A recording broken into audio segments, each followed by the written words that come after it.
The head was green stone, and my father had a certain song he would sing in his chest when he was fitting the two pieces together.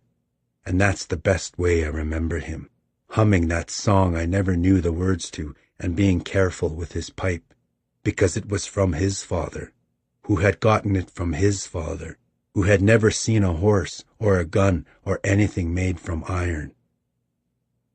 I pulled the smoke in deep, held it, my eyes filling with blood from the warmth in my chest, making me feel pugunny again for however long I could hold this breath in. But then it went bad. I had breathed in fire smoke before, but this was the first Noppyquan tobacco I'd had since the Catman got inside me. All the Catman inside told me was to eat, though. He never told me what. The smoke in my chest was hardening, I thought at first, but that was wrong. It was choking every creek and river inside me that the blood used. It was squeezing them down, and when they were squeezed down like in a fist, they felt hard and stiff and dry, like I was dead, like the spring they came from had been packed with mud and rocks.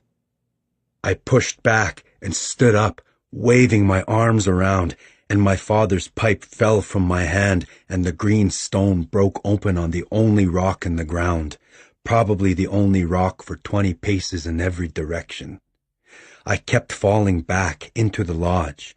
The stakes holding the bottom of it to the ground held at first, but then the first came out, and the one beside it, and I was falling in, the lodge folding over me, but I didn't care.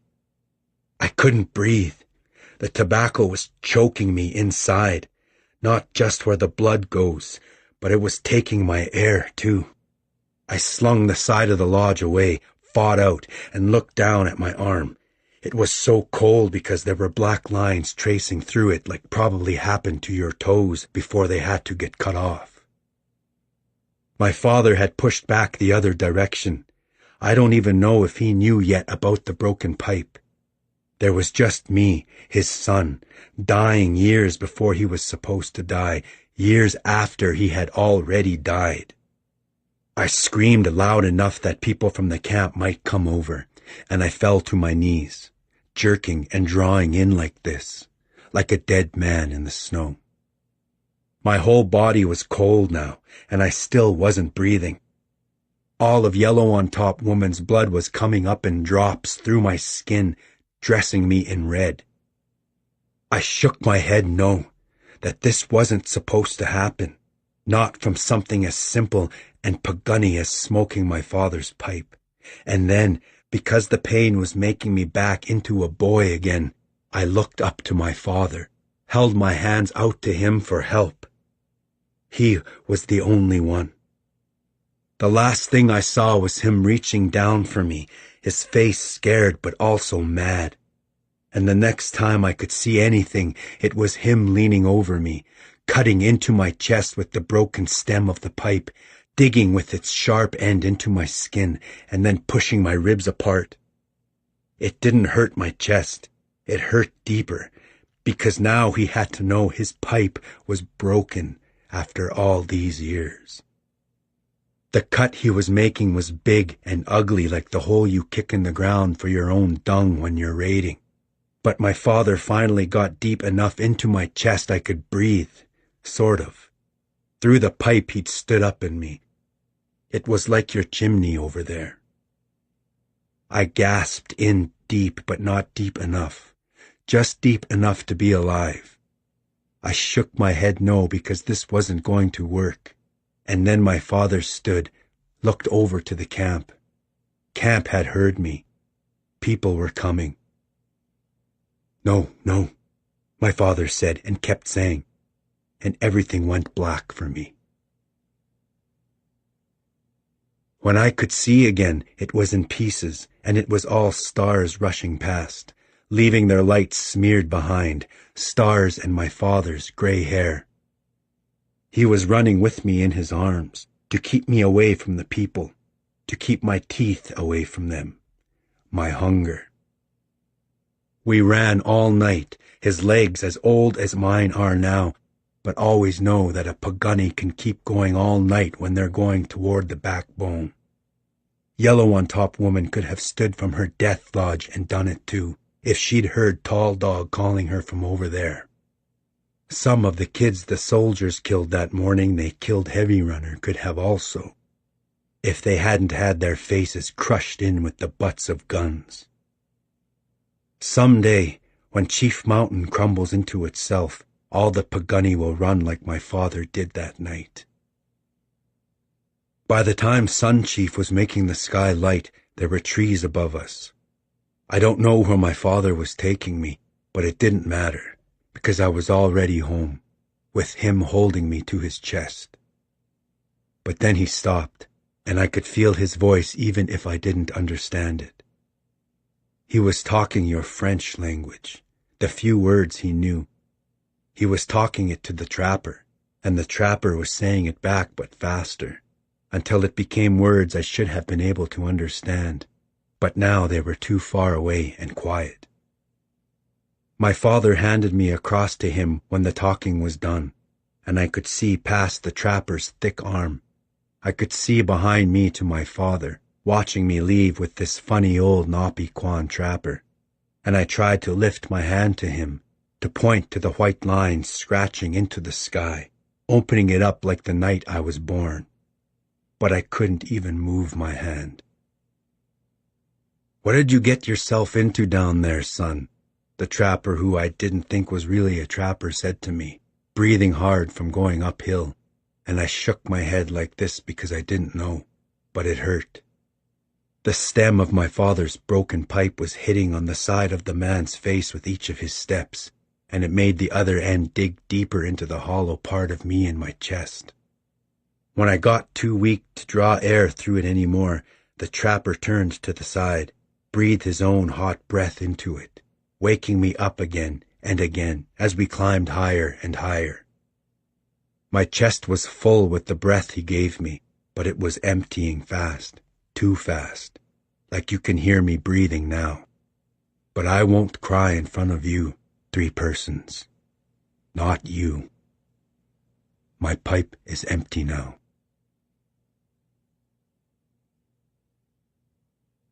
The Absolution of 3 Persons, April the 23rd, 1912. And now all the sausage is gone, as I didn't want it to go bad. My writing hand is leaving smudges of pungent grease on this paper that make it opaque, admitting the previous page's words through into this one, which is emblematic of the past rising, pushing through, insisting on making itself apparent to all.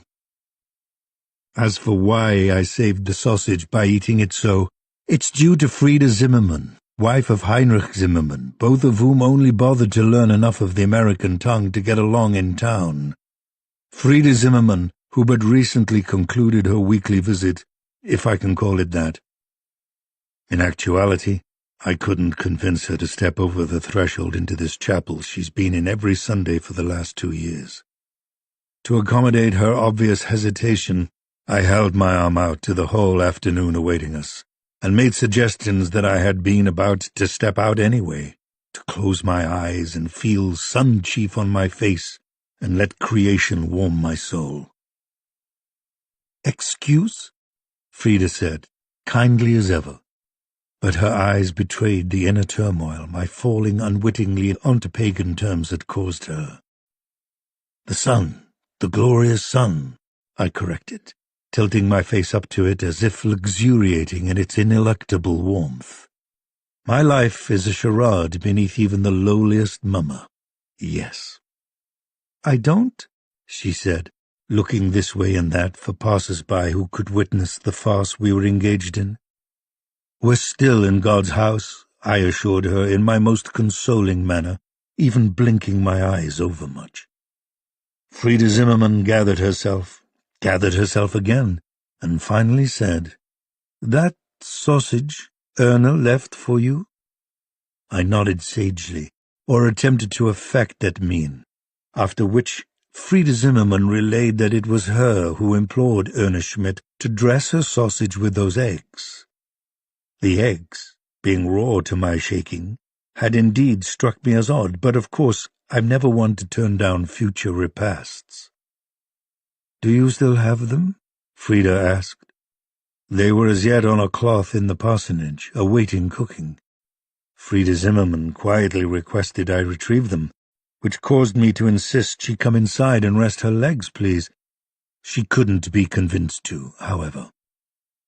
I limped away, moving at the only pace I have left, and returned minutes later with 5 of the eggs, the 6th having broken in the delivery between the pews. Frida hissed about this as she would at a child's sorry comportment. As for Frida Zimmerman herself, I must establish her character. She's one of the flock who remember and depend upon the superstitious ways of the old country, even when they by their nature refuse to reconcile with the faith. I, of course, can't condone this, yet I also know that when Frida Zimmerman dies, so much knowledge will go with her, both cultural lore and experience midwifing. Yet, this afternoon, she still had one delivery to make.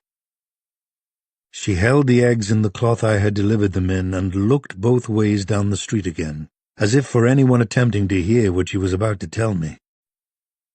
2 Sundays ago, she said, having drawn near for confidence, though any German words making their way into the street would fall on deaf ears.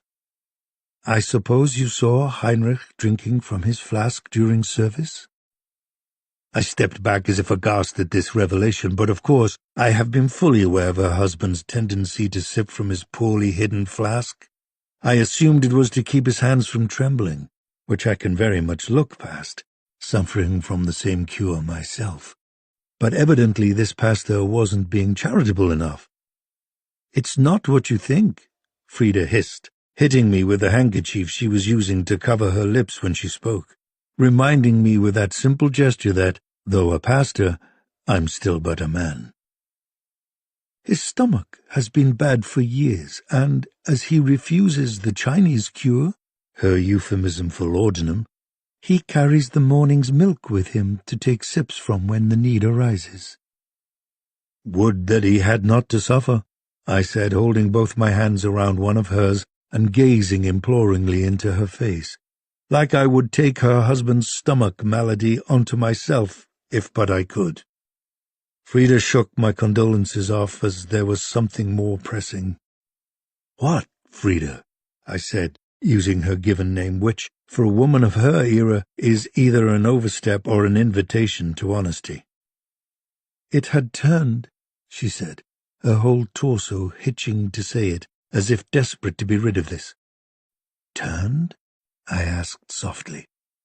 "It was fresh at that morning's milking," she said, her voice even lower now. "And it was fresh through the first half of your sermon. But then it wasn't." I continued holding her hand, unsure how spoilt milk was as dire as she was making it out to be. "But you had more at home?" I ventured. "Yes. No, that's not it, Pastor," she said. "Here." And she proceeded to carefully unwrap the eggs. After confirming yet again our relative solitude on the stoop of the church, she dropped one into the packed dirt just beyond the wooden planks. It crunched open as any egg would, exposing its yellow interior to the daylight. No sooner had it fallen open than a rangy, tan dog with black shot through its ragged coat was upon it, slurping up not just the yolk, but the shards as well. "I had to see," Frida said, and dropped another. It cracked as well, and was stolen by a small reddish dog that had been able to strike forward through the tall dog's legs. "Good, good," Frida mumbled. She dropped another, which the tan dog and the reddish one were instantly fighting each other for, with the result being that a third dog, white with 3 legs, stood over the egg and, instead of eating it all at once, as the other 2 had, delicately licked it up while growling savagely to keep the other 2 at bay. "Maybe you're wrong, maybe you're just foolish," Frida said to herself, and then dropped the last 2 at once, as if cleaning her hands of this mission she hadn't wanted to be in on in the first place. The lead egg hit the ground, starting another row among the dogs. But the last one never hit. It was snatched from the air by an over-large terrier of a sort I hadn't seen before, as I would remember eyes such as these. They suggested an intelligence I wasn't completely at peace with. The dog stared at us with those all-too-human eyes, holding the shattered egg in its mouth. But then it opened its mouth, let the egg run out, uneaten. "Oh," Frida said, steeping her hands over her mouth and stepping back alongside me, though what protection I could offer, I know not. This egg's yolk and its clear barrier were oily black. The egg had turned, just like the milk had. "Nacht, Zara," I heard Frida mutter, only once, but once was enough. Having grown up with a mother who herself was filled with folk beliefs, I knew dimly of what Frida spoke. The Nachzera rises nightly from the grave to subsist on the lives of the living, and it does so until stopped. Before I could stop her, Frida was scurrying away, distancing herself from the church, because to her, and possibly for me as well, it's infested. I shook my head no, but was already asking myself if I could still subscribe to a secular understanding of Good Stab's tale. No, tales have morals, don't they?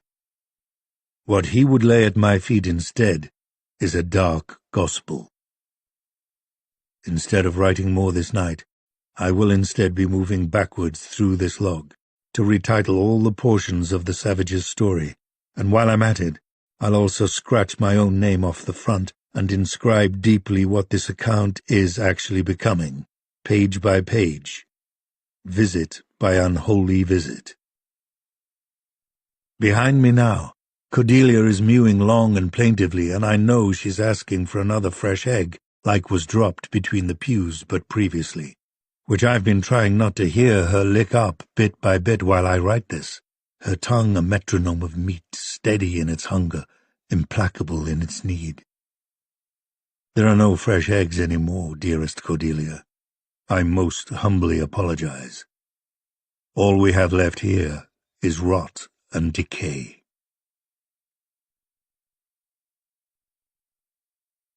April the 25th, 1912. I have, for the first time during this, my first and last posting, circulated word that there will be no service this Sunday, the feast of St. Mark. Instead, gentle people, your pastor may himself be the feast. I chuckle at the reversal. He who would aid in the transubstantiation of wine will himself be sublimated into a meal of blood. This must need be Good Stab's indirect objective, mustn't it? His breed is known for such daring acts. Counting coup, I believe it's called, which French derivation I initially took to be another jibe having to do with my surname, but further deliberations whispered to me that this is what he's been doing to this poor old man every Sunday last for near on 2 months. Counting coup. Touching the enemy time and again as a show of power over him before finally striking the mortal blow, thus not only killing him, but shaming him en route to that eventuality. All that remains is that mortal blow.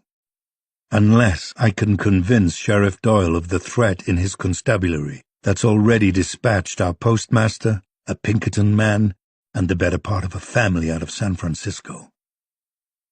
Cordelia sits now in my lap, watching these words appear on the page from, in her limited perspective, out of the ether.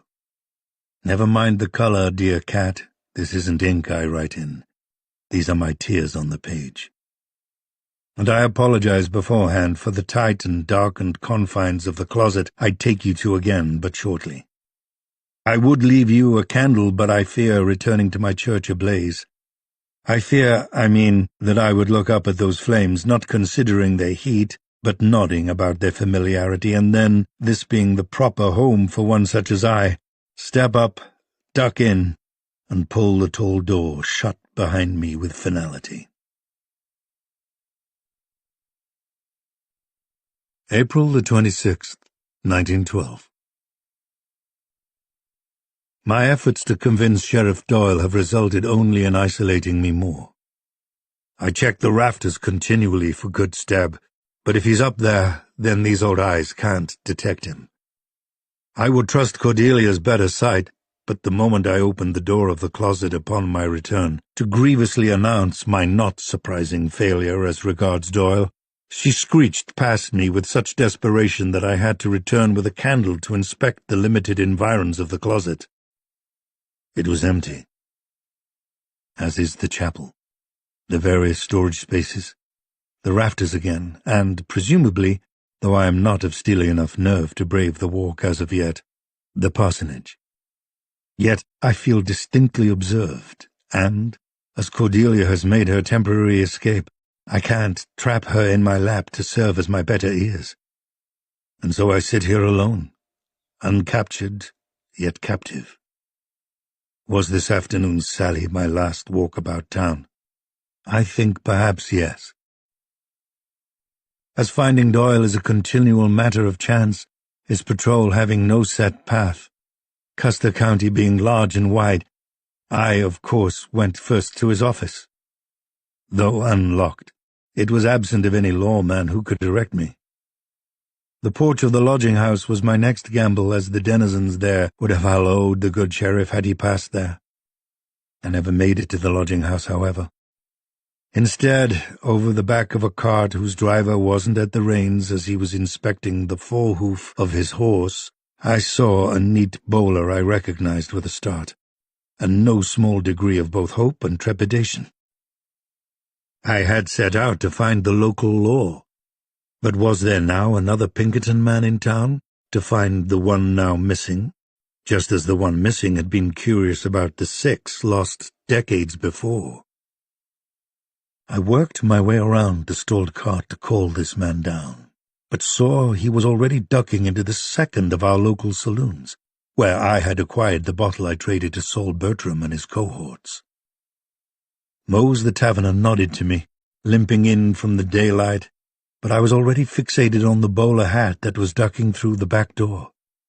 At the last moment, however, the wearer of that Pinkerton hat chanced to look back, and, of course, it was Early Tate, yet in possession of Dove's headwear.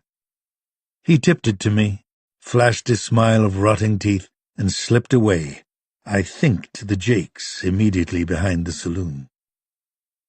"Reverend," Sheriff Doyle said then from the table he was holding court at. I winced at this appellation, but sat down regardless.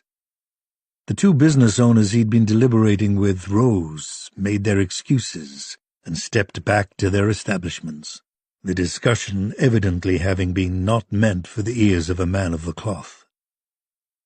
"What brings you to this, Sheriff Doyle said, struggling for the right term.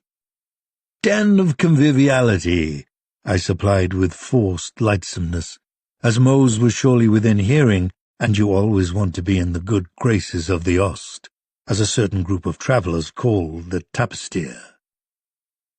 Doyle shrugged maybe to my conviviality prod and slowly rotated his hat counterclockwise on the tabletop, as if attempting to dial the hands of time back to before my interruption.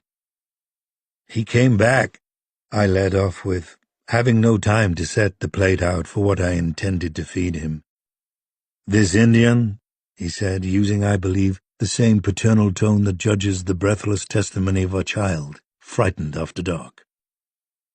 "He was the one responsible for the previous humps," I insisted. "The ones Mr. Clarkson knew about."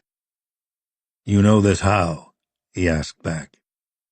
"He told me," I assured him. "In his youth he slaughtered whole encampments of hunters and skinned them just like these are being skinned."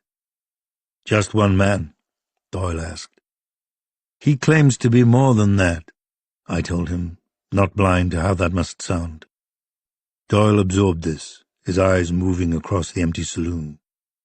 "Drink, father," he said, pushing the bottle he was working on nearer to me. "You have to stop him," I said, or rather adjured with all the desperate conviction I had. "He still has. I know he still has one more of those San Francisco men out there in a dugout somewhere." Doyle was staring right at me now. Dugout, he finally said. He's time and again, in his confessions, he keeps mentioning dugouts, I said. I think he does that as a way of telling me where he is, should I wish to find him. Do you wish to find him? Doyle asked. I don't need to, I told him. He comes to me. And you're sure of this dugout? He asked. You would, swear to it on your good book? I and my congregation both, I lied, the unspoken portion of that being, I'm ashamed to say, a threat of sorts. Bringing the body of my congregation into this was my indirect way of forcing Doyle to count their votes, as it were, and what his next election might mean, with or without them. A dugout, he repeated. Just go look, I begged, prostrating my voice, if not my corporeal self. Then, lower, I added, nudging the bottle back his direction. You could make an afternoon of it, could you not? At my expense, of course. I can settle up with Mose. Doyle considered this, judged the remainder of the bottle, and finally, without affirming his course of action, as he wished it to be his decision rather than a result of my urging, he stood, the neck of the bottle in hand, and made his exit. Settle up, you say? Mose called from behind the bar, washing a glass with a cloth that hadn't been wiped for years, I dare say. Of course, I told him, and waited at the bar for him to collect his tally of debtors, to which my name would now be appended. In his search for a pencil, as well as the tally itself, I leaned back against the bar and studied his place of business. There was the customary buffalo head mounted over the door, and, wherever possible, there were the rifles and pistols riders of the range find nearly daily out in the grass, rusting into the earth. It would seem that Mose provides a free drink or some such for these trophies of yesteryear. Tracking a line of pistols, all in the same configuration, up the wall, I found myself enchanted instead by the chandelier hanging from the tall ceiling. It was an agglomeration of Sharp's rifles that had, at one time, all been leaned together at the barrel over a fire, such that they melted and sagged together to finally achieve the visual effect of straw that's been cut, raked, and bound together at the top in weight of collection. The chain they dangled on was thick, perhaps nautical. The chain back to Goodstab's dark gospel was even thicker. I scurried away before Mose could find that prophesied pencil, and out in the bright daylight of the street was apprehended by Amos Shortribs. Well, I claim apprehended, but in truth he was merely watching me from the trough he was washing his shirt in. I believe it was a shirt, as he wasn't then wearing one. I was holding his amused eyes, amused by what I had not an inkling, when the door I had but stepped through opened into my back. It was Early Tate, fresh from the Jakes, his step both lighter and less urgent, a detail I deplore having to stoop to capture on this greasy page. "Preach," he said in passing, turning to get past me. When he was ducking past, I chanced to see the oily black feather he had jauntily worked into the silken band of the bowler. I snatched it as a boy might snatch a sweet from a tray passing by at his level. With Early Tate past, I could see Amos Shortribs was yet watching me, as if waiting for something. What I did by instinct, not planning. It was to lick one side of the feather and press it into my forehead. Amos Shortribs stood quickly, no longer amused, and, though this limp precluded me catching him, I was standing in the doorway of his canvas tent, but slightly later. This time, instead of bacon, I had procured another bottle from Mose. For this he had found the tally, the fabled pencil. I am in deeper with him than I would wish, yes, but that matters not to a dead man. "Tell me," I said to Amos Shortribs, touching my forehead again with the feather, which refused to maintain its perch on my brow. Amos Shortribs eyed the bottle, turned away as if in pain or reluctance, but finally he faced me again. A moment later he had the bottle, was uncorking it and drawing deep. Instead of asking, I waited for the spirits to have their multiloquous effect. As Amos Shortrib's manner of speech declined over the course of the gifted bottle, I here deliver his recounting in my own words. Yes, that feather, it reminded him of someone from the before days. It was a renowned medicine man named Happy, who had gone to the mountains for his vision and had one unlike any other. As with all things Indian, it came in fours. First, the morning star appeared with a spirit buffalo. Next, this morning star placed his hand in the fire without injury. Third, sad for the fate of his people, what had happened and what would happen, the fabled morning star cried blood at one point, which is where he got his name among the Blackfeet, the full blood. As in, he was so full that it was spilling out of him. Fourth, he burned the backbone and his spirit buffalo both, but walked through the fire for the boy who would become Happy, and flew with him back to camp, leaving a single raven feather to assure Happy that he would never be alone in the world. When Amos Shortribs was done, and nodding off over his bottle, I said to him, "This full-blood Blackfeet, he takes no scalps, does he?" Amos Shortribs looked up to me, his eyes watery and unfocused. "Two different people," he said. "Obviously one a divinity, the other a monster." I didn't correct him.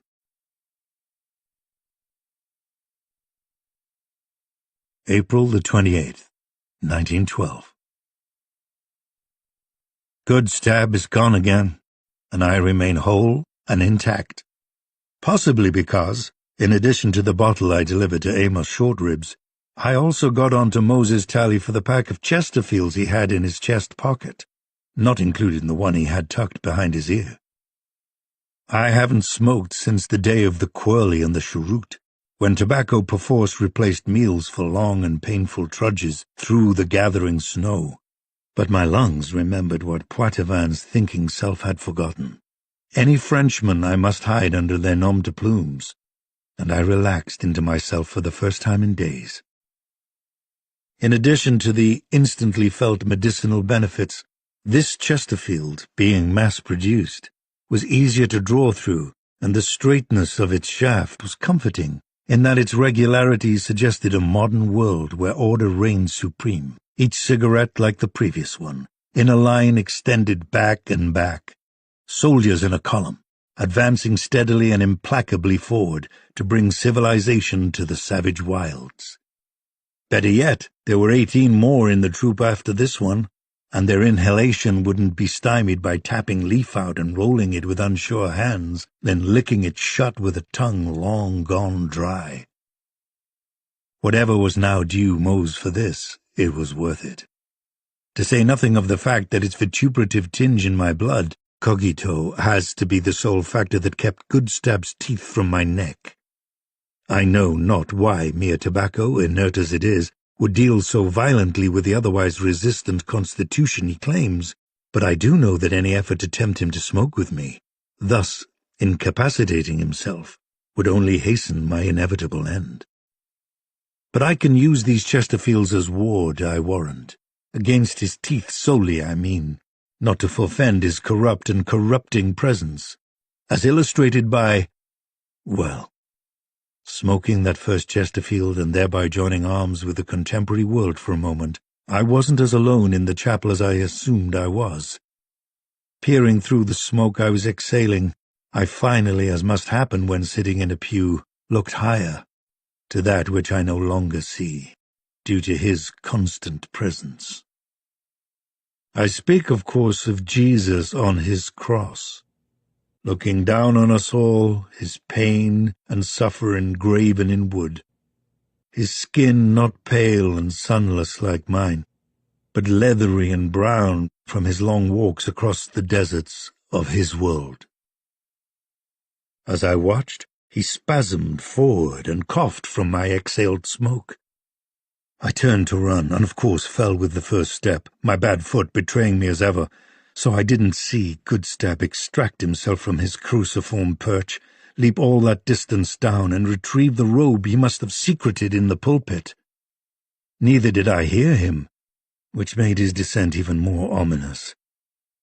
I did apprehend him standing in the aisle at the end of the pews, however, waiting for me, his dark spectacles already covering his eyes, his hands hidden in his sleeves. I collected myself as best I could and stood, dusting off the knees of the white robe I was now wearing, and this Christ who wasn't removed his darkened spectacles ear by ear, the leftmost one getting momentarily caught up in his long hair, which caused him to let it all down and then recapture it, smooth it into the gathered tail that ran down his back now. Not the 3 short braids of the Blackfeet, the pedant in me noted. "Allow me 3 persons," he said. And while I gathered myself, leaning on a pew and coughing, the pack of Chesterfields in my hand like a shield, he went from candle to candle around the chapel, pinching the flames away but delivering the last flickering one to me so I could place it where I would, not stranding us in the complete darkness I troth he would prefer. I used the candle to light my next cigarette, then drew deeply, turned to the side to breathe it away. "Do you miss it?" I asked, about the smoke swirling and eddying above us. Goodstab nodded reluctantly, perhaps bitterly, that he did miss smoking, yes. "All the things that made me Bikuni are like that now," he said, dissipating the smoke with the back of his hand. "Including death?" I said. Not expecting an answer to a statement as rhetorical as this, I held my hand out to the side, offering the same pews we'd previously stationed ourselves at. Goodstab considered me a moment more, then nodded, took his customary seat, his hands now clasped again between the knees of his robe. "So you start to believe," he said about what I was smoking and how poison it was to him. "Those 50 caliber rifles you left over that cook fire," I told him, "they're hanging in an establishment down the street." "Melted guns are what proves it to you?" he asked, either impressed or incredulous. "The nail in the coffin, you could say," I said. "I'm sorry I have no food to offer," I told him. "For you to decline, I mean." "Do you not hear?" he asked back. I tilted my head as if to listen to the subtle, divine mechanisms of the universe, but all I heard was the pregnant emptiness of the chapel. "Out there," Goodstab said about the front door. "Do you mind?" I asked. When he didn't, I rose to inspect and found on the church's stoop some 8 or 9 formally covered dishes, most likely delivered en masse, so I might have, or at least have access to, the strength necessary to either recover from whatever malady I suffered that was causing me to forego services, or, if word of Erna Schmid's spoiled egg was being passed along, then these meals were of the sort left after funeral services. It mattered not. The dishes were formally covered because all the dogs of Miles City were feasting on them, the towels the food had been under scattered, the dishes either broken or currently breaking, the dogs delirious with this gift. Not wanting their attention, I closed the door but gently and locked it firmly. When I returned to the pews, Goodstab was looking up at the now empty crucifix on the grand wall behind the pulpit. "Where did you put him?" I asked. "Nepequans must hate him," Goodstab said back, still looking up there. "Every chance you get, you pin him up there like that at his worst moment. Is it to remind him of his pain, should he ever return?" "Return he will," I informed Goodstab with all the confidence my station provides. "Not if you don't find where I put him," Goodstab said, holding my eyes. "I know that boy's name was Happy," I told him then. It was a blundering ambush, but it was all I could muster. Goodstab considered me long about this. "Does the secular nature of his spiritual awakening say anything about the validity of what you call your religion?" I asked, fully expecting this to be the thing that killed me. It would have been a good death for a man of the cloth. Does the absence of your savior tell you anything about yours? Goodstab asked back, however, either unfamiliar with the term secular or dismissing it entire. Is he not insulted if his head now sits at the bottom of the trough out there in the street?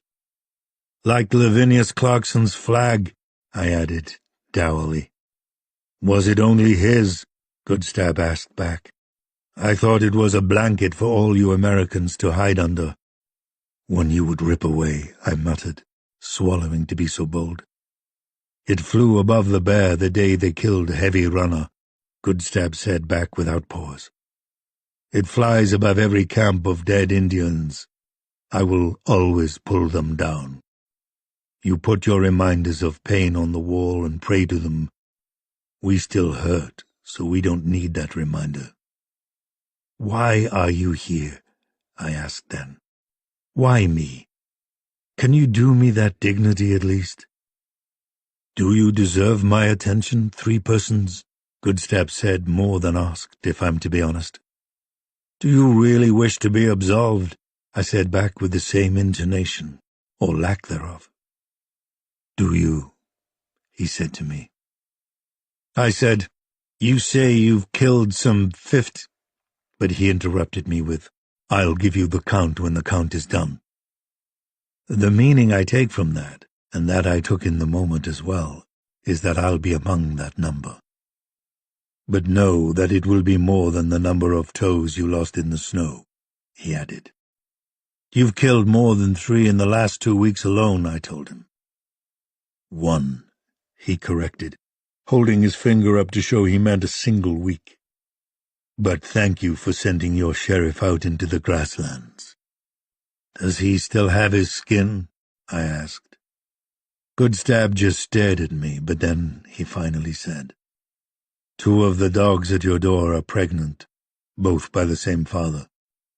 He raised his nose and sniffed to show me how he knew, or rather, to let me know how acute his sense of smell was in this moment, which served as answer enough about Doyle, though a scratch of beard on Goodstab's jaw could have done the same.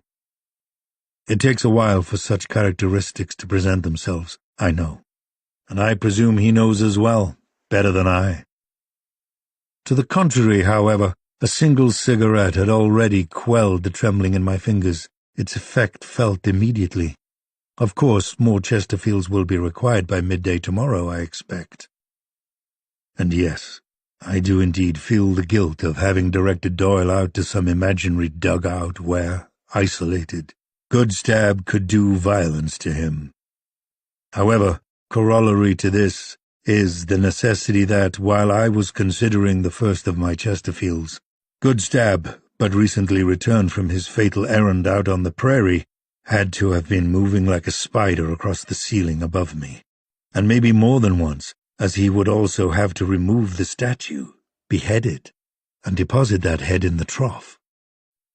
I would like to say I've since collected that sacred visage, wooden locks and beatific mien and all, but when I opened my door to test whether I had the mettle to do so after Goodstab's departing, that head had already been returned from whence it came, or to the church's stoop at least.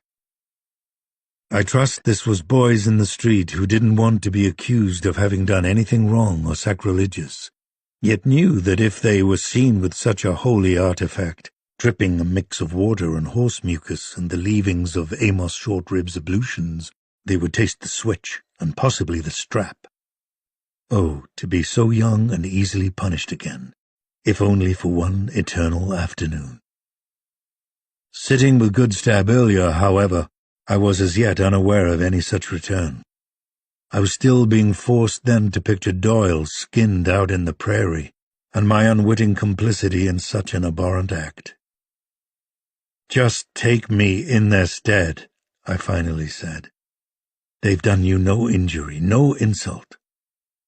You want to be up there yourself, Goodstab said about the crucifix. He wasn't as wrong as I would have preferred. What man of the cloth doesn't harbor such private fantasies? Then let the last one go, the one from California. I pled with all the earnestness I could express.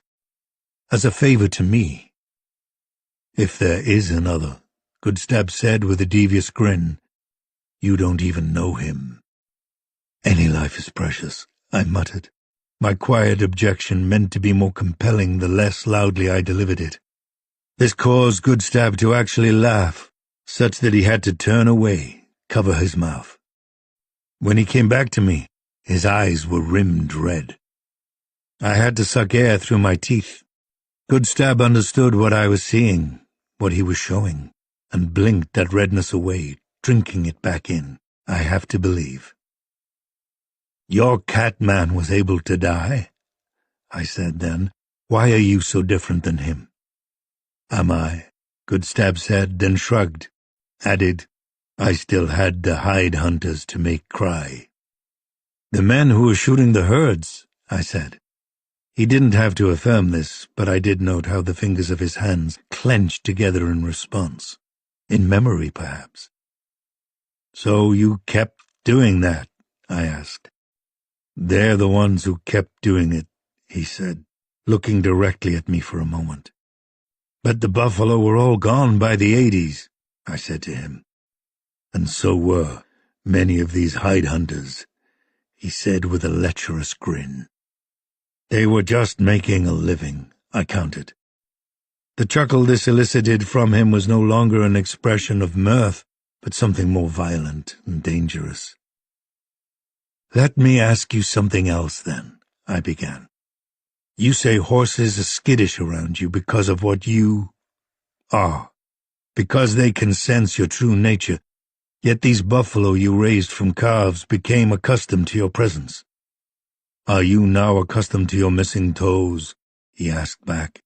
Do you fall every second step, or are you able to make it up and down this aisle?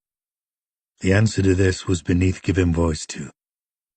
But could you, in the same way, raise a horse from a foal and accustom it to you? I pressed. And when I return to him in the night, covered in blood, he said back, when he rears and slashes his hooves at me, would I let him run away, forever haunted, or would I, in anger or betrayal, cut the back of his leg, or slash his eyes? And how would I live with that betrayal?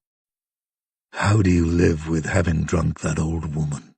I asked weakly. He nodded. This was the crux, yes.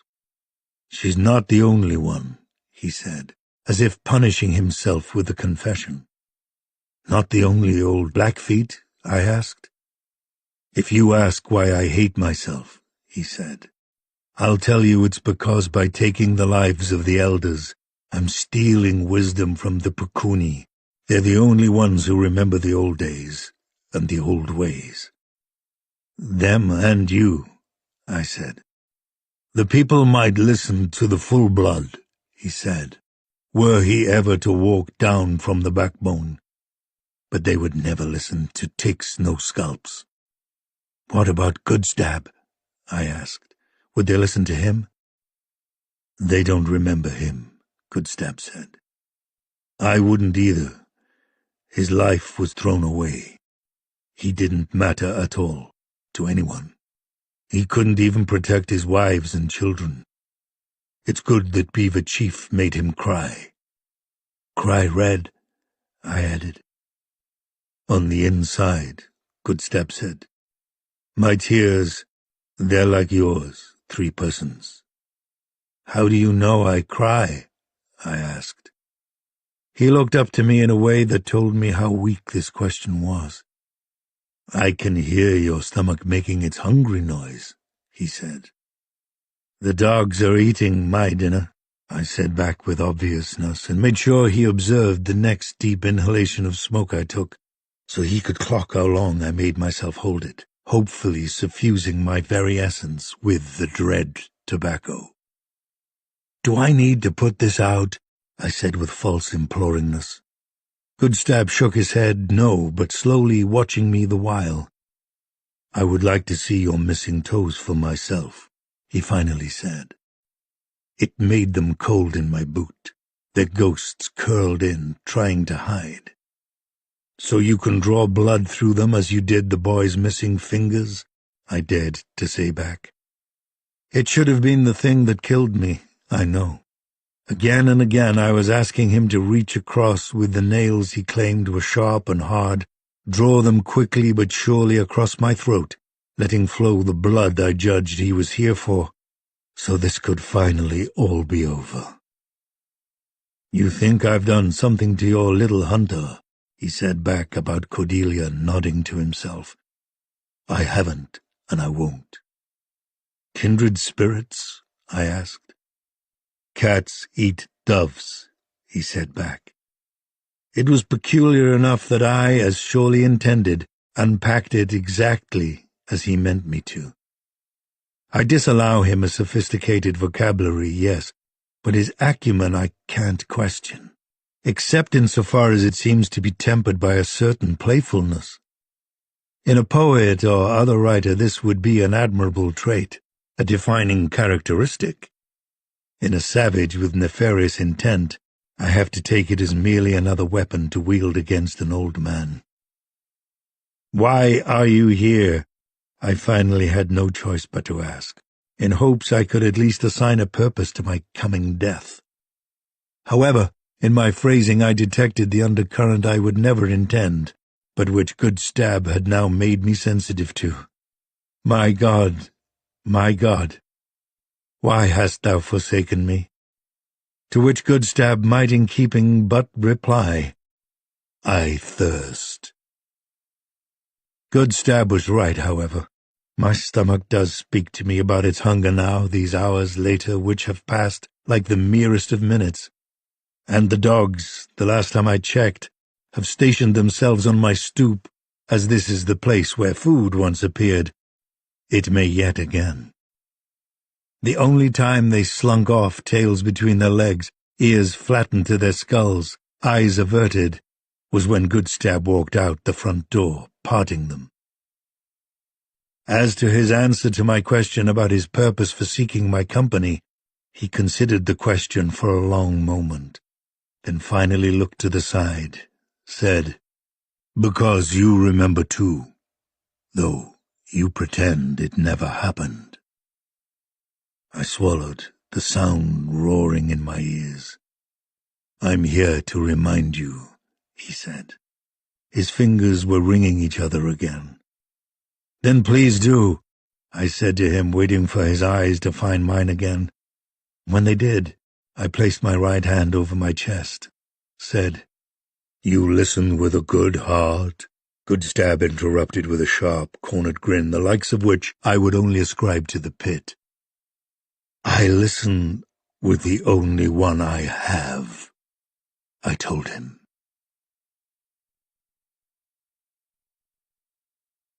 The Nachtzehres Dark Gospel, April 28, 1912. Rising from the pipe I had smoked with Wolfcalf took 2 winters. 2 winters with Noppy, the old trapper, mumbling to me in the dugout. His words were like the splashing of a stream that never freezes.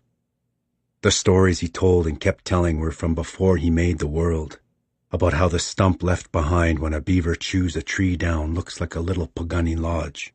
And they were from that afternoon, too, about the berries he wanted being reflected in the water, about bobcats having tails and then not having tails, about when the stars fell from the sky and who went out to catch them, who hid from them, and all of his words rolled over rocks and dipped under branches, and they carried me through my long, cold fever. And I can't tell which moon it was when he started switching in a Napiquan word for a Pagani one. But that's what he was doing. At first it would be buffalo instead of the right way to talk about blackhorns. But then he would trade in 2 words instead of 1, talking about a buffalo bull now after I already knew buffalo. And then, like he was forgetting we were in the backbone, a whole mouthful of American at once, where I could only hear a word or 2, and have to figure the rest out. After doing this he would laugh in his old man way that's mostly a wheeze, and he would look over to me, his eyes the eyes of a boy or girl getting away with something, and wanting to keep on getting away with it for a little bit longer. This is how he pushed me from the camp of the Pagani to the town of the Napiquan. It was slow at first, like he was walking ahead of me but looking back to make sure I was keeping up. But then it happened all at once in a single afternoon, fast enough that I threw up red onto the floor of the dugout. Your American words were coming over me like heavy wet snow sliding down the mountain, not caring what was in their way. The words picked me up and carried me with them, inside them. They were all around me. When I opened my mouth, they were the only thing I could breathe. Taking them in burned inside at first, but then, like bees coming back to their nest, each one found its little hole to sleep in, that it fit in, and having them inside wasn't cold or hot anymore. It's why I can talk to you like this. I think Noppy wanted me to be able to, because he saw you, three persons. He never knew your name. He never sat across from you like this in one of your holy places, but all the way up in the backbone he felt what you did, and it made him cry. It makes me cry too. I'm still crying in here. I always will be. You were saying the Catman could die, so I can the same. I know this, and I know how. I could eat only dirty faces for 3 winters, for 4 winters, handfuls of them every day, drinking one and then another, and at the end I wouldn't be a two-legged anymore. My nose would twitch. I would scurry alongside things to stay away from open sky, and I would forget who I used to be. Would just be a big dirty face that keeps eating other dirty faces, and so I would become more and more one of them, and never know to come back. But I haven't done that yet. It's because I had to wait, 3 persons. I had to wait for you to come back to Nitoksanan. That means our place, Pagani territory, where we've always lived and always will live. Now you have that word inside you like a bee, but because it's Pagani, it probably will sting you the whole way in until it dies from it. You can write the word in your paper book like the rest of this if you want. That book you keep in that square of skin I left you. But I only know how Nitoksanan feels in my mouth and my ear, not how it looks in a book. But I'm telling you about those 2 winters with Noppy in his dugout, when I could sit up again on my own. He was at the kettle, poking the fire just to watch the sparks, I think.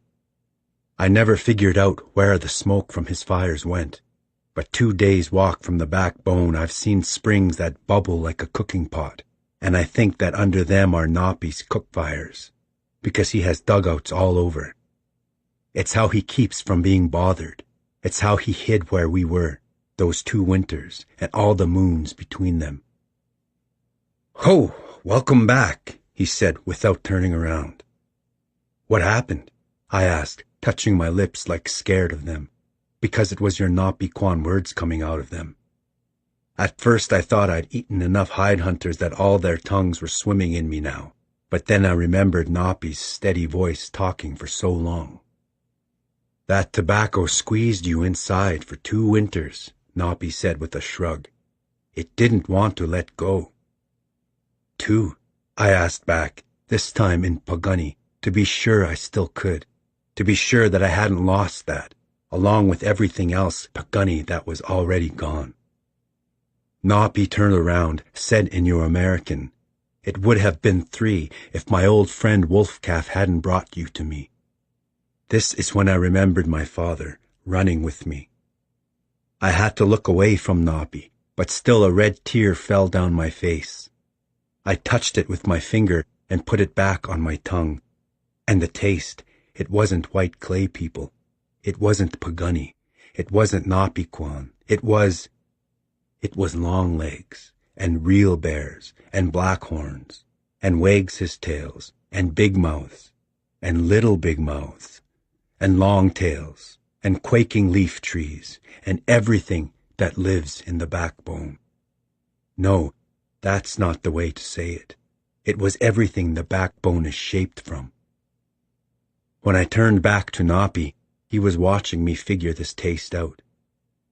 "You're hungry again," he said, and walked over to me, held his arm out like this, showing me the part here, above the inside of the wrist. Already there were marks there from teeth. It was nothing but scars all over each other like knots tied in the skin. I didn't want to, but my body remembered, my mouth remembered. My teeth were already coming out. I latched on, drank deep, and Noppy sucked air in his nose, but I didn't stop. I couldn't stop. The only reason it didn't kill him like the rest was because he can't run out of blood. But it did hurt him. When my side was starting to bulge in the weak place where it splits when I drink too much, he hit me away with this part of his other hand, breaking my mouth off his wrist. I fought back for more because the cat man in me is still trying to kill me. He always will be, but Noppy pushed me back into the robes I'd been sweating in and freezing in, turned back to what he was cooking. "That's the last time," he said, his eyes hot from how much I'd drank. "Now you can feed yourself again, can't you?" "I don't like that way," I told him. "You hunted for your food before this happened to you," he said back to me. "Blackhorns," I mumbled. "Not people. Not Pagani." I didn't have the taste of Yellow on Top woman in my mouth anymore, but I had it in here still. It made me keep having to turn my head to the side in shame. "I can smoke another pipe," I said like a child would. "You think I'll tend you better again," he said back, which was telling me he wouldn't, that he already had once, and it took 2 years of him staying in one place. "Thank you," I told him. "It wasn't for you, good stab," he said, tasting what he was cooking and nodding about it with his eyes shut. "It was for the buffalo and the black feet, and the backbone too." "But you said we trade it for food," I said like a question. "Just because they put a fence up and call it theirs doesn't mean it is," he said back with a shrug. "They don't belong to it." "We do," I said. "All Pagani know this." Noppy nodded, slurped another spoon of his soup in, and held it in his mouth for a long time before swallowing. When he turned to fill the bowl, the cat man in me, but probably me too, we came for his back, because if I drank and drank from him, maybe I would never have to again. But I was too full already, and sluggish from it, so couldn't move fast enough. Before I could get my teeth into him, he stepped to the side, balancing his bowl away without spilling any, and he watched me fall, looked down on me unable to get up now that I was slowing down more and more, the blood in me trying to find where it went, my eyes losing his edges so he was just mixed colors, then a big grin hanging against the dirt wall, then he closed his mouth, was gone. "Sleep, good stab," he said from I couldn't tell where. Inside of me it felt like, but also around me, like the dugout was him, and I was in it, safe. I didn't know anything again until Sun Chief was in the sky again. I could tell because the flap of the dugout was open. I didn't dream that night because I can't. But Noppy's blood was strong enough that I stayed awake a little bit. Like when the white scabs bring its fever and you don't know if you're alive anymore or dead. I was back under Chief Mountain again, and the soldiers had already shot Hunts to the side, and my leggings were wet from the beaver pond I'd been in. And when I'd looked to the soldiers now, yelling at each other in the cold, their breath white clouds, I was watching their lips, because now I knew their words. They thought Hunts to the side was Mountain Chief. They'd been sent to be ready for Owl Child to make his run for the backbone. But instead of catching him, they'd caught our main war chief, trying to hide away to make war later. One of them was yelling to the rest that the old one was for him, that he wanted that gray hair hanging off his saddle. Another was screaming about the cat man in the cage, asking what he was, what he could be, what he looked like, and another soldier, this one with sad eyes and a thick black mustache on each side of his mouth, was saying a word for the cat man I didn't know, because Noppy had never said it. What I do remember is that, while I was seeing all this from so long ago, when I was standing there again about to die, I heard a slapping and looked behind me for what it was, and it was me. I had a big flat beaver tail and was hitting it on the snow hard and fast, trying to warn Heavy Runner on the bear, to tell him that his name paper wouldn't save his camp. Then I was sitting up, shaking, the robe around my shoulders like this. I hadn't fallen with the robe, so this meant Noppy had laid it down over me. I'd looked around for him, but the dugout was empty, the kind of empty a cave or den is in summer, when nothing slept in it for many moons. Noppy was gone. I could tell because he'd taken his iron kettle with him, and because he'd drawn one day of a winter count in the dirt of the wall. I kept the robe around me, and, not needing fire because I'd just fed and my eyes were like this, I read the story Noppy had put on the wall.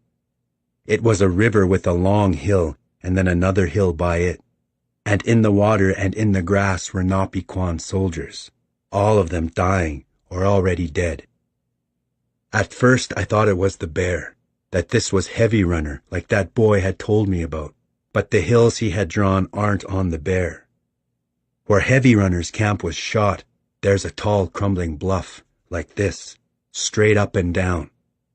And the soldiers weren't all dead there. It was us who were dead that day. And then I saw the necklace people sign Noppy had drawn for the Indians killing the soldiers, which is how I knew they weren't Pagani. And then I stepped back fast when I remembered Noppy telling me the story of this, as he drew it, when I was sick. It had been a way for him to make me talk like you. He called the war chief dead on the side of the hill son of the morning star, even though he was just a Noppy with long yellow hair and fancy clothes. This is how I learned about all the soldiers we killed at Greasy Grass. It made me proud, it filled me up, but it also emptied me back out, because you can't kill all the soldiers. Whatever ones you do kill, there's always more of them getting off the boat again, and even more of them being born, back where you Noppy are from. I rubbed the drawing of them out, pushed dirt over the embers of the fire, and stepped out into the light, the robe still wrapped around me like this even though I didn't need it. When I looked back to the flap, it was already gone, was that soft brown rock again. How had that old trapper even gotten in there? I touched the rock with my fingertips to be sure, and when I held my hand there, I remembered it had been Noppy, not a Noppy trapper. It took me years to be like this, where I can remember it. It's because I carry a piece of the backbone with me, this smooth rock from a creek. I can touch it whenever I need. For the first few years, every time I went out into the grass to feed or to make the hide hunters cry, I would forget those 2 winters. The way I would remember them instead was that wolf calf had left me there against a tree to die. But I lived like a weasel, eating whatever little 4-leggeds I could from the grass, always starving but never quite dying, until I finally pulled something bigger down, something with enough blood that I could get something bigger than that, and finally started finding people to latch onto, so I could get strong enough to go on 2 legs again. But then I would place my hand to the ground up in the backbone, to a tree, to a long legs that died in winter, and those 2 winters would come back to me so fast that I would have to suck air in my nose. After those 2 winters, I knew stories Otter Goes Back had never even known, that Peasy had never known, that my father never knew, that his father's father probably never knew. And I knew more about Beaver Chief now, because he had been a friend and tormentor of Noppy, depending on which moon it was, and how Noppy was acting, what he was doing to stir things up. But I couldn't tell any of these stories at camp, because they wouldn't let me walk among the lodges. They wouldn't let me sit by the fire. You ask why I don't eat dirty faces like I was saying. You're little hunter's mice, and that's another reason. When I die, all of Noppy's stories die with me. Tall Dog was sad about the bundle he'd found in the camp of the dead, and how he had to leave it there to blow away and become nothing. And now I'm that bundle, sitting in the camp, of all the people I've had to feed on since the Catman. Their dead eyes watch me. Someday I will dry up and blow away like they're waiting for, I know. But not today, 3 persons. Not yet. Anyway, your little hunter has taken all the mice from this place, hasn't she? You Napiquan, you call a place your own, and you bring a cat like her in to keep other things out. You say this is yours, and nothing else can come in. The Pagani should have learned from you when your trappers first started coming in, when the great father's boatmen were there on 2 medicine that day for calf-looking and wolf-calf. We never called this place ours like that, though. But that didn't mean it was yours. Put up all the fences you want. Pagani know what to do with fences, 3 persons. And we know what to do with the Napiquans who hammer them into the dirt, too. When Chief Mountain finally crumbles, all of you will see. I don't like the Catman being inside me, but if it means I get to live long enough to see that, well, I will watch. And until then, I'll keep feeding and talking to you, telling you my confession. The next part is what I did after Napi left. I went south along the backbone, and could have crossed to the east anywhere, but I waited for the big gap, because it makes me feel like a Pagani, going across there like we always have. It was the whiskey fort over there I needed. I moved in the trees above it, watching it from all sides over the day. There was a camp of 9 rabbit men at the back wall. I had never seen rabbit men on this side of the backbone before. It meant there were more Napiquans to the east over the last 2 winters. Even the rabbit men were having to come this way, and they must have known where the big gap was. I didn't like that. When the rabbit men, who were all men, no women or children, when they followed a wagon 2 big ears were pulling to the front of the whiskey fort, I sneaked in. I didn't want their food, their many shots guns, their robes, and I didn't open any of the holy items they were carrying either. But I did take the round mirror hanging from a buckskin string inside their canvas tent. Back up the hill, I found a place where the moon shined, so I could see myself. Since my hair had turned the color it was after eating so many hide hunters, I didn't know what I might look like now. My jaw was smooth, and there was no hair on my lip or my chest, but I could only feel the hair on my head. When I pulled a piece out all alone, it still looked black. And when I pulled it around like this, it looked black. But I couldn't see all of it, and I needed to be sure. I nodded to myself when, in the mirror, it was how it had always been, even though I'd been drinking from that old trapper for 2 winters. No, I told myself, dropping the mirror into the grass and dropping fast to catch it before it broke, meaning my knee hit the ground of the backbone and connected me to it again. No, not a trapper. Napi. He was the reason I was still Pagani. It's because that's what he is. Under that old Napiquan skin he wears because it's funny to him. I nodded thanks to the rabbit men for having the mirror I needed. It meant I didn't have to break into the whiskey fort. I had only been under a big roof like you have here 3 times before in my life, and I didn't like it any of those times. 2 days later, after one of the rabbit men killed a soldier at the whiskey fort and ran uphill into the backbone, he broke his leg crossing a creek, and would have been eaten by a real bear that was higher up than us, but would come down for easy meat like this that he only had to dip his head down for. The rabbit man said something in his tongue, but when it was nothing to me, he used his hands to sign, and told me about how his band had died from the white scabs, and they were coming over the mountains for something I couldn't understand. But I think it was the black sky iron he was talking about. Sky iron that could bring their dead back, if they went far enough north to find it on top of all the ice where it fell. I used my hands to tell him that was 3 moons away at least, and there would be white real bears up there, which Wolfcalf had a story about from his dad, from when one of them had gone down into the backbone looking for its 2 cubs, and hearing this made the rabbit man's eyes narrow, trying to understand what a white real bear's could be. While he was still trying to make a picture of it in his head, I picked him up and he held on to my neck.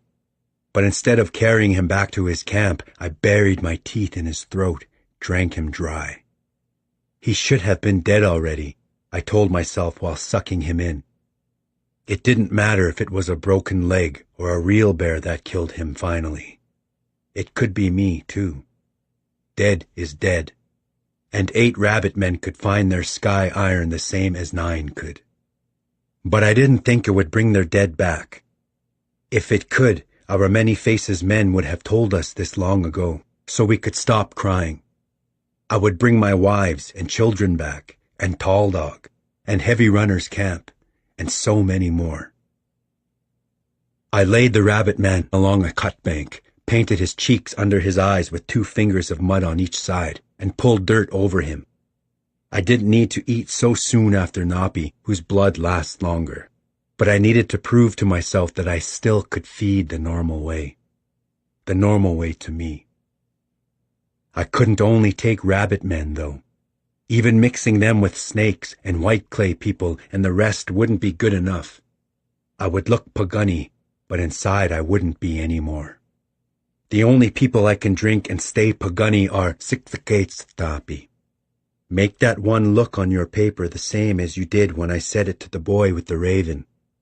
It's not like anybody's going to read it. Right, 3 persons. Not as good as you hide it every night. It would take a person who can taste the air like a big mouth to find it. That rabbit man lasted inside me all the way until the moon when the snakes go blind. Mostly then I was just staying with Weasel Plume and the herd on Face Mountain. The brush stops I had put at all the ways in and out had lasted through the 2 winters and had gotten even thicker without me. And there were calves in the herd now, which meant it could keep going without me. The calves weren't white like Weasel Plume, but they were his. I could tell by their taste on the air. At first they were scared of me, but when Weasel Plume pushed the boss between his horns into my shoulder and lifted me up, they knew who I was. I pushed him back and then hugged him with the side of my face in his white hair. For a whole moon I stayed with them, playing with the calves like my daughter used to play with a puppy. For the next moon, I ate a Wags's tail that kept following me. The taste almost made me spit her blood back out, but I didn't. But I couldn't eat too many of her, I knew. I didn't want horns sticking up through my hair again.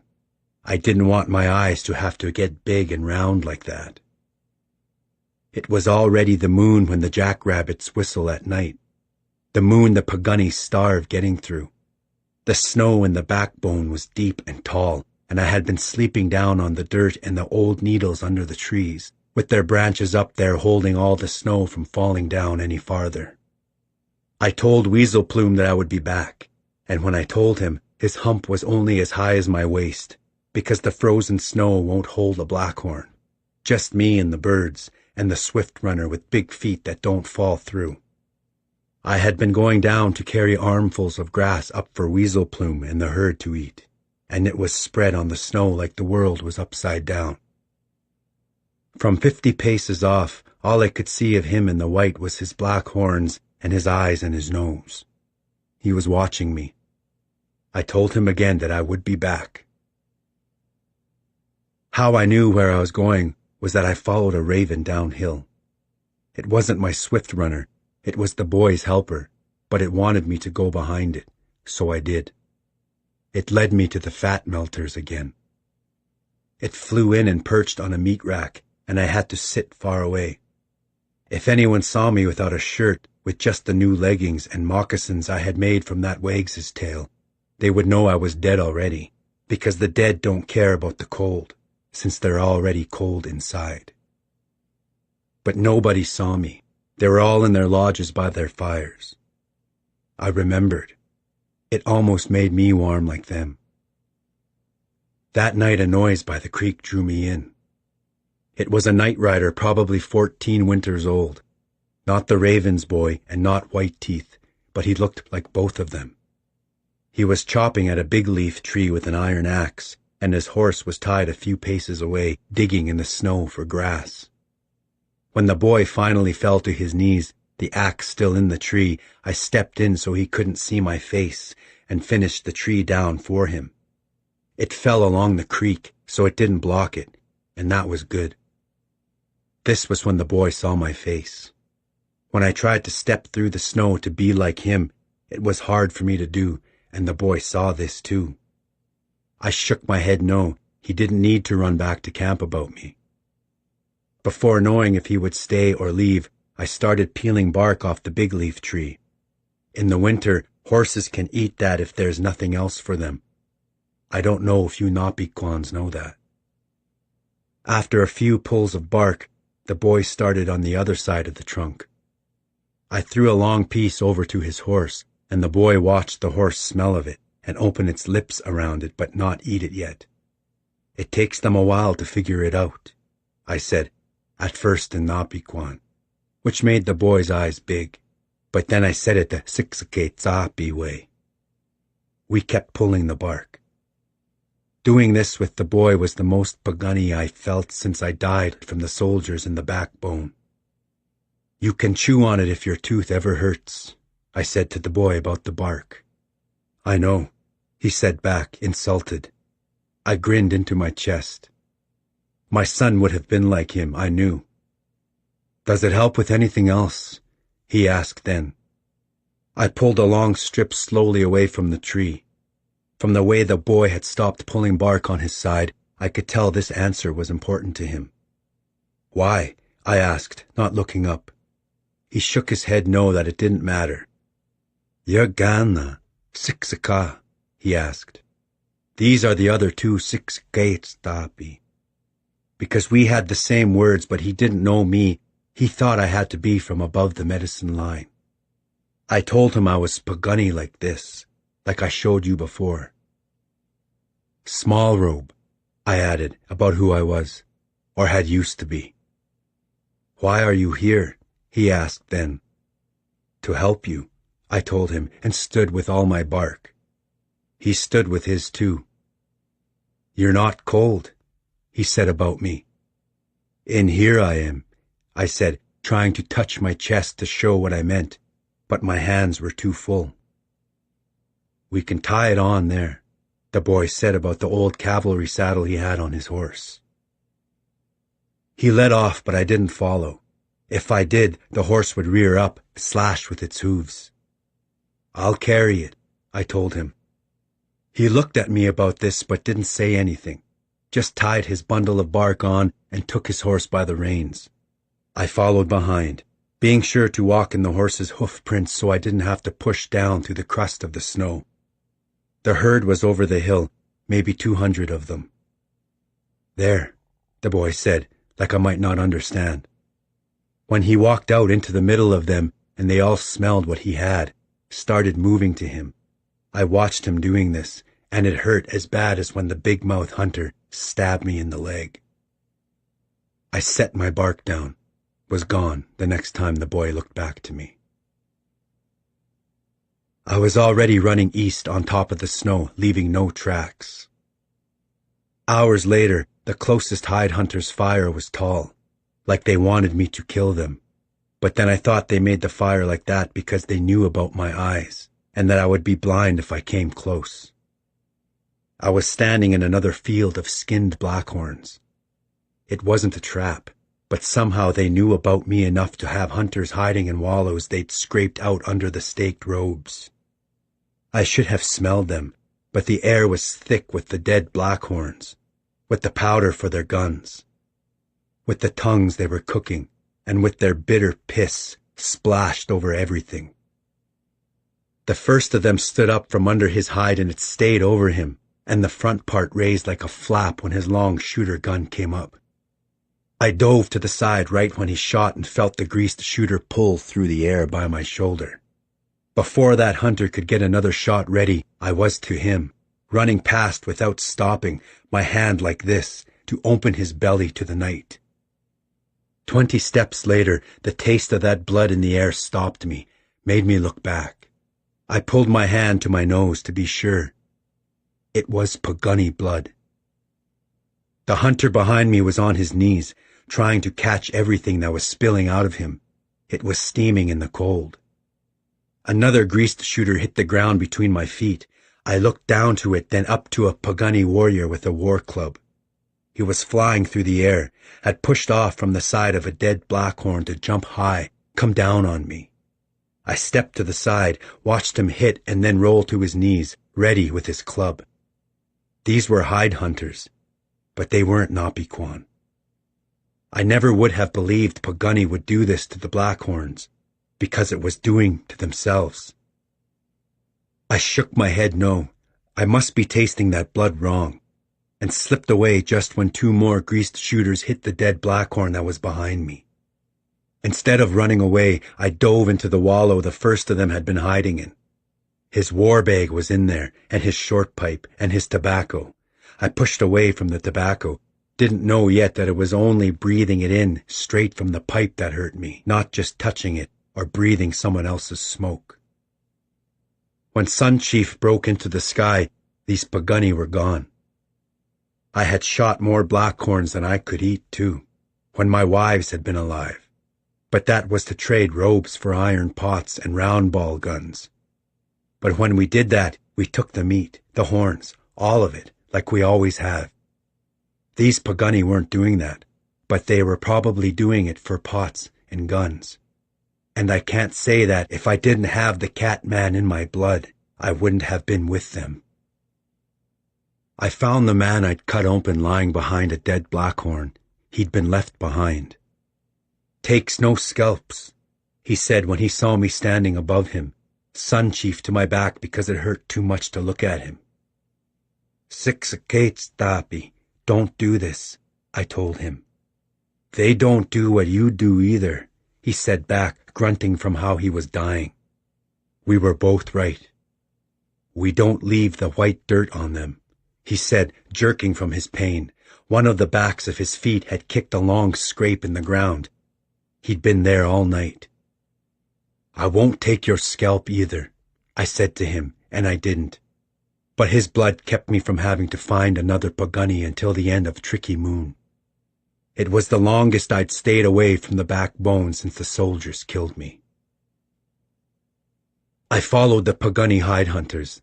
They were hunting their way east to here, I think, to sell the robes.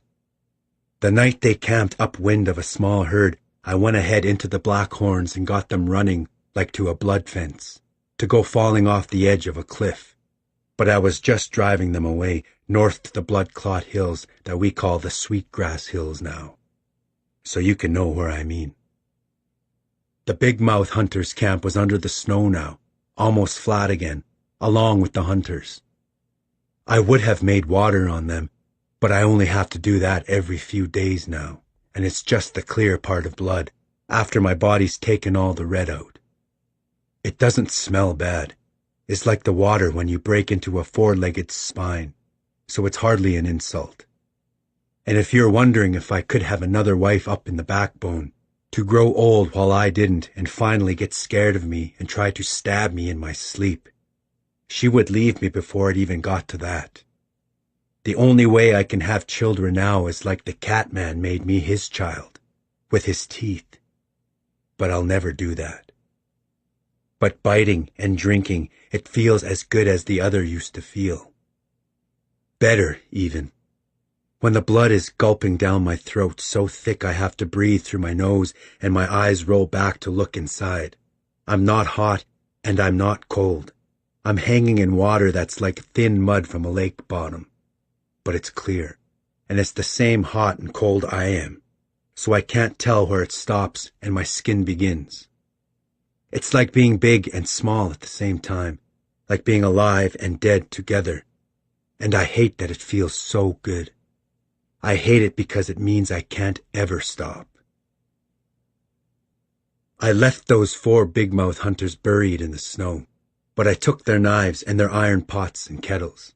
They were rusting, but you could rub the rust off with sand.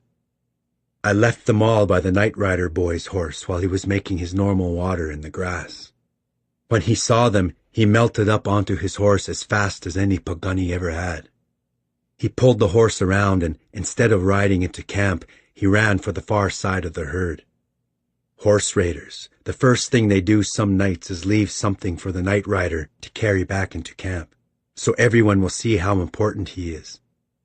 While he's being important, they drive the herd off. This boy had been taught well. When he came back, I was sitting on the big iron pot. It was turned upside down. "You," he said, still on his horse. It was snorting and trying to pull away from me. "They're for the fat melters," I said about the pots and kettles and knives. "Why?" he asked, finally sliding off his horse and letting it run off into the herd. "Because you need them," I told him. "You're the full blood," he said back to me. "Happy tells about you." "Happy?" I asked. "You saved him," he said. "The Raven boy." I nodded yes to that. "The hunters will be back soon," the boy told me when he saw me looking into the glowing lodges of camp. He was warning me. "The hunters going after the Blackhorns?" I asked. "You saw them?" he asked back, and from the way he sounded like a child when he said it, not a boy, almost a man, I knew his father had to be among them. I opened my nose to the boy's taste on the air, from his piss still steaming in the grass, to see if his father was the one I'd killed, but he wasn't. But it had been someone's father, someone's husband. I looked away from him to the east. "You keep the herd safe," I told him. "Your father will like that." 50 of them are his, the boy said, his chest raised. I nodded. I too had once had 50 horses. My second wife's oldest little brother had been night rider then. I didn't know where he was anymore. "What do you know about Heavy Runner's camp?" I asked. "I know that I was there," the boy said, and flung his head to the herd, all of them watching me, because they knew what I was. "I was there doing this." "You must have been 9 winters," I said, impressed. 8, he said. "Tell me," I told him. "You don't know," he said, not believing that every Pagani didn't already have that day in their heart. "I don't live down here anymore," I said. He considered this, looked away, then nodded to himself, shrugged, and said it all at once. "The soldiers caught me and Bearhead when we were up on top, coming back to camp.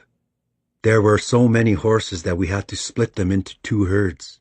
When we saw the soldiers, the rest of the boys ran off, but Bearhead told me to stay, that we had to watch the horses. The soldiers held the reins of the horses we were riding and told us they wouldn't kill us if we didn't holler. The soldiers went to the edge of the bluff and laid down to shoot. The soldier holding Bearhead's horse backed up to go around and be at the end of the line of them laying there. But the soldier holding my horse led us right up to the edge between 2 other soldiers. They had to move over to not get stepped on. Joe Kipp was telling them all this wasn't Mountain Chief's camp. It was Heavy Runners. But they kept pushing him away like this, and finally had to hold him by the arms because he was going to run out and warn the camp. The other scout knew this wasn't Mountain Chief the same, but he went down on the side where you can walk. He went down part way with a tall soldier who had brown bags tied around his legs, and the bags were frozen so the soldier had to swing his legs and walk funny from being heavy with ice. The soldiers already had 2 Ganna roped by the neck.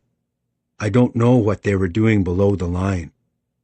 When Heavy Runner came out with his paper, the soldier with his legs in bags was talking to the Nopikwan scout, and then that scout raised his rifle fast like this and shot, and held his gun up the whole time Heavy Runner was falling. And then the soldiers beside us were shooting because the scout had, and they all were shooting for the whole morning almost. And that's what happened to Heavy Runner. They burned his name paper after. On the same fire they were burning all the lodges and all the dead people. From the way the boy said this all at once, and especially from how he ended it, I knew he had said it over and over, probably to the other boys, but maybe also to the war chiefs. Who was that scout who shot Heavy Runner? I asked. The Nopequon one, the boy said, and touched his chin to show that this other scout had a beard. I nodded. It would be too late to do anything by the time I knew this other scout's name. But I wouldn't have drank him. I wouldn't want his blood in me, even if I hadn't fed for 2 moons. You can come, the boy said, standing, using his head to tell me he meant camp. You did good that day, I told him about the bear. They stole all the horses, the boy said. But they didn't shoot you, I said. I was supposed to be watching them, the boy said, still about the horses. That's why they were really there. Everyone knows. Pagani have the best horses. I can't go there, I told him about camp. Because of Happy? The boy asked, watching me. I finally nodded, lying to him. The horses don't like you, he said. Horses are smart, I said.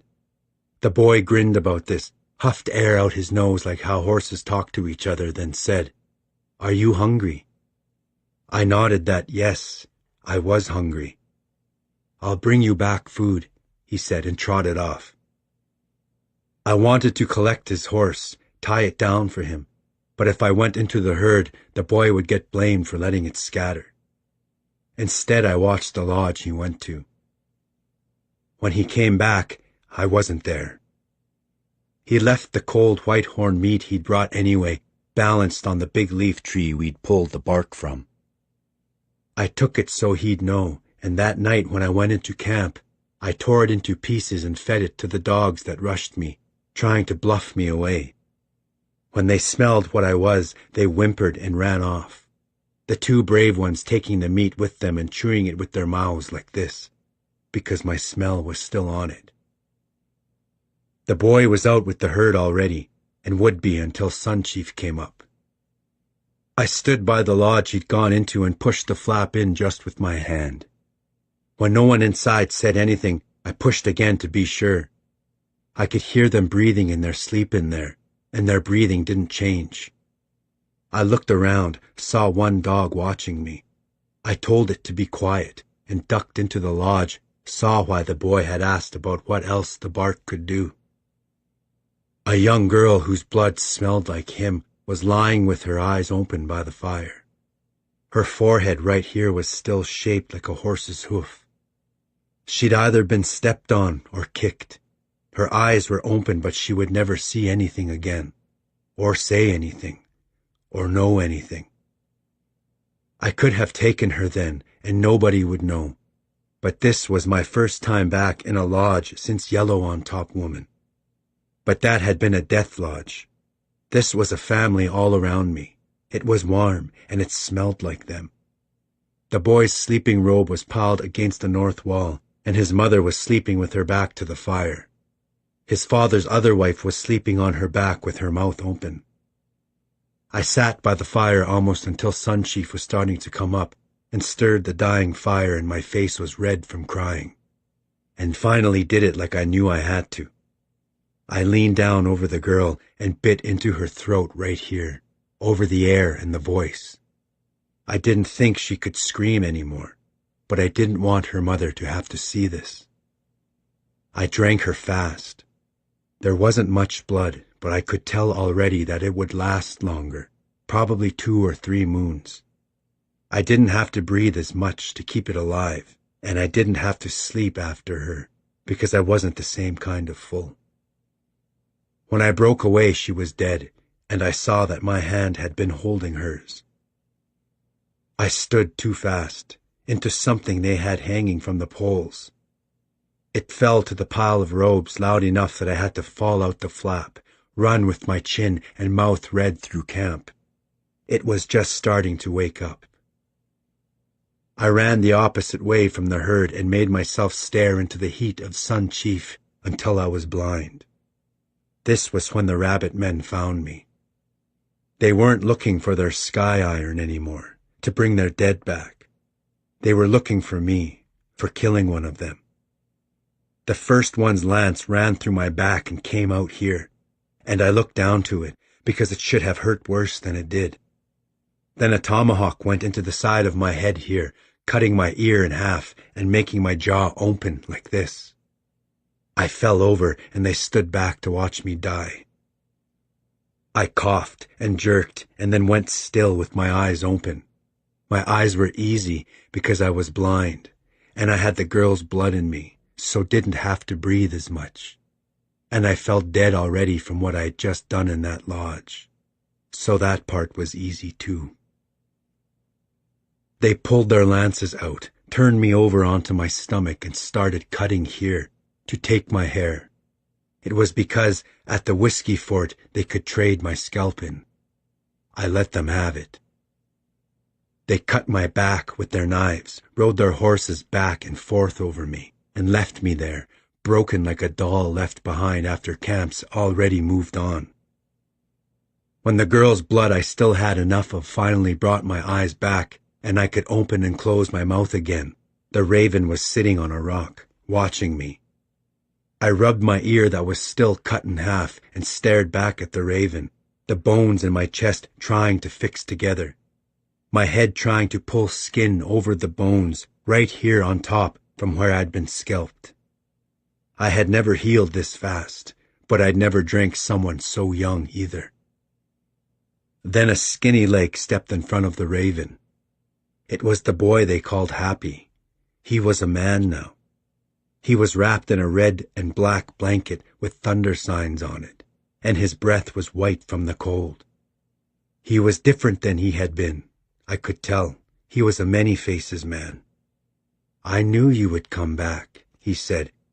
I didn't know if he was talking about me coming down from the backbone or the lance not killing me. It didn't matter. I told him I did, the raven squawked. I sat up, my arms around my knees like this. "Yellow Kidney said you were here," Happy said.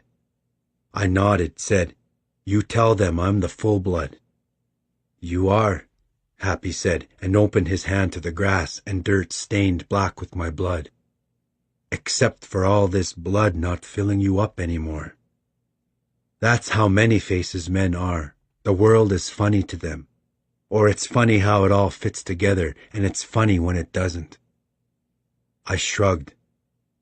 "But last night," Happy went on, "Yellow Kidney's sister died from someone biting her neck at the front, right here."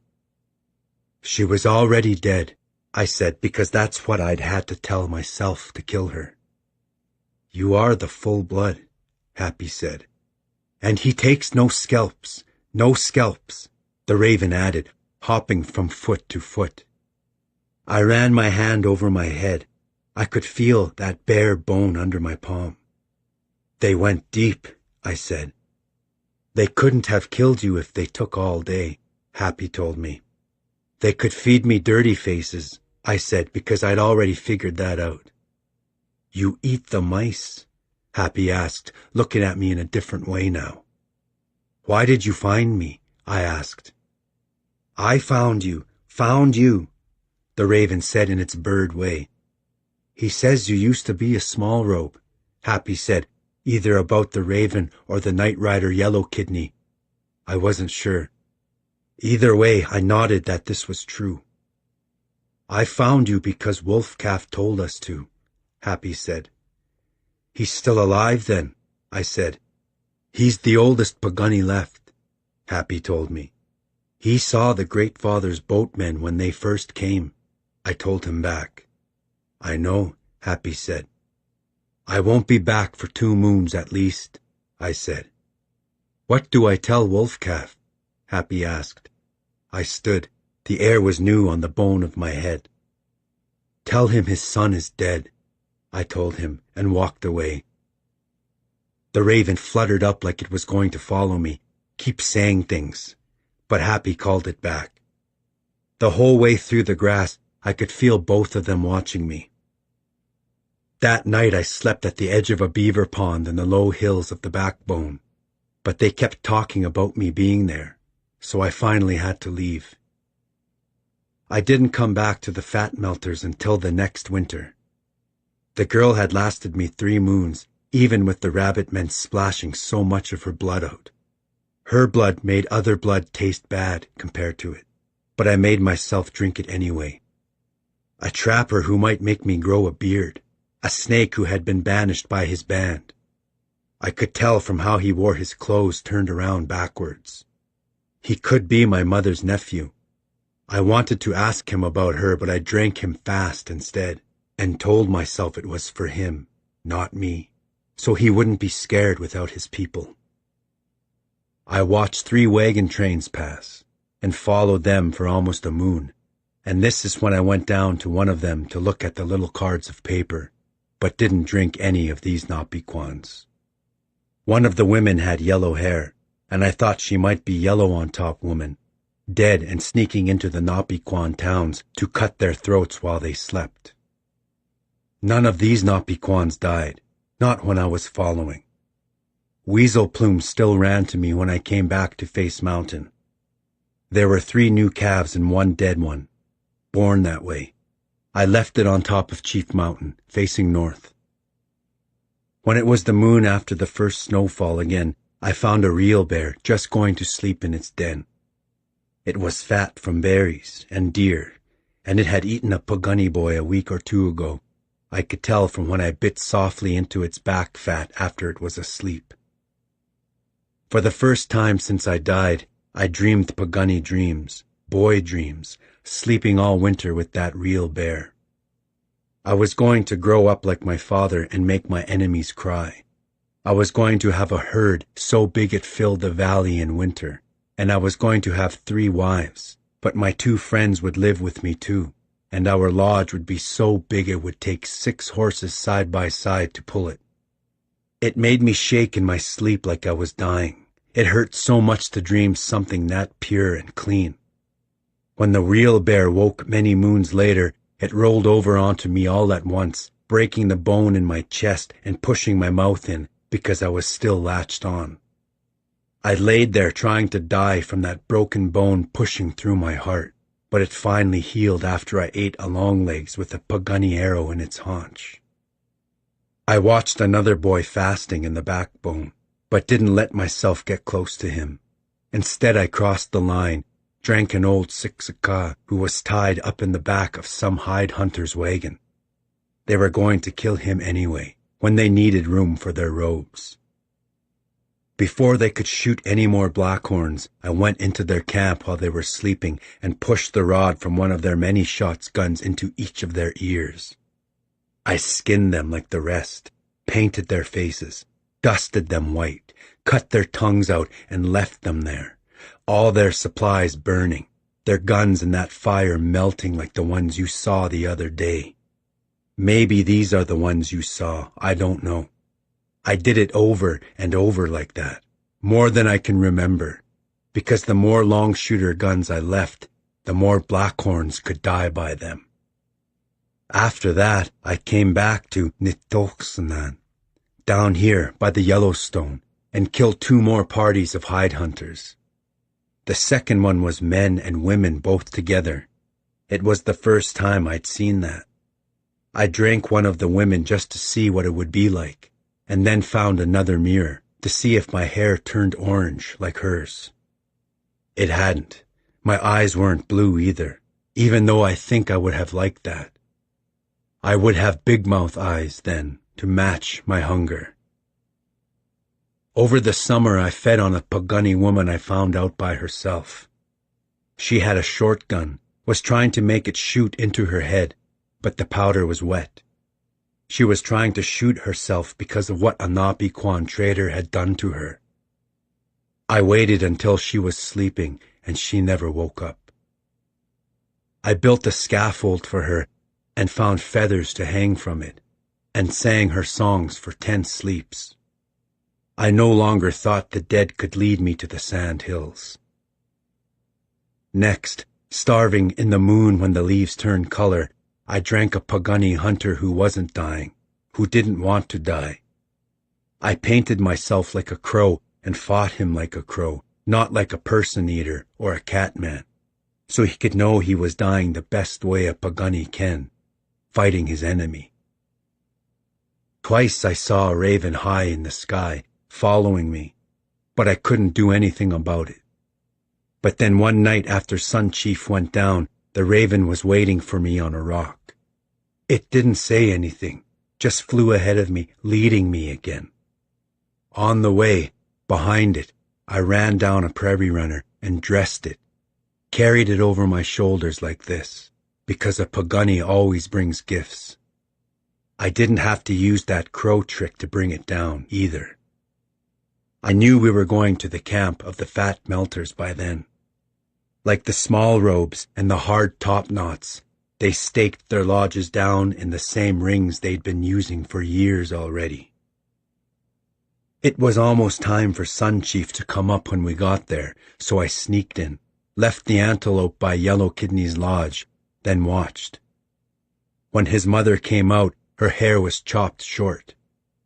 Mine was grown back all the way already, longer than it had been before, and strong enough to braid a rein from, if I rode a horse anymore. This mother who had lost her daughter looked all around for who had left this meat, but then she squatted down, started removing the hide. Prairie runner hide makes good rope because it's not heavy, but it's strong. I hid in a low place by the creek all day, waiting for Yellow Kidney to come out to the herd after sleeping, because that had to be why the raven had brought me back here. I thought he had remembered the name of that Napequan scout, so I could make him cry and then make him cry some more. Instead, his mom made 2 of the men go out looking for him. I stood and they saw me, yelled, and ran back to camp for their guns. I didn't care, was already running for the herd, the horses scattering in front of me like a big mouth moving through whitehorns. I found the boy on the far side, on a small hill. He was dead, his neck bitten the same as his sister's had been, right on the front, so he couldn't scream. I fell to my knees shaking my head no, that it hadn't been me, and then I saw he wasn't lying on a big head's fur like I'd thought at first. He had been laid down onto a blackhorn robe, a thick and white blackhorn robe, one still with flesh and fat on the back of it, because I'd been carrying grass up into the backbone for the herd. I fell back, couldn't breathe anymore. And already the men from camp were coming in and shooting. And I hadn't fed on this night rider, I never would have, but my face was red from crying, which meant my mouth was too, so I ran, and I've been running ever since then, all the way to here. I would tell you that my pipe is empty now, but you know now that it's been empty for half of my life. If that's what you call this.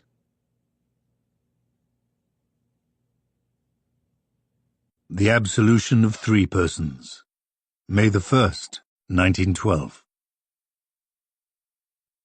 Goodstab knows who I am, and he knows that I know that he knows.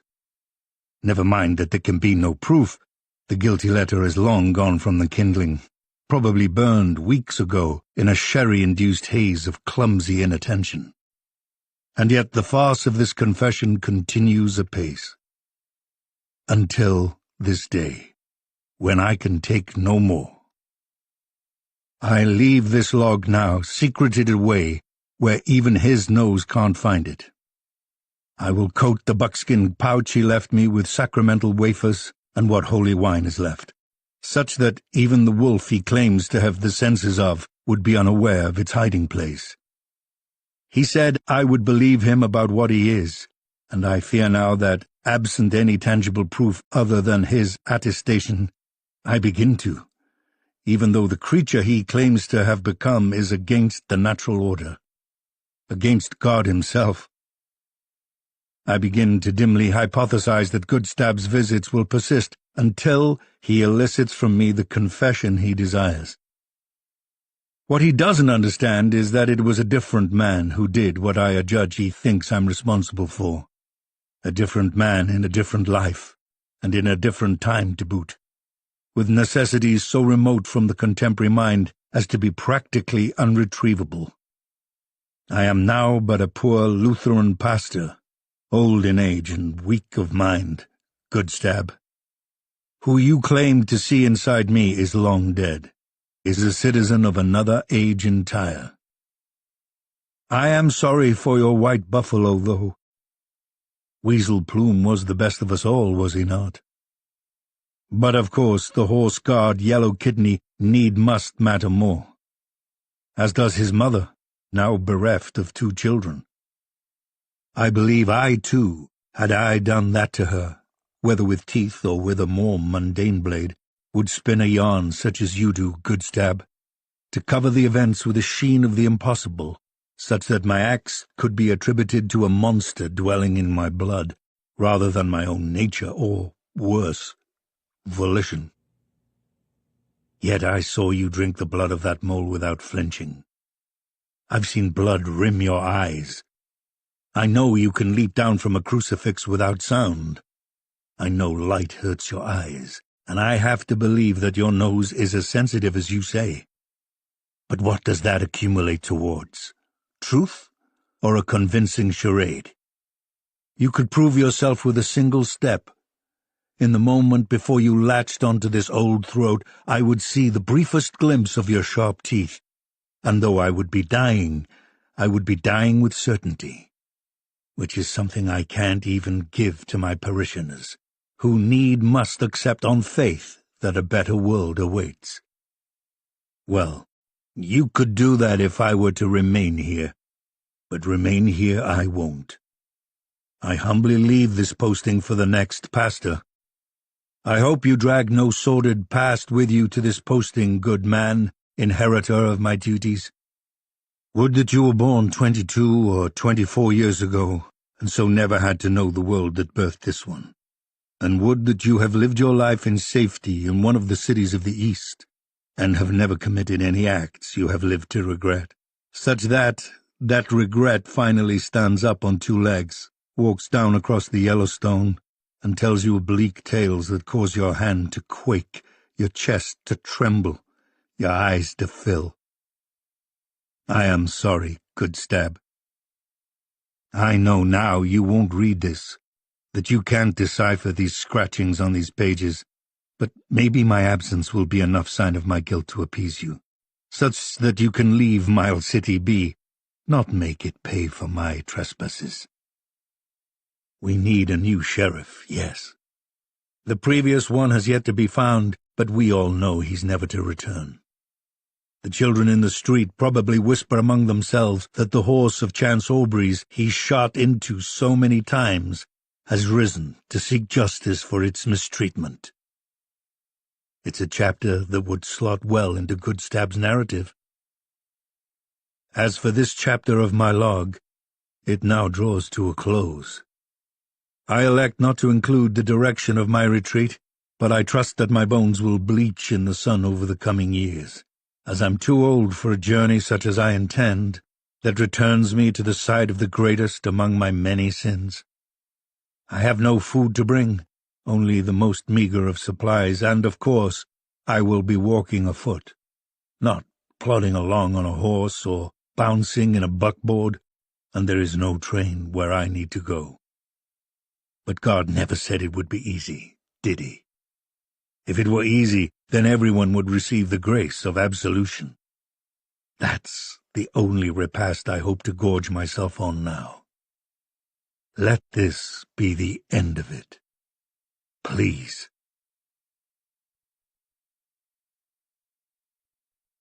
May the 12th, 1912.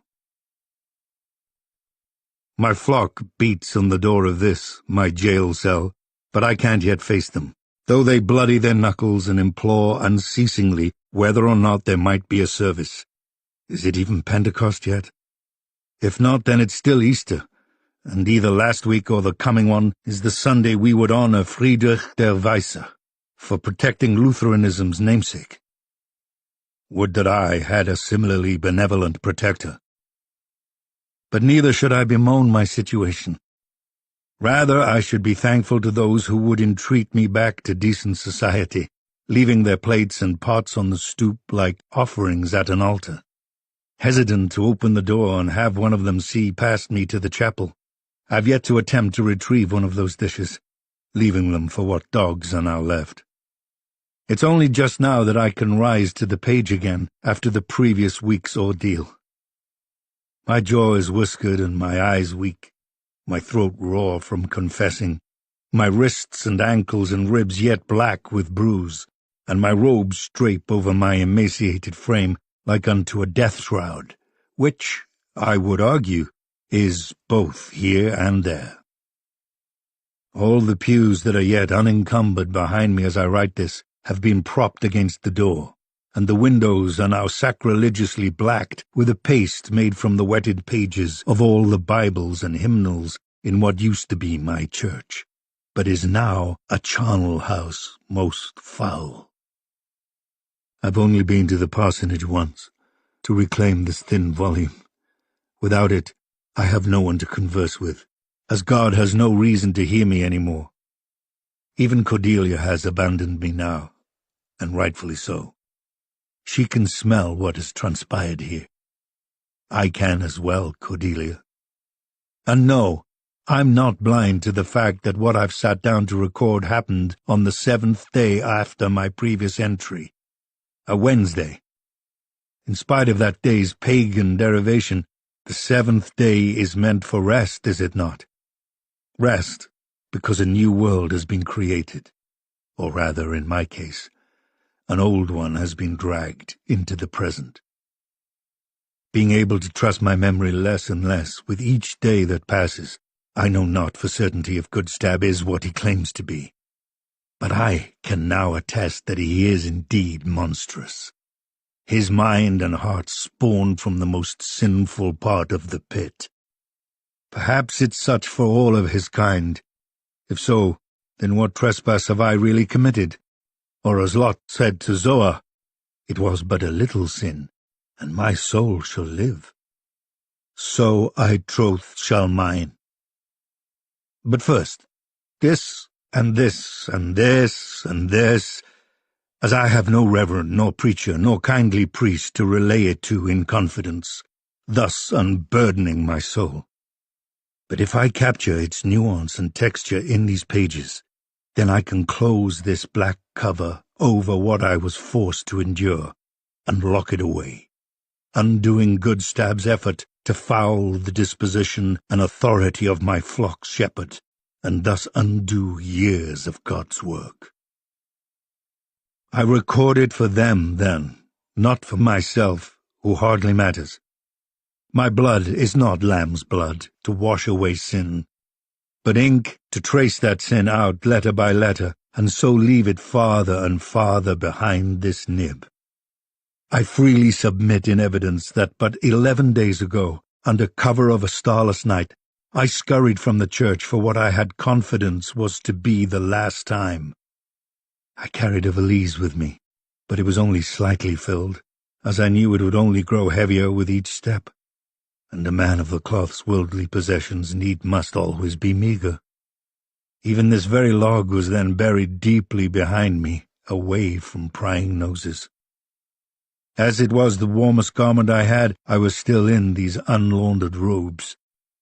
Instead of awaiting a train, like would have been expedient if distance were the sole concern, I stepped across the iron tracks that could deliver me from Goodstab's influence, and trod into the open prairie to the north, thinking the while that this may chance have been Dove's last walk just the same. By morn, due to my limping progress and my unfamiliarity with the terrain, I could see still the distant shape of Miles City, standing up from the limitless grass. I slept fitfully through the day, rising at nightfall to gnaw on the crust of bread I had. The stars were out this night, the moon waning, only showing half its face to me. I waded across the Yellowstone carefully in the dark, holding my valise over my shoulder until I stumbled as I fully expected to, only clawing my way to the northern shore by the grace of God. My robes soaked through, I proceeded to build a fire, which was a loathsome task for one with no cause to have done it for decades. But I was fortunate to be in a river bottom. There was ample wood. Taking Goodstab's advice, which I know means accepting the truth of his story, I built the fire tall as the buffalo hunters once had, until it was blindingly hot, enough to keep a whole cursed tribe of catmen away, or so I thought. The robes I was still wearing steamed, and I held my palms out to the heat, and if I slept, then I couldn't draw the line between that and wakefulness. What I do know is that one time when I opened my eyes, there was a pale, naked form sitting across from me. I startled back, but the form didn't move in the slightest. By degrees, I came to see that this was the headless, naked body of Christ that had heretofore been hanging on the cross behind my pulpit. I shook my head, no, in appeal, but the appeals of men are as mist hissing against the side of a heated kettle. As the Greeks used to say at the dawn of rational thought, each step to avoid your fate is but a step closer to it. When I looked back to where I had been seated, Goodstab was in my place, in robes so alike mine that I flinched, seeing there a figuration of myself. Goodstab was wearing those darkened spectacles against the pyre I had staged. "I would welcome you to Nitausinen," he said with a degree of expansiveness I wouldn't have ascribed to him. "But the Bakuni no longer let you Napiquan in like that." "How did you find me?" I asked, my voice unsteady. "When was the last time you bathed 3 persons?" Goodstab asked back. As the headless Christ was in the only other seat afforded by my campsite, I went to push him but slightly to the side, as respectfully as I could manage, but found him too heavy.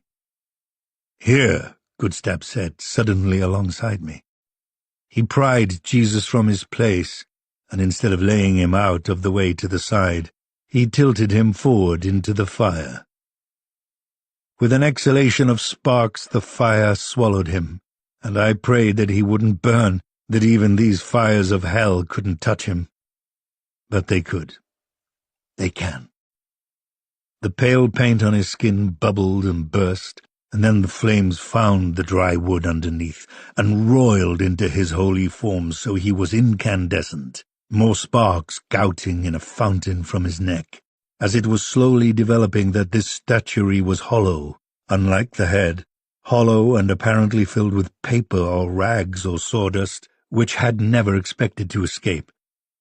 I sagged into this new and regrettable station of my life, stared between my feet.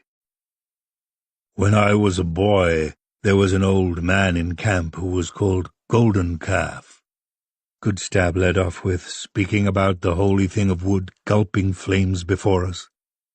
"He was named that when another black robe came to the Pukuni and read to us in French from his book." "Exodus 32, I recited with full abjectness. "No, Golden Calf," Goodstab corrected. "He cut that black robe's throat, but he saved his book. It was his medicine from there on out. He would burn a handful of pages at the Sundance each year, less pages every year, and everyone would sing the words they remembered from that black robe. And so his mission continued well after his own passing," I muttered, perhaps only to amuse myself. "We aren't done yet, 3 persons," Goodstab said to me then, leaning forward to peer up into my downcast face.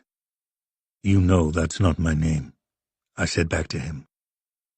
"This is almost where the first of the buffalo men were found," he said back, peering out into the darkness to a hillock or wallow only he and Sheriff Doyle and a few others knew exactly.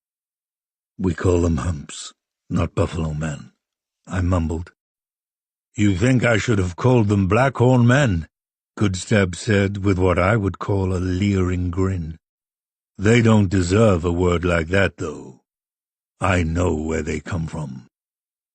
I looked up to him about this, but couldn't see the relationship he was portending. "California?" I ventured.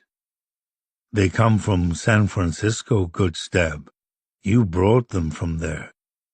If that's what you say, 3 persons. Goodstab said, having led me where he wished. I was going to die out here, I told him then, like a challenge. The Bukuni would carry your bones back across the river, Goodstab said in mild disgust, to keep them from touching with ours. What have I done to you? I asked. You haven't heard my last confession, he said, standing, wincing from the brightness or the heat of the fire, now that it had hold of something holy. You don't know the true count of dead I carry. I can hear that number now, here, I told him, spreading my hands over the darkened land as if offering the Eucharist. No, Goodstab said. We do it in your holy house, where we started. It's also where we finish. But, I began. The reason I didn't finish was that Goodstab was rushing at me at last. I thought because he could no longer control his hunger. As I expected, his open mouth struck at my neck, and I thought to finally feel either sharp teeth or flat ones, and then no, believe like he said I would. But then I noted that his eyes were yet open, as he was watching mine. When he bit down, his teeth were flat and clamping down over the main course of blood just under my papery skin, but I believed that he didn't want to puncture and drink, only tighten and hold, such that the blood dammed behind his teeth. My world went dark by slow degrees. As I fell back, the stars above were scratching lines across the sky, and if I didn't smile from this brief vision, then my soul did. I was being born anew. Whether I fell into Goodstab's arms or into the grass, I know not. Only that, when I woke 2 days later, perhaps having been lovingly bitten over and over in like manner each time I stirred, my vantage on the chapel was both familiar and strange. The pews and windows and door, dressed in inky shadow, were positioned as they always had been, but the angle I was seeing them from was markedly different. As if I were yet sleeping and seeing my church through the skew of dream. I made to move forward, come down to my habitual place at the pulpit, but found myself tied by wrist and ankle and midsection to the cross, such that the wrapping around my ribs carried most of my weight. My brittle shoulders would surely have cracked like grouse wings if asked to support me. When I lifted my heavy head from where it had been hanging, the muscles at the back of my neck creaked and my throat clenched. When, in the light of the lone candle flickering at the back of the chapel, I saw the dim form of Goodstab standing before me with his hands clasped behind his back, his black robe draped over his frame, I startled, despite the fact that who else could my tormentor have been? How else could I have expected him to be attired? Arthur Beaucon, he said, peering up at me over his darkened spectacles, and hearing my actual name from his lips caused my gut to clench, my heart to spasm. What are you? What is this? I demanded. Confession, Goodstab said with the hint of a grin, and then shoved his darkened spectacles up close to his eyes. Whereupon he struck a match. Even shielded by the dark glass, he still had to turn away from its incendiary first sputters of bright flame and peel his lips back from his teeth to hiss. For an instant I would rather not remember. Either two of his bared teeth seemed to have points, or my fears coalesced to grant them such sharpness. But before I could confirm or deny what I was seeing, he was swirling around like a stage actor, taking that flickering match to the front row of pews, it turned out. The left side from my own personal Golgotha. In my first moments of waking, when this was naught but a dream, I suppose I had the distant notion of worshippers in the pews, but since this had been mere fancy conjured during my long climb up from the depths of sleep, the shadows out there had just been props, memories, suggestions, a background. Goodstab would make them particular and move them into the foreground. He already had a candle positioned on the seat of that leftmost pew, which caused my eyes to narrow in regret, fixated as I immediately was on the spatter of wax a lonely old pastor would have to be scraping up later and carrying away in the palm of his hand. Goodstab held the match's flame to the wick. The candle took it and steadied it, and in the glowing puddle it spread about itself. I couldn't at first accept what I was seeing, but then I had to. It was Sheriff Doyle's mortal remains. I jerked to occlude this vision from my sight, but there was nowhere to hide. Doyle was in the early stages of putrefaction, yet he hadn't been skinned. Judging from the blood pooling on the wooden pew around him, he hadn't even been exsanguinated.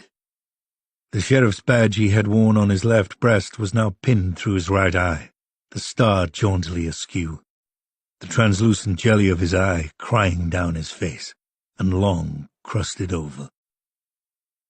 "Thank you for sending him out to me, three persons," Goodstab said, taking the candle to Lavinius Clarkson, wrapped tightly in the tattered, waterlogged remains of the American flag he had been so fastidious about. On the dingy white parts of that flag, his putrescent blood was soaking through. "I would have drank him just so he would know who was killing him," Goodstab said, holding the candle's flame right up against Lavinius's mutton chops, as if trying to better peer into his dull eyes. "I would have, but he's been touching that flag for too long, and I don't want that inside me. Would rather eat another mole, or a wagon train of moles."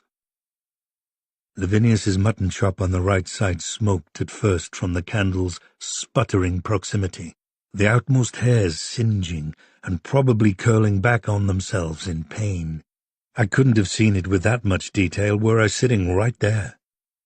Then the whole ragged sideburn flared up, turning our former postmaster into Goodstab's next source of illumination. He held his hand up to shield his eyes and backed away, shaking the light from his head. In the greater glow spreading from Lavinius, the rest of the chapel illuminated, and my whole body slackened in defeat. On the right side of the chapel opposite Doyle were all four of the lodging-house denizens, each fully clothed and showing no obvious wounds, yet each obviously expired and posed in death in the same order they had long occupied their erstwhile pew. What they had done to warrant this treatment is yet a mystery. Perhaps being a resident of Miles City, just south of Blackfeet territory, is enough. Early Tate's recently acquired bowler hat was in his lap, brim down. It was very proper. No, it was a sacrilegious mockery of propriety. It was a heretic's jovial impulse run rampant. It was what I should have anticipated a savage mind would conjure from its well of grief and resentment. Crawling across California Jim's cheek and across his eye was a horsefly of such satiated girth I could even see it clearly from my elevated perch. It made me want to scratch my own eyeball with the back of my knuckle, but neither could my hand reach my face, nor my face my hand. Meaning, the scent of Lavinius Clarkson's face meat slowly cooking was oily in my nose, and the back of my mouth, and my chest. "Would you preach to them, three persons?" Goodstab said from the shadow he was standing in. "Would you instruct them on how to live a life without sin?" I closed my eyes to blot all this away, to insist it wasn't happening. But then, in a manner I can't explain unless I had blacked out, my senses retreating along with my tenuous hold on the actual, Goodstab was perched behind me, his mouth right to my ear so he could say, "Would you tell them that killing is wrong?" I winced, swallowed, closed my eyes tighter yet. Goodstab's breath smelled of nothing, of the broken crockery he claimed, I suppose, but Lavinius's meat-popping was the more overwhelming scent, one I admit I recognized. Goodstab took the flap of my ear in his teeth and bit, but lightly, affectionately, surely leaving a crescent of bruise, and then he hissed loud enough that I flinched forward. His hand was on my shoulder in passing, and when I finally deigned to open my eyes again, my vision was all swirling black robe. Among the pews again, or still, Goodstab took Dove's bowler from early Tate and used it like a snuffer over Lavinius's head, such that smoke billowed out and out around the brim. The flag swaddling his shoulders was already smouldering, however. When that thick, sun-dried cloth caught with patriotic flame, Goodstab reached forward to gently push Lavinius over, and thus, if not dampen the blaze, make it less direct to his night eyes anyway. In the resultant glow, the chapel now underlit, which served to deepen the shadowed eyes of all the dead, I felt myself watched now by another corpse, one I didn't recognize from Miles City. But then I saw this man as Goodstab intended, which is to say I looked from the grim visage of the face to the open chest of the striped jacket he had been buried in. To save the ruination of a shirt, since there had been no wake, no viewing of the dead, this man had been nailed into his coffin with only the jacket, meaning what I had to look away from between the yawning lapels of his grave clothes was the decomposing muscle and bone of his chest. This was the hump I had myself helped inter. He was now exhumed, as Dove had intended. "I know you think I drank his blood," Goodstab said, looking up at me, his dark right hand on this hump's left shoulder, as if greeting an old companion. "But the corruption in him is worse than that other one's flag." "So you killed him just to kill him?" I had to ask. "I opened his neck over an empty little grass-eater hole, and let his heart push all his blood down into there," Goodstab said, patting this hump in farewell. "But it wasn't empty, the hole. It was only empty of little grass-eaters. A crawls on his belly came up through that blood, hissing and striking at the air." "A snake," I filled in, saying it mostly for myself, to help complete the image now writhing in my head. "A snake, yes," Goodstab said. I coughed from the meat smoke in the air, and Goodstab seemed to like this. "Do Napiquans taste the same on the air as Pecuni do, 3 persons?" he asked. And before I could struggle an answer, or resist the question itself, the flame engulfing Lavinius's flag and skin burned through to his sheath of fat, the flame spitting and popping with abandon, and I, being of decent stock, not savage, wretched. And I longed to write in these pages that my revulsion was from the fact of the smell, but that would be a lie. I hadn't eaten since that night on the Yellowstone. What so revulsed me was how my mouth wet itself, and wet itself, I suppose, at the prospect of the food I was smelling. At the end of this abreaction there was a long string descending from my lower lip, perhaps connecting all the way to the altar floor. I couldn't see directly below me, only knew that I couldn't break this string with my hand or my knee. I sobbed, and each sob made me heavier, so the straps holding me in place cut deeper. "Why?" I pled, ending it with a wet cough I wasn't certain I would recover from. Goodstab was drinking this in with his glittering eyes. It was, I believe, the first time I had seen him excited. On him it was unholy. "Why?" he repeated back, but not with the same inquiring tone. Rather, he was suggesting that this had been a hollow question. He was, I see now, whispering to me that this moment we were mired in up to our souls was the culmination of all his devious efforts, and not a word had been wasted in delivering us here. It was where he had been taking me all along, Sunday by Sunday. Even that fanciful story he'd told about the magic turnip opening onto another world hadn't been idle talk. but an indirect way of sketching our burgeoning entanglement out so I could, when it was propitious for his purposes, understand it as he wanted. That time had now come, and I could see at last what our relationship had been. Our whole time together, Goodstab had been a child who had pulled that plump turnip he spoke of up from the prairie, and was at first working the caked-on dirt and detritus off it. But then he was finding the smallest fleck of that turnip's tough skin, and steadily tugging it away, strip by careful strip, trying to be careful not to pull too hard, lest that strip rupture part way down, causing him to have to pinch another tatter up. It was my skin he had been peeling with each chapter of his story, and he was to the last strip now, at which point my fibrous white meat would be exposed for his teeth to bite into. His name was Benjamin Flowers. I managed to get out about the unburied hump, because pronouncing the man's name was a rampart against Goodstab's depredations. And I don't know why you would do him this indignity. This injustice.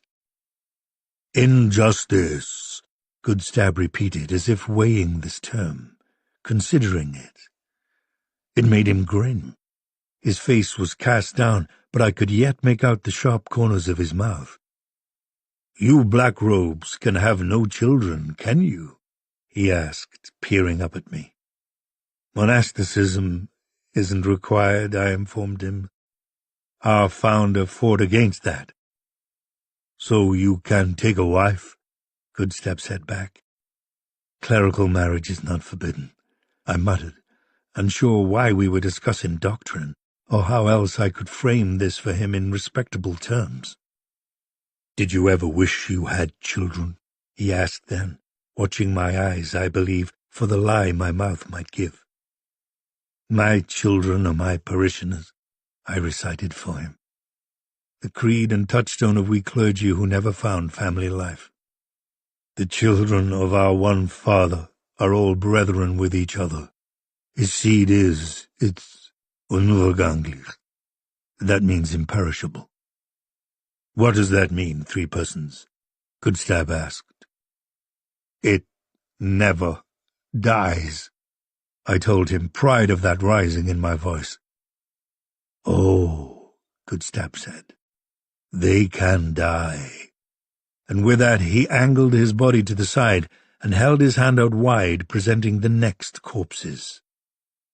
Before I could warn them not to, my eyes fell on 3 dead bodies seated mutely alongside Benjamin Flowers. The first 2 were his sons, who had been disposed of in like manner, both without their skins of their torsos, which only served to make their faces stand out more, as if imploring me, as if waiting for the service to begin. They were, according to the names penciled on the back of Dove's photographs, Archibald and Milo, though I, of course, couldn't tell one from the other. The third in attendance was tow-headed and young, perhaps 15, and but recently deprived of his skin, judging by the wet glisten yet on the scraped raw meat of his torso. This would be Arthur, I knew. "That one shares my name, I know," I mumbled, trying to snatch that surprise from my tormentor, and tore my gaze away, studied instead some of the other corpses that had been posed in the pews, to be called upon one by one. Now that Lavinius Clarkson was providing better light, the chapel was revealed to me entire. How I wish it hadn't been. While Goodstab would seem to have respect for cats, little hunters that they are, for dogs he must have no use, as they were all dead, but propped upright, their eyelids removed, so I was caught in their hungry, childlike gaze. Perhaps Goodstab had dispatched them en masse because they wouldn't let him alone when he was trundling the dead across the rooftops of Mile City to stage them here, which could explain the denizens' attendance as well, as their station at the lodging-house would have afforded them a clear view of those self-same rooftops. As for the dogs, Their being intermingled with the corpses of men I had known was perhaps the most damning insult so far.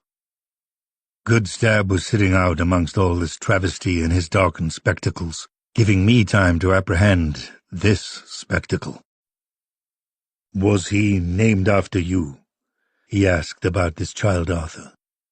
"I'm not the first Goodstab among the Blackfeet. Wolfcalf wasn't the first of his name." "Why would he be named after me?" I asked back, almost with a dismissive chuckle, had levity been remotely possible to broach into in these circumstances. Goodstab shrugged, studied the boy. "I'm not the first Pukuni you ever saw, am I?" he said then. "Do I have to be up here like this?" I asked back. "Not much longer," he assured me, feigning, I believe, pity for my regrettable situation. "What do you want from me, Weasel Plume?" I asked. Goodstab turned away from this name, hiding his face. "You don't call me that," he said in the other direction. "Because your Catman killed him?" I pressed. "Your white buffalo, or the child you used to be before—" Goodstab's hands, each tucked in the opposite sleeve, flung out all at once, and the fists he had made took the opposite sleeve with each hand, baring his dark arms, his black sleeve still drifting across the chapel like discarded wings, his eyes he had hidden behind his darkened spectacles. "You're asking me to kill you," he hissed. "But I know this game 3 persons. Pekuni enemies taunt us like this, the same when we have them tied by the fire and they see the night stretching long before them. Peasy taught us not to listen to their insults." I looked over to a black sleeve, draped now across California Jim's scraggly head like a Sunday scarf. "If you won't kill me, then what is it you want from me?" I asked him. "I would know what happened to your toes," he said, his voice controlled again. "My toes?" I asked back, leaning forward to see them. When I couldn't, Goodstab was suddenly there, using either his fingernails or a palmed knife to sever the canvas tie around my forehead. Instead of watching his agile, soundless descent, I leaned forward to inspect the feet I could already tell were bare. They were crossed just as the statue Christ's had been, a positioning I had always assumed was to save Roman nails. Front to back, only a single spike of iron is required. I started with fright, seeing that my 3 missing toes were grown back, but were again blackened with frostbite. I waggled them to confirm this was no trick, and the longest one detached, plunked to the wooden floor. Then slowly the next, and the last. They weren't my toes, but had been clipped, I imagine, from one of the corpses occupying the pews. Clipped and somewise adhered to my stumps. Yet I felt each of them detach, and would have sworn I even felt their slight impacts far below. 1, 2, the third. "Yes," Goodstab said in much delayed response. "It was the Catman, returned, who killed Weasel Plume. Do not things like this happen in your holy book? He had been living like a weasel in the backbone, eating small things at first, when he was weak and dead and nothing, and then bigger and bigger things over the years, until he finally found a band of hunters, or trappers, or even Pekuni. You said you were going to tell me the number of your dead," I reminded him. "You first," Goodstab said up to me. "My toes, then," I said, moving my stumps as much as they will. "That's 3. "But how?" he asked, seeming to play along. I sucked my cheeks into my teeth, pursed my lips, then shrugged as best I could. Said, as I had to, "The cold. Snow. I was walking through the snow, Goodstab. Surely the Blackfeet know about this?" "We don't know to wrap our legs in your brown sacks," he said back to me. But that wasn't enough, was it? Burlap? I muttered. You're talking about burlap? Did it keep you warm that day? He asked. Did Joe Cobell wrap his legs? Did Joe Kip? I breathed in, and the air was bitter cold to me. Again. I turned as far from Good Stab as I could. From where I was, I could see the ventilation window at last. The cross was the only place in the church it was clearly visible from. Jesus could have told me about my visitor perched up there at any time, but he never did. But he also had to have seen Goodstab rush forward to place that buckskin pouch under Erna Schmidt's sausage. Mustn't he have? He, my pale Jesus, was now ash, and perhaps a single white foot out on the prairie just north of the river. I'm sorry, Father of all fathers.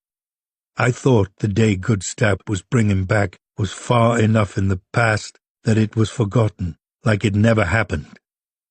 But you see all, I know. No, I said, tears flowing freely down my face now, and plunging off my chin into open air. Know what? 3 persons, Goodstab asked. He was standing between the 2 frontmost pews now. The 2 frontmost pews of this much-sullied church I sit in now as I write these selfsame words. But Goodstab would pull me back to the charnel house of my youth, wherein I recognized the cat-man I carried with me. This is your confession, not mine, I objected, but weakly. Tell me you weren't there that day on the bear, Goodstab said, standing directly below me now. Tell me you weren't there whispering into the coward Joe Cobell's ear that he should shoot Heavy Runner. Tell me that here in your holy house, and I walk away, 3 persons. I was shuddering in my restraints now. We had been walking for days in that blizzard, I said down to him, my voice loud with resistance. We had orders from General Sheridan to strike them hard. Them, Goodstab repeated, his lips thin. You, I said into my chest, my tears wetting my chin, my chest, my whole damned life. The Blackfeet, the women and children and elders, you mean, Goodstab said, turned away from me again. And did you strike us hard? He added needlessly. I blinked fast to keep from being pulled back to that day. But you're a black robe, not a soldier, he said with false misunderstanding. Were you there to read your holy book over the dead, 3 persons? I opened my mouth in what I would call pain, but it was deeper. It was all my sin trying to find a way out. Yes, I watched women opened from crotch to throat with knives sharp enough to cut through the heart of the world. Yes, axes were used on the few men in camp once they were taken prisoner. Yes, the infants' heads were collapsed in with the butts of rifles, one blonde soldier instructing the rest how less effort was needed if you came down on top of the head, where it was softer, so you just had to snap down and back fast, like plunking a misbehaving dog away from your horse. Yes, I remember the pungent smell of the piles of their bodies and lodges and winter stores burning. I wasn't really there, I attempted myself to believe. Then Joe Cobell didn't really shoot Heavy Runner, Goodstab said in savage objection. But they didn't even fight, I insisted, which I hear now was the first part of the admission Goodstab had been leading me toward for weeks. Because they were sick from the white scabs, Goodstab said. And when he turned halfway around to me, I saw that his cheek on that side was reddened with tears, and his chin was quivering, as was mine. This is when I screamed, Lord, I know not why or wherefrom. Just that I had too much inside me for one old man to hold anymore. I had too much inside, and it had been roiling for too long, and this should have been my voice that day. I know, this should have been how I screamed for the soldiers to stop shooting. Stop shooting! Goodstep fell to his knees, pressed his forehead to the floor, and he screamed too. And I dare say our screams harmonized, at least in how much they pained us. This, I believe, is the story of America, told in a forgotten church in the hinterlands, with a choir of the dead mutely witnessing. You tore out the heart of my people, 3 persons, Goodstep said into the floor. I'm sorry, I said back. I knew how weakly. I'm sorry. I'm sorry. I'm sorry. Is it wrong to kill? He asked then, again sitting back on his haunches, his bared arms hooked around his knees. Is this what you tell your people who come each Sunday? Yes, I said. Then why did you do it? He asked, standing again, wiping the blood from his face onto his arms, such that he now had war paint streaked across his cheeks. I didn't, I told him. It was the soldiers. Why 3 persons, he insisted. We were freezing and hungry, I said back down to him, my bile rising to be forced back to that day again, my toes black and dead in my boot. Why? Goodstep said, his back to me again, so he could walk away down the aisle. Because those were the orders, I explained. Why? Goodstep said quieter, sitting again in his pew, his head down now. I don't know, I finally admitted. You do, he said. They didn't even fight back, I blubbered like a child. Ever since it happened, this has been my balm, and it had heretofore been enough. Goodstep looked up to me about this, said nothing. If it wasn't us, it would have been another regiment, I said, calmer again. You can't stop a country from happening, Goodstep. But we were already a nation, he said up to me. We didn't ask you to come. Didn't you? I said back. Did you not want our rifles, our kettles, our horses? We just wanted to live, Goodstep said, standing from his pew and approaching, using the back of each pew to support him as he came. How could you shoot us in our winter lodges? You weren't even there, I told him. The best part of me was, he said. Why did you? Because you were just Indians! I bellowed at last, my own spit spattering from my mouth, my eyes glaring down at him in all my righteous fury and indignation to even be pressed so on this. Goodstep held my eyes about this, gauging the truth of it, I think. And then he nodded as if in defeat, though this had to be victory for him. You don't understand, I said pleadingly as if to a higher power, longing to use my hands to gesture with, to make him see, to get him to understand that these were different times with a different breed of men, the kind necessary to forge a new land, a better country, one that made use of its resources rather than letting them lie fallow. I understand, he said, however.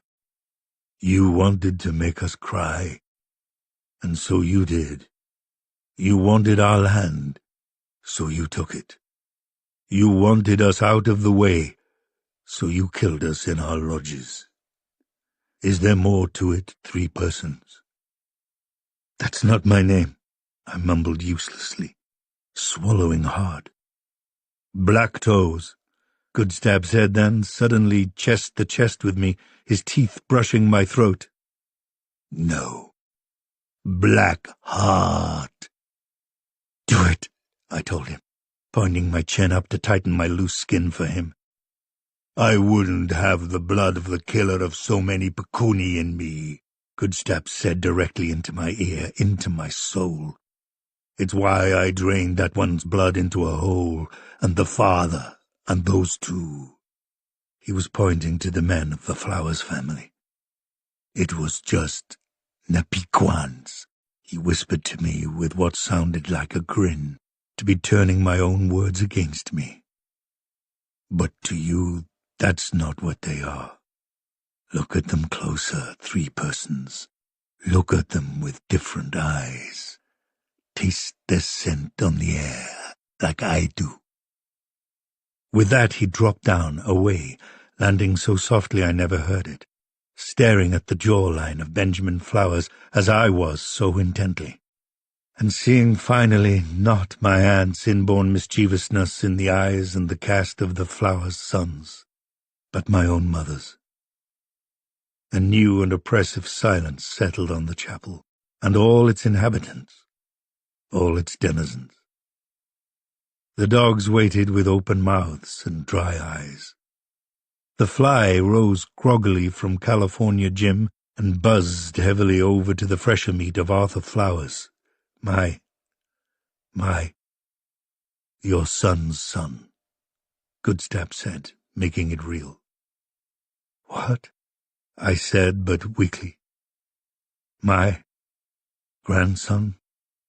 My nose doesn't lie, Goodstab said. But how? I asked, already remembering a woman with light red hair at the fort after shooting all those Indians that day. How, with the soldiers yet carousing outside the window, she held me by the hair at the back of my head as I cried and rutted deeper and deeper into her, trying to forget. When that didn't work, there was a bottle, and another bottle, and 3 decades of bottles, and then this robe, the Bible, my Book of Concord, this church, my precious flock, Martin Luther waiting to beckon me closer to God, to forgiveness, to another, cleaner life. One in which a man doesn't leave a dead, blackened toe in a prostitute's bed, even when she asks his name, so she can remember him in her prayers that night. Ava? Could that have been her name? The soldiers were calling her Rosie, but seeing the grief and regret I was in from the week's work, and perhaps recognizing it as a species of her own grief and regret, she shared her real name. I knew her but for part of an afternoon. I never knew, I tried to object, for all that was worth. Neither did they when they were bleeding into a little grass-eater hole, Goodstab said. Neither did the Pekuni in their lodges that winter. You killed this man, and his children, because I fathered them? I asked. Because all of your blood has to spill, Goodstab said, himself again grim and vengeful. When will it be enough? I asked. When will Napiquans have enough of our land? He asked back. I shut my eyes. Kill me, I said. Let it be over. You're ready to eat mice? He asked with a satisfied grin. Then he added, It is over, Arthur Blackheart. You walk alone in the world now as I do. Except I still haven't told you the count of my dead. Including them, I asked about Doyle and the rest, keeping their grim vigil. There's still one more, Goodstab said, holding his index finger up. Did you recognize Yellow Kidney last time? The young boy guarding the horses on the bear that morning you killed so many Pekuni. I told the soldiers to let him go, I said. He was just a child. Along with Goodstab, I could hear the emptiness of this claim, and it made me wonder whether a sermon would ever be held in this chapel again. I called this a jail cell a few pages previous, but living tomb is perhaps the apposite term. Yet, after the subsequent relaying of this last chapter of Goodstab's dark gospel, which I record anon, after which I had fallen asleep tied to the cross, Goodstab evidently returned to cut me down, deliver me to the pew I had occupied so many Sundays in while he confessed, Dove's scorched bowler tilted over my swollen eyes. But before that tender mercy that wasn't, he had still to regale me with his tempestuous confrontation with the feared and capable Catman. And though I'm well enough read in popular literature to guess the word that swarthy, mustachioed soldier had said that violent day in the snow, when the cage finally opened and Goodstab died so he could live again forever, it would serve no purpose to write it down here, for those two corrupt syllables can't be trapped, not in a way that captures the monster they would signify. Nachtzera is more fitting for the language spoken here on Sundays. I listen with my heart on the ground as you want it, Goodstab, I said weakly from my station on the cross. Goodstab nodded, contented seemed, and patted the left shoulder of Doyle, such that the good sheriff slumped forward as if asleep. And so we began again, for the last time.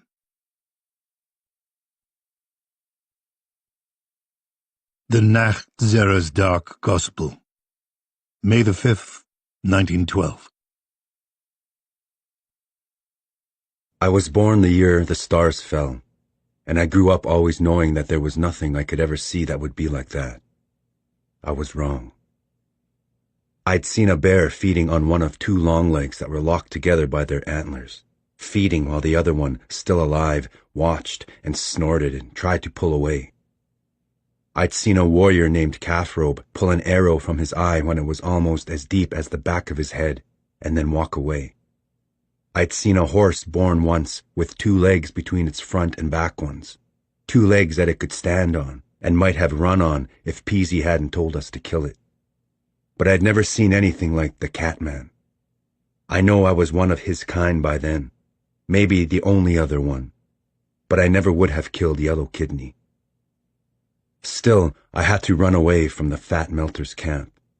It was easy to get away, even though the men came with horses and guns.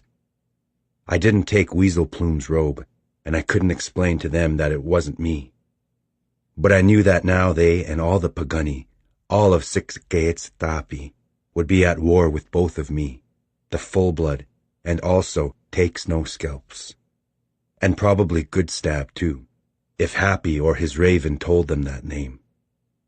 After Yellow Kidney and his little sister, they had to have figured out that was me. The hunting parties and the raiding parties wouldn't just be ready for me, they would be looking for me. But they didn't know to feed me mice for 4 or 5 winters like you know to 3 persons.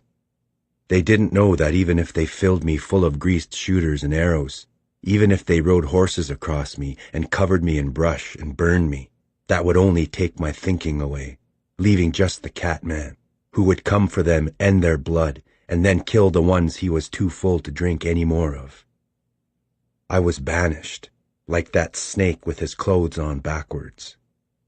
But there was no one to give me mercy. The Catman wouldn't, I knew. I had stood in front of his cage and shot an arrow into him when he was at his weakest, when he was trapped and being traded, forced to take Sun Chief burning down on him, being only fed big dirty faces. I don't know if he knew my name, but he had to know my taste on the air.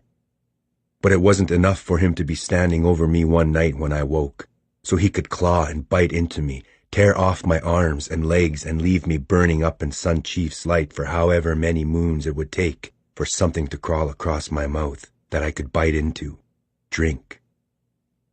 From the way he killed Yellow Kidney, I knew that he wanted me to suffer like he had. He wanted me banished from the Pagani. He wanted me to be a disease to them. And from the way he'd left Yellow Kidney on Weasel Plume's robe, that told me where he wanted me to go. I showed up on Face Mountain at dawn. My arms and face and legs and chest were scratched open, and Sun Chief was going to hurt those cuts. But it didn't matter. I ran for Weasel Plume, there in the snow. From 40 paces, I could already tell that the Catman hadn't skinned Weasel Plume's head, had only taken the robe like a hide hunter. But what I couldn't tell until I got there was that he'd done it while Weasel Plume was alive. His whole big body jerked when I slid on my knees into him, and his nose opened wide in fear, his eyes the same. I pressed my face into his neck, because he was scared of me now. He'd let the Catman come close because of that broken ceramic smell, but then that smell had brought him this kind of pain. I cried red into his white neck. I squeezed him, and I don't know if he ever knew it was me, or that it wasn't me who had done this to him. Weasel Plume was strong, too. Would have lived another night or two in the snow like that, even skinned. I made my hand like this and drove it into his chest, for his heart, and then pushed through it, felt it die around my wrist. I was screaming into his neck to have to do this. When I stood, I was still screaming. This was when I saw the rest of the herd, all dead around us, even the calves. The Catman hadn't taken their robes and didn't even need a long shooter gun. He had ripped each of their throats out with his hand. I fell to my knees and hid my face, still crying. It made my hands slick with blood, and I didn't even drink the girl's blood back in when it got to my lips. I spit it back out because I hated myself. But I hated the Catman more. Sun Chief was straight up in the sky when I finally stood again. Well, that was melodramatic, the Catman said from behind me. I hadn't even heard him crunch in on the snow, but then I remembered that he was quiet like me. I went around like this on my knees, and this is when I saw him for the first time since Peasy had let him out of his cage. He was sitting on a dead blackhorn, one grown up from a calf I'd taken up here the second year of hunting the hide hunters, and the sun was behind him so his face and chest were black in shadow. But his shape was what made me push back. His chest and shoulders and arms were like mine, but thicker, longer, and coming from his head were long legs antlers on both sides, meaning that's what he had been eating the most of. His face was part way between a man and a longlegs, but his eyes were big and yellow. You think I'd want to eat grass looking like this, he said, stepping down and standing up. His legs, like what he'd been eating, were long now. He was taller than any man I'd ever seen. They didn't do anything to you, I said about Weasel Plume and the rest. Stupid animals, the Catman said, stepping closer to inspect me. But aren't they all? Didn't you just drink that one boy's little sister? She wasn't smart anymore, was she? He held his hand down low by his leg to show me he meant Yellow Kidney's sister. This was when I figured out the Catman was speaking my own language to me. It made me breathe like this and go forward and backward because I was hurting on the inside. The only way he could have learned our language was if he went down to a camp for a winter or two and lived in someone's lodge, lived like the Pagani. He grinned and looked away, seeing me know this. When he talked again, it was in Napiquan. But it's easier to do it this way, he said. I don't want to talk to you in either way, I told him. Where were you the last 2 years? He asked anyway. I just stared at him. He didn't do anything to you, I said again about Weasel Plume. He nuzzled into me like this when I walked up, the Catman said, doing his head to show me. It was quite sweet, really. We didn't have these where I'm from. Where you're from, I said back to him, standing. He shrugged, didn't answer. What are we? I asked finally. You mean what am I? He said, walking to Weasel Plume to run his hand along his side, over his ribs. He sniffed his palm after, said, "You drank my blood, so you're just a smaller echo of what I am. What I am is 450 years old. I know things you don't even know you don't know. And the first time I saw you, you were in a cage," I said, showing him my teeth. "There's nowhere to run on a boat," he said, not worried about my bite. "The water," I told him. "Ship, ship. I should have said ship," he said, making a fist from his hand. "Nava, baton, barco, lodge, broad, corabel. Ship, ship, ship." Then he looked up to me, said, "But you don't even know what an ocean is, do you? You can't understand, living up here like this, a mountain peasant." I know what an ocean is now, three persons. I saw it from the edge of California, like a lake that keeps on going. "There are fish out there as large as a hill," the Catman said. "There are fish with teeth like ours. There are fish that jump up from the water and fly in the air. There are fish that glow at night like stars in the water. The world is bigger than you could guess." "But you didn't have to kill him," I said again about Weasel Plume. "Maybe I want to be like him. Did you ever think of that?" he said back and reached down to Weasel Plume's horns, put his knee on Weasel Plume's shoulder and twisted and pulled, finally tore the head free, which I couldn't have done without breaking my arms and my shoulders and probably my chest. The Catman held Weasel Plume's dripping head in front of his own like a mask he could put on, to dance. "Stop," I told him. "You going to bury him like a person?" the Catman asked, flinging the head at my feet so it rolled into my knees, knocked me back a step. It weighed more than a person. "Since you killed him, you have to kill me too," I said. I was wearing scratchy Napi Kwang clothes I'd picked up coming to the Fat Melters camp. I pulled them off now, because I wanted to do this like a Pagani. "Oh, you're so serious, aren't you?" the Catman said, grinning, his yellow eyes flashing. "What if I put you in that, though?" He tilted his high antlers to the east, which was when I saw what I should have seen before, if I hadn't only been looking at Weasel Plume. It was the iron cage he had been in. It was brown from rust, but it was still square like a box. "You can't kill me if I'm like you," I said to him, watching this cage. "If you can come back after being shot in half and then burned, then I can come back from this." "Oh, we can die," the Catman said, taking a long step closer, like I thought his taste on the air was the same as mine. "Yeah, how's that? Right," he said to me, doing his nose like this to show me that he saw what I was thinking. "How do we die?" I asked, hating to need something from him. "Wouldn't you like to know?" he said back. "Fire?" I asked. "Fire's not fun," he said. "We don't starve," I told him. "There's always something to drink," he said, agreeing with me. "Sun Chief?" I asked. "You mean that?" he said, squinting and looking up. "The one that's not killing either of us?"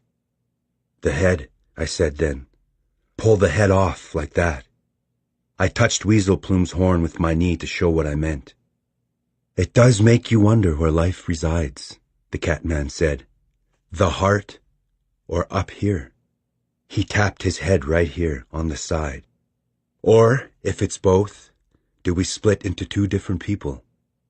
"Two different monsters," I said. "Monsters," he repeated, and I couldn't tell if he liked the word or if it made him sad. He sat down hard onto Weasel Plume, which made that clear liquid leak out from his broken open spine. "If I wanted to take the time," he said, "if you were worth it, not just an accident, I could educate you, show you the world in all its misery and grandeur, show you what you are as well, and what you can really do. There are rivers of blood to swim in, little Pagani, to swim in and drink dry. But I can see in your eyes that what you want is to die. Who am I to deny you that? He stood back up and breathed in through his nose, preparing for me. I think I did want to die 2-3 persons. Weasel Plume was dead. The whole herd was. I had no wives, no children. Tall Dog was gone. I couldn't eat real meat. I couldn't dream my own dreams. My people wanted to kill me. I'd killed women and men and children. I couldn't even ride a horse or smoke a pipe. All I could do anymore was not die, unless he did that for me. If you were a black robe who could never go into one of your holy places again, or talk standing higher than people, or read from your holy book or sing your wolf songs, your scalp songs, and if other black robes hated you and only wanted to kill you because you were killing their families, wouldn't you also want to die? Or if you'd killed a whole camp of Pagani. But those were just Indians, I know. Come on, then, the Catman said, holding his arms out to the side. I rushed at him with all the speed my lightness could give me, and all my anger, all my crying. Instead of jumping for the Catman's throat, I slid down at the last step and went along his leg, tearing at it with my hand. His blood was as red as mine, maybe more red, and he fell to a knee from losing it, turned his face to me to be sure I wasn't already jumping for his back. I wasn't. I was already running for the trees. It was so he could chase me there. I could tell from how he'd thrown Weasel Plume's head that he was stronger than me.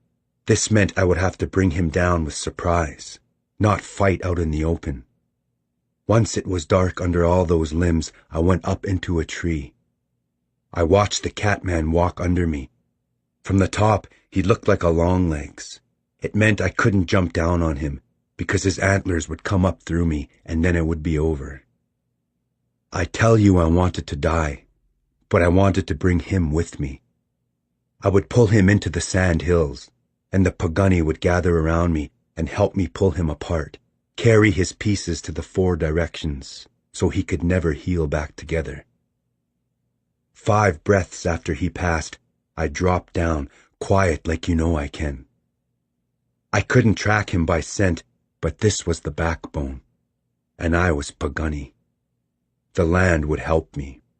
The waters would rise because they could tell what the Catman was. The 4-leggeds too. The sky could send a thunderbolt down to burn him. Napi might even come up from a dugout when he heard the trouble going on.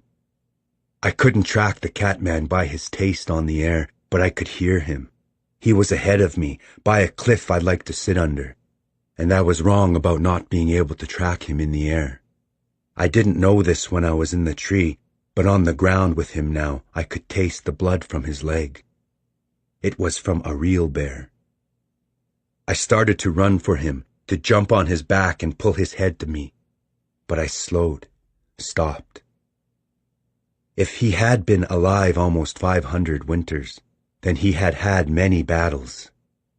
I nodded to myself, turned to go the other way. It was for Weasel Plume's head.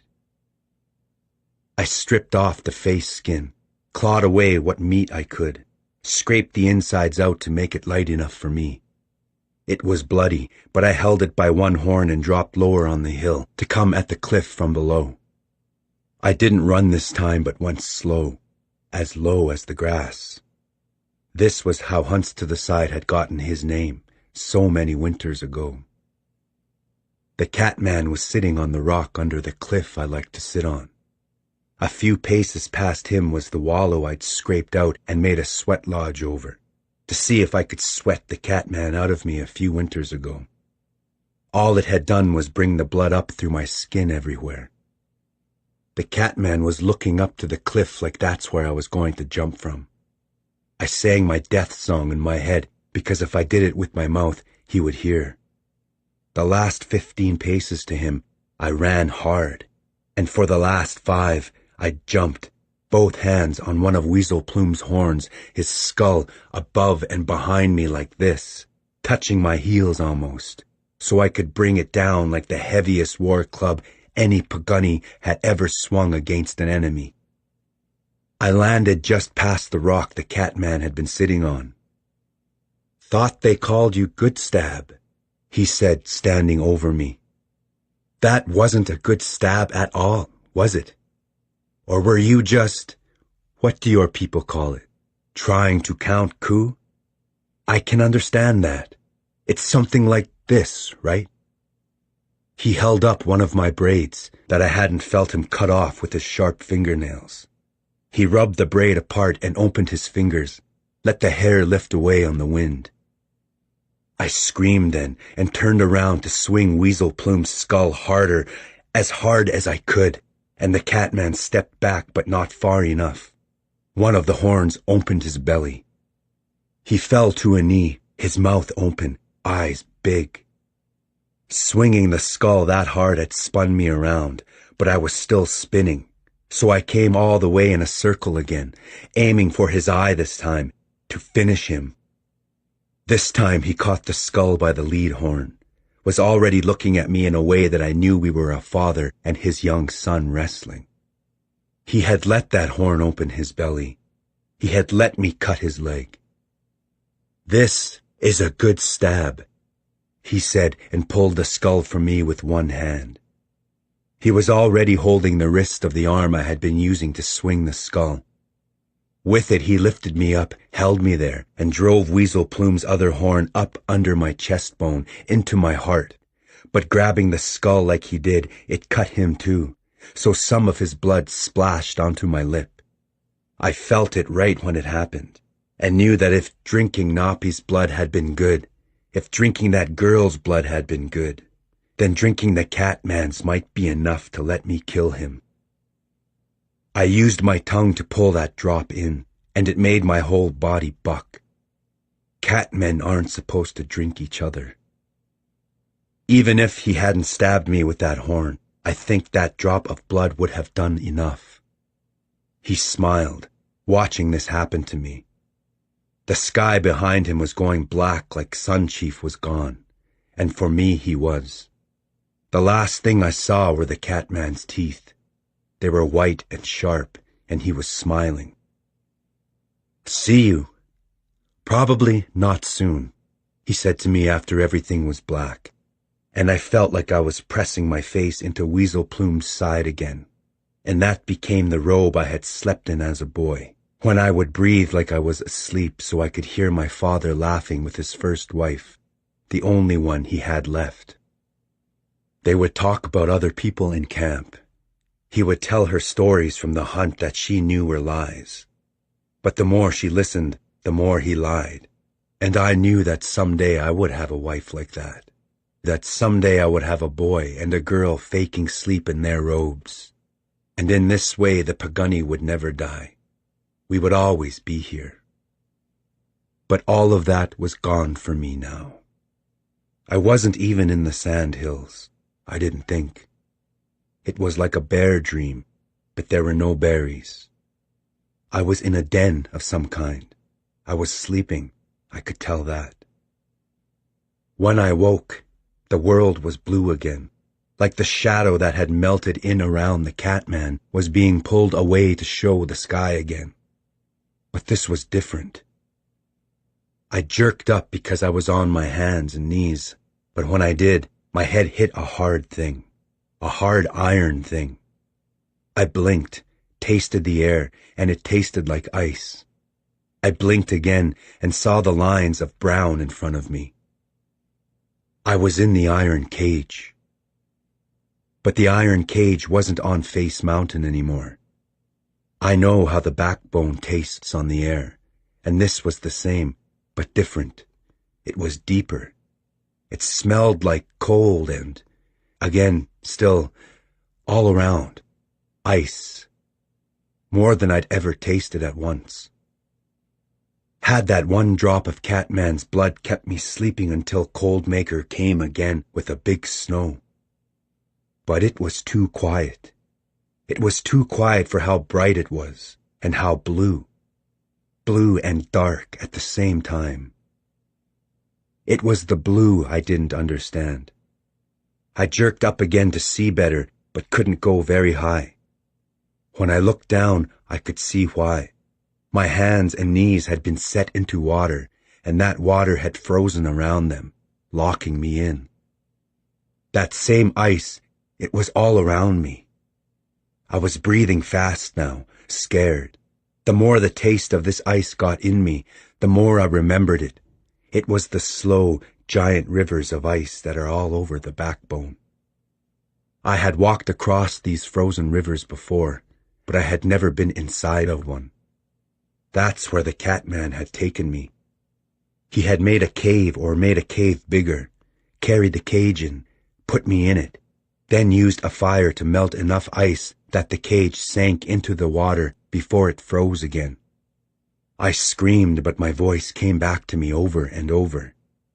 The Catman had buried me here, because it wasn't enough to only kill me. After the second sleep like this, my left arm broke right here, inside the ice, from how hard I was trying to pull it out. For 3 sleeps after that, I held my mouth close to where that arm was in the ice and breathed my hottest breath on it, which is your coldest breath.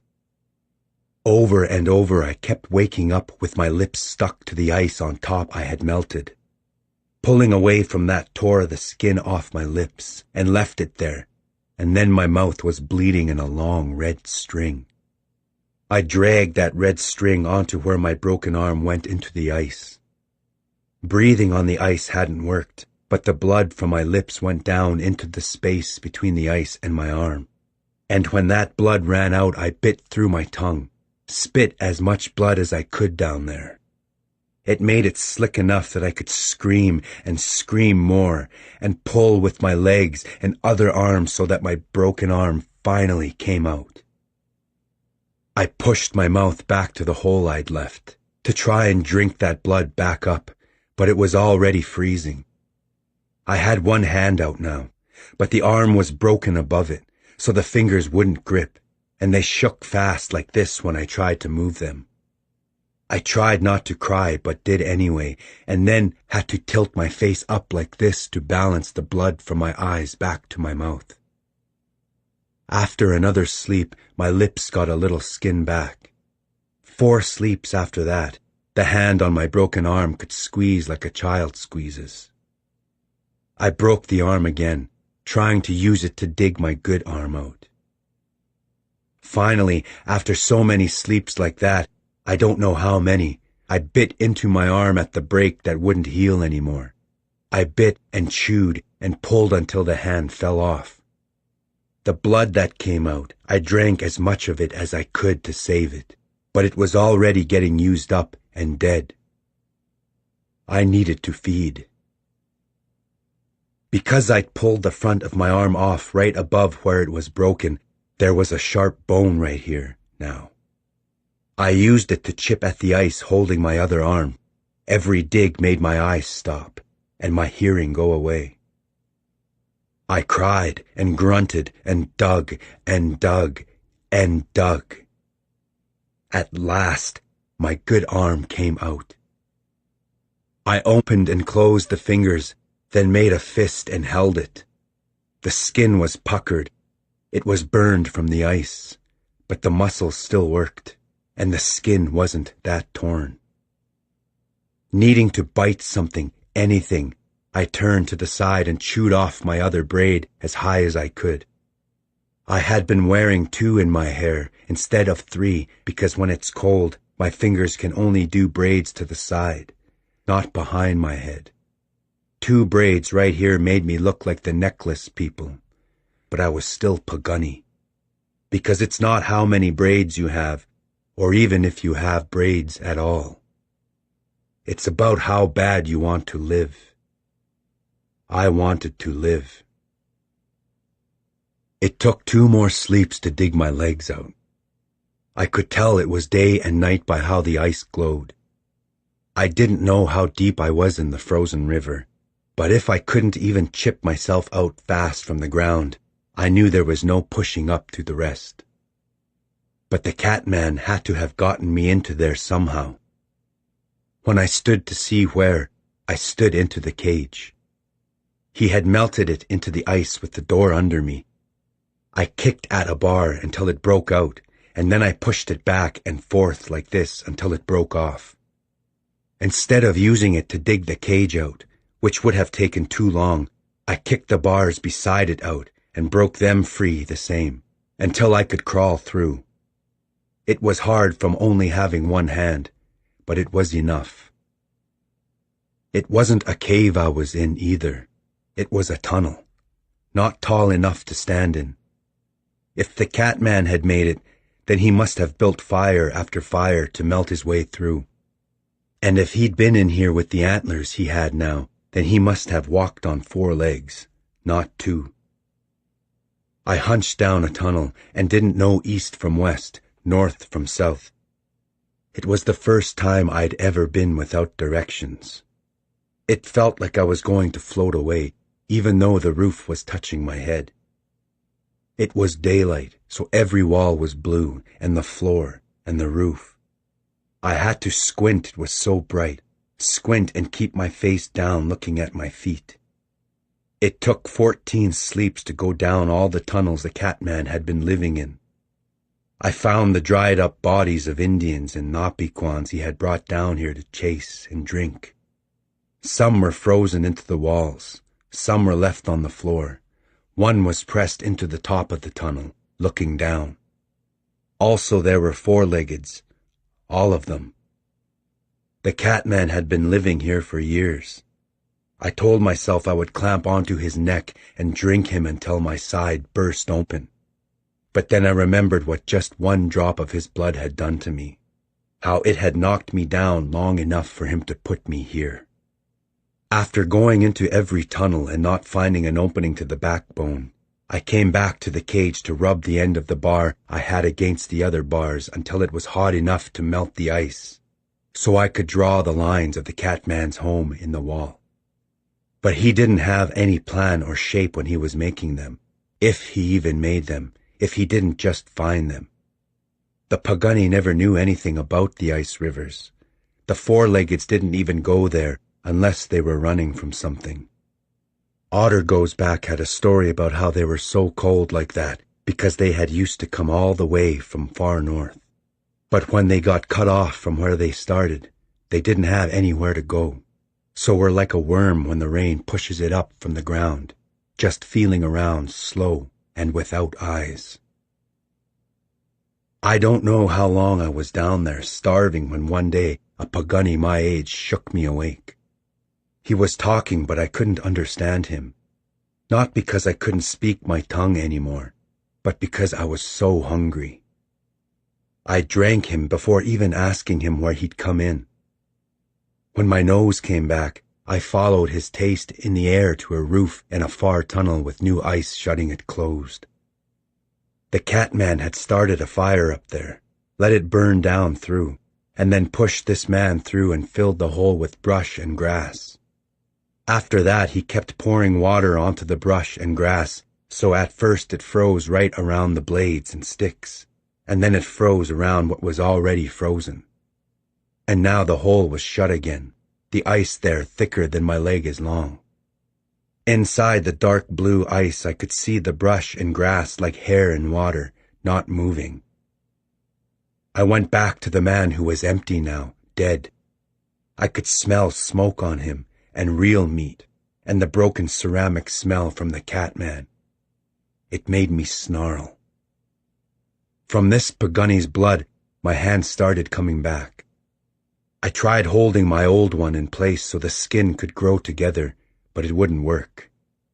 3 more times this happened. 2 more men, both Napiquan now, and 1 snake woman who was related to my mother. I could taste it. I drank her anyway. It was the only thing I could do. Finally, I had my hand back. The bones in there were even solid. It hurt to make a fist at first, but after a few sleeps, I forgot it had ever been gone. The Catman kept me there for the rest of that winter, and then through the next winter too, and then one more winter. I paced the tunnels faster and faster, and then slow, giving up, crying, my hair down to here now. The third winter, the Catman stopped feeding me pagunny, started only leaving Napiquan trappers and soldiers and wagon people. On every one of them, I looked for their fire makings or their tobacco pouches so I could smoke and maybe finally die. But none of them had any. One of the trappers he pushed in through a melt hole came with 2 elk antlers that were shed off, I was pretty sure. I knew from their shape that they were his, that they were the Catman's, meaning he didn't look like a Longlegs anymore. This is what he was telling me. The trapper tried to use one of the antlers to kill me, but I batted it away, held him to the ice by the neck, and asked him in Napiquan about the world past the ice. This is how I learned the pagunny were starving, that the buffalo had been shot out, that Nitoksunan was getting smaller and smaller, that soon it would be so small we would all fall off the edge of it, into America. "Why do you care so much about Injuns?" the trapper asked while I was holding him there, and this was how I knew I didn't look pagunny anymore. This is what the Catman had done to me. I struck forward with my mouth, drank this trapper while his legs kicked, and I didn't leave even a drop in him. I threw him away, but that wasn't enough, so I dove onto him and pulled his head off for making me know what I looked like, and then his arms, his legs, and it was when I split him open in the middle that I saw something that shouldn't have been there. It was an arrowhead, made of flint. I see that you know what this means, 3 persons. Good. I took all the hair from the people I'd been drinking and made it into a ball around one of the iron bars from the cage, then pushed my hands into the center of that and scraped the flint fast on the bar until it finally sparked, lit the hair on fire.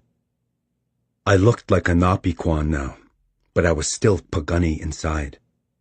When the hair was crackling and smelling and making its bad oily smoke, I started laying clothes on it, and then, with the iron bar still in, I went to one of the holes in the roof the Catman had melted. I held the torch to the roof instead of the wall so its own weight could help by pushing down, and so the brush and grass locked in there could help by starting to burn too. I should have used a leg bone for the torch instead of the iron bar, because the iron bar got hot enough to make my palms smoke, but I bit my teeth together and held on. After a whole night of doing this, my hand burned black. The ice finally crashed through. For the first time in 3 winters, I crawled out into the air of the backbone. I was crying from happiness. I rolled around on the ice screaming, and then I drew in like this because I was afraid now, from having so much air around me. Anything could be out there. The Catman could be, to put me in another hole, a deeper one. So he wouldn't know I was out, I used his trick to cover the hole back. After that, I ran down a Wags's tail and drank from her until my side split open again. Usually it hurt when that happened, but this time it felt good. It was Frog Moon, I thought, because this Wags's tail had a little one inside that I drank also, when it lived longer than its mother. It was the first time I had that kind of blood. It made me breathe fast, but not deep, so I was dizzy. The snow in the backbone was starting to melt, and the green was coming back. This was where I could have crossed at Big Gap, or even up at Face Mountain. I could have crossed to the west and kept going, and it would have been many winters until the Catman found me, I knew. But I'm pagunny. I had to come down to the east, to the camps, to see the people. First I went to Face Mountain. I took Weasel Plume's skull, pitted and dry as it was by now, and carried it on my back all the way to Chief Mountain, and climbed it the hard way, on the side where the rocks like this. I set Weasel Plume's skull down in at the north edge, and sat with him singing a song in my chest, and looking out over Nitoxanan. Far out there were the fires glowing in lodges, and I knew there were Pagani moving in them, and from lodge to lodge. And the horses were spread out to the side, and there were night riders out there with them, and the hunters were out after meat, and the dogs were digging in the ashes of the fires like they know to do, because that's where the grease drips. A raven settled down up there with me. "Tell him I'm back," I said to it, and waved it away. It dropped off the edge, then came back up after a minute, riding the wind because doing that is more fun than delivering messages.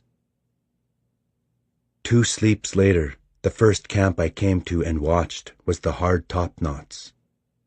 Next I found the fat melters, but Happy would know me even in the skin I was in, so I didn't go to there either. When I found the small robes, I watched them for 6 sleeps. My Napiquan beard was thick and itchy on my face. I didn't have a knife to cut it off, and it was good to hide behind anyway. After drinking a young Longlegs that was by itself when it shouldn't have been, I walked in at dark when all the people would be there. I was making noise on purpose so they'd know I wasn't trying to sneak in. The reason I drank the young Longlegs was so I wouldn't be hungry. It had made my belly push out to my side too, but it hadn't split open. I had slept in a coulee far from camp so the Longlegs' blood could find where it needed to be. I had decided my name would be Blackie. It was what Peasy had said he called a Napiquan trapper who had lived in his lodge for half a winter when he was young and still had wives. I didn't have a gun, and the only leggings I had were green buckskin, not even rubbed soft. I hadn't made moccasins or a shirt, but what was important was that I had no gun, no lance, no knife, no horse, no pouches or parfleches. I walked in like that, looking from lodge to lodge, reading their paint. The first boy I saw ran away. The first girl I saw walked beside me, looking at me. And then I felt something hard on the back of my head, here. I raised my hands and dropped to a knee like this. The Pagani man pressing his many-shots gun to my head walked around to in front of me, the gun sliding from the back of my head to between my eyes. When I spoke to him, I did it in our language. His and mine, I mean, not your Napiquan, 3 persons. He opened his eyes wide and mad for me talking like that. I told him I had been lost in the backbone for 3 winters, that I had broken my leg and not been able to come down, that all my supplies were gone. Soon 3 more men were there, and 1 woman. I didn't know any of them. It had been 10 winters since I'd been in the small robe camp like this. All the faces were starved and hurting. "Kill him now," one of the men said. "Hurt him first," another said, smiling. I understood. This would have been me years ago. "I just wanted to see you," I told them all. It was true. "Ask Walks twice," the woman said, flashing her eyes to the men. They stared at me and finally nodded, didn't kill me. I didn't remember Walks Twice being a small robe. I didn't know the name at all, but I hadn't been there in so long. 2 of the men held my arms and walked me to the center of camp. I recognized my father's old lodge and hunts to the sides. Walks Twice's lodge was new and painted all black, which I'd never seen before.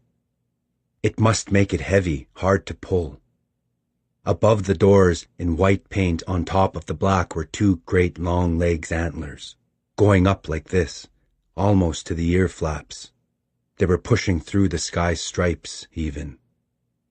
The 3rd man, the one leading, called into the lodge, and then the flap pushed out and the cat man stood up from it. He looked like he had that first day in the cage, except his skin was Pagani now. It meant that we were who he had been feeding on. He nodded, breathed in deep through his nose, meaning he could see through my beard and hair, knew me for who I was. It made his eyes laugh, like this was what he'd been waiting for.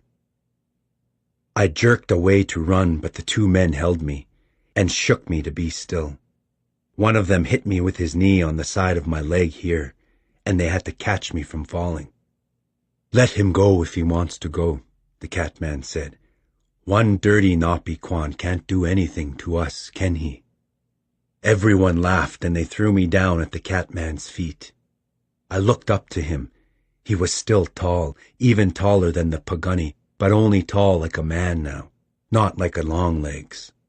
He was the kind of Indian that painters would always pay to stand still so they could put them on their squares of white cloth. He grinned down at me and laughed, said with his important voice, "You've been up there for 3 winters, you say, not 4. I wasn't sure anymore, but nodded once, holding his laughing eyes. "Then maybe you're Pagani now," he said, smiling his sharp smile so everyone would know he was making a joke. They all laughed. "Maybe we'll let you be, if you prove yourself," he added with a shrug of one shoulder. "Maybe you can stay, if you're good." "Where is Lone Bear?" I asked. "Was he chief the last time you knew this camp?" the Catman asked, looking around to show how bored he already was with me. "He left us," one of the men who had been holding me said, and spit after it. When I looked to the Catman about this, he did his eyebrows like this. I can't really do it like he did, but what it told me was that Lone Bear hadn't just walked away from the small robes. It told me that the Catman knew where his bones were. "And you showed up to help," I said to the Catman. "My medicine is good for the Pagani," the Catman said, holding his arms out to show me his people. "But to keep it strong, I can't have a wife, and have to stay inside when Sun Chief is out." "Your medicine keeps you in your night lodge," I said back to him, almost snarling. He grinned, shrugged, said, "I'm glad you can be out in the daytime. Good. Good, Napi-Kwan." "Blackie," I told him, and everyone. "Because of your yellow beard," the Catman said back to me. I curled my lips in, hating him. I could only see my beard like this, in shadow. "Or is that name because of your heart?" the Catman said, walking all around me to look at me better. "It's just my name," I said. "I don't know why," walked twice. "Is that a question about where my name comes from?" the Catman said, coming back around in front of me again. "Surprised you didn't take Lone Bear's name too," I said, "along with his blood." "This was never his lodge," the Catman said, holding a hand out to his. "These were his people," I said back. "Why do you care so much, Napi-Kwan that you are?" the Catman asked, reaching forward to touch my hair on the side. I batted his hand away, and all the men watching stood taller, their eyes big. "You would fight me," the Catman said, holding his hands up and away to show how he was right. I was wrong. "For no reason." That second part was louder, for everyone else. "My medicine isn't as strong as yours," I had to admit. "A Napi-Kwan with medicine?" the Catman asked all around, turning and making a face I couldn't see, but didn't have to. "Why should we let you stay?" he asked then, coming back to look at me from my bare, dirty feet to my eyes, which were probably blue. "You probably don't know this, but people keep being taken, like a real lion is living behind us, eating when it wants. You wouldn't know anything about that, would you?" I just held his look with mine. "Trappers have been disappearing in the backbone too," I said to him. "You don't know anything about that, do you?" "I know they shouldn't have been there," he said with a shrug. "So who cares about them? Maybe they fell into the ice and a people-eater ate them. The small ropes standing around chuckled, but their eyes were nervous. People-eaters don't live in holes like that, I said back to him. You should have said that maybe the inhaler was back, walks twice, that it was back and sucking people in. Any Pagunny would know that. The inhaler, the Catman said, walking around me and saying this. I like that. If you let me stay, I said then, answering his far-back question, then I can stand guard at night, to keep other people from going missing. The Catman laughed big at this, said, And where would you stand, Blackie the Nopequan? I tilted my head behind him to the flap of his lodge. As you can see, he said, we're hungry this season. Can't feed another mouth. You don't need to, I told him, and everyone. I won't eat your food. Then what will you eat? The Catman asked. Whatever I find, I said. Tomorrow we are going out for meat, the Catman said. We'll deal with you when we get back. How many days? I asked back. He shrugged, said, Depends how far we have to go. You can ride a horse? I asked him. I can do all kinds of things you don't even know about, Blackie, he told me, saying my name louder, like making fun of it. Then he had the men tie me to a thick lodge pole buried in the ground just past the edge of camp. The pole was from when a Nopequan family had tried to build one of your houses out here, even before the wagon roads. They had frozen that first winter, so we didn't even have to kill them, just had to burn their house. This post had been in the part where they kept their horses, so it didn't burn, and because it was buried too deep to pull up, they tied me to it. The rope they used to wrap my wrists behind me were green buckskin, so it would dry hard and squeeze when it did. You'll be dead when we come back singing with meat, one of them said to me and hit me with the heel of his right hand here, because I didn't matter, and because I was Nopequan. I leaned forward from the pole until my arms burned, and then I leaned back, which made my shoulders hurt. There was no way to sit or stand that didn't hurt. The dogs kept their distance, but the children squatted far enough away and watched, curious about my beard, my hair, my skin. They laughed and pointed. A woman brought me a bowl of water. I took it in my mouth, shook my head to her that was enough, and after she was gone, I let the water come out onto the ground. The girl watching from right in front of me saw this. What's your name? I asked her. She was 11 winters, maybe 12. She ran away from me talking to her. The next morning, after the hunting party left, she was back. She made a sign with her hands, telling me her name. It was Kills in the Water. When the other children showed up, she still didn't talk, and that was how I knew she didn't speak. I couldn't say anything back to her since my hands were tied, but she saw me keeping my eyes shut against Sunchief. It took her and the other children most of the day, but they finally found a forked branch they could press against my neck to keep me from moving my head. It was so they could tie a piece of cloth over my eyes. It was the first nice thing anyone had done for me in years. I would have cried, but it would scare them, and they would get the people from camp. When it was night, I listened to the sounds from the lodges, the sounds from the fires, the sounds from the horses just over the hill. The more still I stayed, the farther I could hear. But I needed to feed. I fell away inside myself, which you would call sleep but is really falling and falling inside myself. And then something was touching my lips. I flinched back, spit and spit. Hot broth splashed onto the top of my legs, and I heard the wooden bowl roll away. Kills in the Water was trying to feed me, was still close enough I could smell her, that there was something different about her. Maybe because she talked with her hands. I'm sorry, I told her, even though I didn't think my words would mean anything. Or maybe she watched the shape of the words on my lips. I couldn't tell. "Come here," an adult said then, and I didn't have to be able to smell this woman to know she was Kills-in-the-Water's mother. I could hear it in her voice. I hung my head. After they were gone, I rubbed the broth on my shoulder like this to get it away from my lips. From 10 or 12 paces away, the dogs growled, but they were growling at themselves. They wanted the dirt and grass with the broth on it, but they would have to come close to me to get it, so they were mad at themselves for being scared.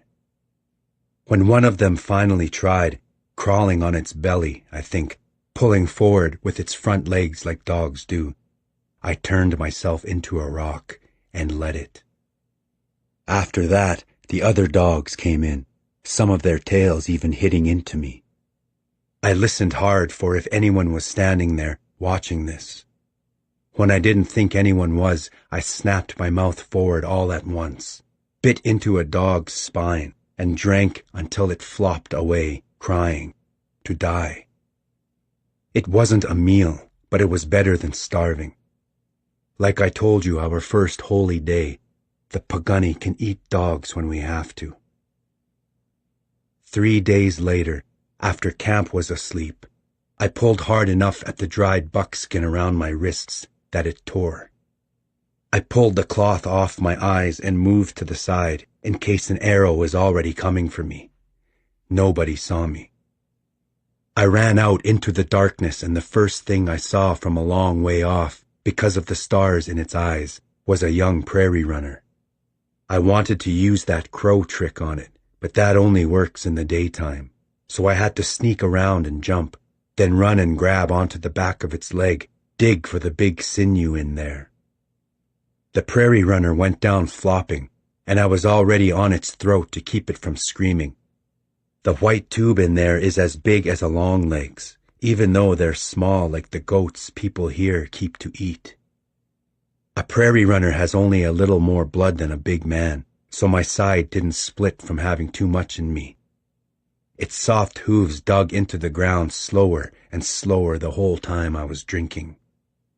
I cut a strip of its skin loose with my teeth, biting all around like this. It felt good to not be tied to a pole anymore, but I couldn't leave the small robes to the catman. I went back to where I was supposed to be, tied the strip of green prairie runner tight around my wrists, and then jumped up high enough to get my arms around the pole again. When I landed, my hands already behind me, I remembered that the cloth that was supposed to be tied around my eyes was still looped on my neck. I snarled with anger, hating myself, but then saw Kills-in-the-Water was watching me. I quit snarling and she walked in, put the cloth back over my eyes. "Thank you," I said to her. I couldn't see if she heard me, but I said it anyway, and she was close enough I could have gone forward like this, drank her, but I was still full from the prairie runner. That blood lasted all the way until the hunting party came back. They had only found 2 old bulls with scabby robes, but it was real meat. Everybody got some. I could hear them dropping it into cooking pots and kettles, because that makes it last longer than cooking it over the fire. The hunting party had only eaten the tongues before coming home, so they were hungry too. There wouldn't be any left for the dogs, but there was one less dog, so maybe that made it hurt less for them. I knew when the catman was standing right in front of me. I stood, my arms sliding up the pole, my shoulders like this. "You're a sneaky one," he said, smelling the blood I had in me now, and the prairie runner skin now tied around my hands. I was hungry, I told him, not loud, because camp was busy and I didn't know who was listening. "Did you hear what else we brought back, Good Stab?" he asked. I never knew where he had heard my name, but it was before we fought on Face Mountain. Maybe he had asked some Pagani he was drinking about who went missing the winter heavy runner fell. If he knew, that's when it was. Maybe I had been talking to myself up in the backbone, Maybe Weasel Plume had told him. Maybe his nose was old enough and strong enough he could smell my name on me. We thought you were the great white god, I said to him in Napiquan. We could talk your tongue and nobody knew what we were saying. Maybe I am, the Catman said. I don't think that anymore, I told him. We brought a forked tree, he said. You can't eat a tree, I said back to him. But you can dig a hole for it, he said back, and then I heard him walking away. The next morning there was drumming, but it wasn't strong, and it wasn't steady. In the camp I could hear people crying. I had a dream, Good Stab, the Catman said from behind me. The night after we got those 2 old bulls, he went on, after the morning when one of our hunters was gone because I was hungry. You don't have real dreams like a Pagunny, I hissed to him. Does a real dream leave footprints? The Catman asked. I could hear him smiling. His mouth was close to my ear. Or are our real dreams footprints, my words? I shut my eyes tight even though they were in the cloth. Look at those little grass dancers go, he said then, hitting my shoulder with his open hand but soft, like he was Tall Dog. The grass dance is what the Pagunny do to stomp the grass flat to stand a Sundance lodge up. This was Frog Moon, though. It's too early, I said to him. For the real one, sure, the Catman said. His Napiquan sounded different than Napi's.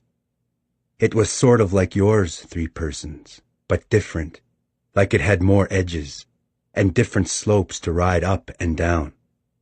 He kept his hand on my shoulder, moving me back and forth, and said, But it's not too early for the children's Sundance. They can't, I said. It's wrong. My dream said they have to do it all themselves. I don't know, the Catman said. He was just doing this to make himself laugh. It was why people in camp were crying. But we can bury the sun pole for them, he said, brushing past me. They shouldn't have to do everything. It took the children 3 days to get the arbor built and do the social dance. The whole time there were people crying in camp. The children were crying too, because they knew what they were doing was wrong. When they blew their whistles all 4 directions, it wasn't strong. I wanted to grab each of them and run, put them somewhere else. I hated myself for staying trapped in the ice river so long. It meant the people knew and trusted the Catman, and I was Napiquan to them, so they wouldn't listen to me. I wouldn't have either. When the winter count was added to, I knew this children's Sundance would be on it now. It had never happened before, even in play. The Sundance is our holy time, 3 persons, and the Catman was making water on it. For every part of it he would come behind me and talk Napiquan into my ear, to tell me which part was happening. And this is the fasting, he said finally, and hit me on the shoulder with his open hand again. I didn't understand at first, but then I did. It had been many sleeps since the prairie runner, and Kills in the Water hadn't tried to spoon any broth to me. I was the one who had been fasting. Finally, someone cut the strap holding me and pulled me forward. My legs didn't work at first and my arms were cold, or I might have run away. But then I felt the hard grip of the Catman on this side. He was one of the men holding me, and his hand was like one of your iron rings.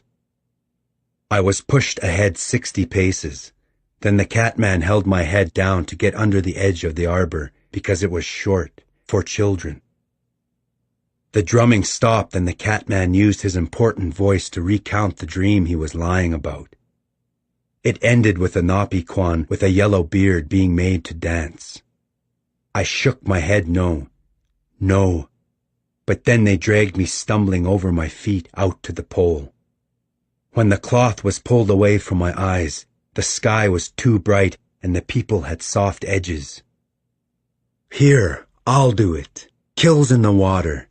You shouldn't have to," the Catman said to her with his hands, taking the pegs from her end. When their hands touched, he turned his eyes up to her and opened his nostrils, like tasting her on the air for the first time. She was wearing an elk-teeth dress. It meant she was the medicine woman for this. Her face was bad from crying about the wrongness of this. But their walks twice was telling them it was right.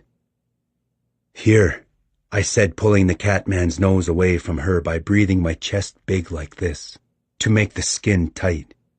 The Catman turned back to me and pinched some of my skin right up here. "I'll kill you," I said in Napiquan when he leaned closer. "Of course you will," he said, pushing the first one through slower than he had to, and deeper than they usually go. "You're the first one to ever say that to me, aren't you? Everyone before you killed me too. Can't you tell?" I gritted my teeth. The last of the prairie runner's blood was leaking down my chest. "Now this one," the Catman said and pushed the other one through. It hurt, but it was cold. Then he snapped for the thongs that looped into both ends of the pegs and tied them up to the rope. We were standing close to the pole for this. "Now you can be one of us, Blackie," the Catman said and pushed me back. The rope tightened and the pegs pulled against the skin of my chest, and if he hadn't dug them so deep my skin would have torn away then. I ran at the Catman with my mouth open, and he smiled and stepped to the side, so that when I fell, the rope pulled against my chest again, yanking me back. I stood to get it slack again, and he pushed me back, softer this time, like I was a child. Blood was on my face now, from my eyes, but since I'd fallen, the people probably thought it was from the pegs. "Here, don't forget," the Catman said and pushed the whistle into my lips. The children were drumming in their way again, drumming and crying. The people too. But some were cheering to see me hurt, because I was Napiquan. I breathed in and blew, just trying to blow the pain and shame and wrongness away, out of me. And the Catman sat back on the grass with the people and watched and laughed the loudest. And one time when I looked over to him, he was wearing black glasses like these, and that was the first time I had ever seen them. He made me dance all day, pulling against the pole with my chest, and then I hung there at night and he made the children splash water on me in the morning that was really from 3 different horses. And I danced, and I blew, and I told myself this was real, like the first time I'd done it, when I was proud, and Wolfcalf was watching, proud that his son who had always drank the whitehorn milk was becoming a man now. Halfway through that second day, the peg on this side pulled through the skin, and then, because all my weight was on the other one now, it gave, but not the same. The peg broke, leaving splinters of its bone inside my skin. The Catman sat on my chest to cut it out. Before I could drink that blood back in, the children poured water into my mouth. I let it come back out. "Let him be," someone said. "Nobody can drink at first." "I have to take him up to get his helper now," the Catman said in joke, and threw me across the back of a horse with a braided mane that didn't even jump away. It didn't make sense that he could ride a horse, but he was doing it. Every step made my face hit the side of the horse, and I didn't have any blood in me anymore. We went back to the backbone under Chief Mountain. "Now you're a man, Blackie," the Catman said, pushing me down into a shallow creek so I had to roll over to breathe. "You made it through your Sundance." I was breathing hard and crying, but nothing was coming out. "This is the part that hurts," the Catman said, and before I could even look up, he kicked down and broke my leg right here, high up, and then the other one, and then this arm right here where it bends. "I'll leave you that one," he said about the other arm and stood up from me. He looked around at the trees and the mountains. "What do you Pigunny call this?" he asked. "The backbone of the world? I don't know about that." He looked down to me then and stepped over closer again. "I do know where your backbone is, though, Blackie." This is when he stepped down hard and broke my back. Down the stream from me, a beaver was slapping its tail on the water. "Hey, dinner," the Catman said about the beaver. Then he squatted down by me. "I've been like this before," he said. "You left me worse than this, even. You won't be able to come back down until, what do you Pigunny call it? Oh, yeah, the moon when the leaves dry up, right? I kind of like that. It's descriptive. Anyway, we can do this all again then if you want. But try to eat some different things this summer, so you can look different the next time the small robes see you. I don't want to have to explain Blackie being back. Look like a monster, if you can. A bear, or a giant red-backed squirrel, or one of those elk, even. Then you'll match my lodge, and I can make up a dream to explain it. If you look like a different monster each time you come back, then you can really live forever, at least in your people's stories. And I can be the hero who kills monster after monster. Maybe I'll even get a new name out of it. I'm getting tired of this one." He swung back up onto his horse, which was when I saw that its face was painted red like they were going on a raid. Then he looked down at me and made the horse ride across me back and forth, breaking more bones, so I was a skin bag of slivers and rocks, that prairie runner blood all leaking out of me, going down to the beaver lodge. For 3 days after he left me, I couldn't move at all, and then the only reason I could, finally, was a silverfish hit into me right here, and my arm that wasn't broken clamped down on it. It tasted worse than anything, worse than the time Tall Dog and me cooked one, but I drank its thin iron blood while its mouth was opening and closing in the air, looking for the water its kind breathes. Over the next 7 sleeps, I drank the blood of 20 more of them. It was finally enough that I could crawl to the bank. I knew I could float down and dig into the beaver lodge and eat them, drink their blood that's the most red of any of the 4-leggeds.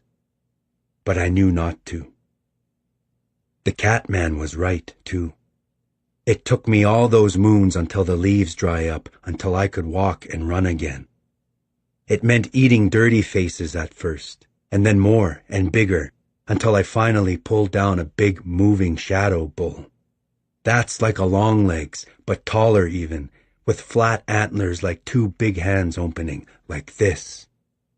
They hardly ever come down to the bear, so I don't know if you've seen one, 3 persons, since I don't think you went farther into Nitoksanan than there.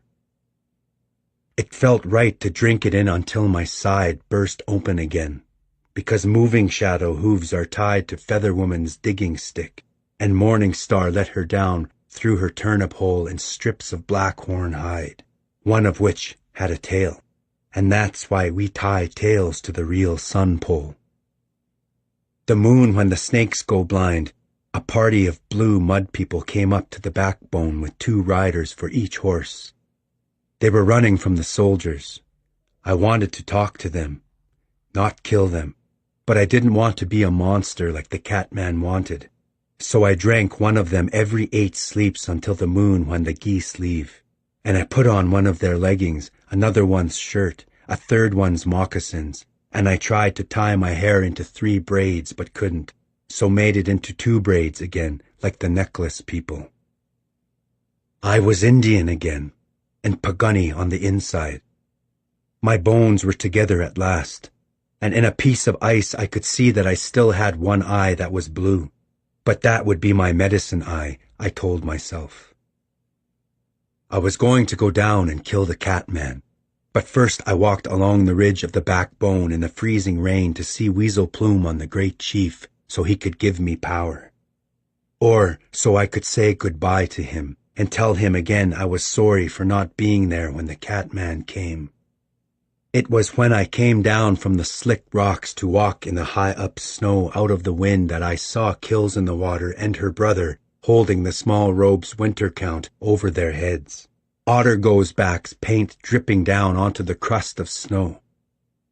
Around them were 3 dead Pagani, 2 women and a man called Lonehorn, who would have known me even with my medicine eye.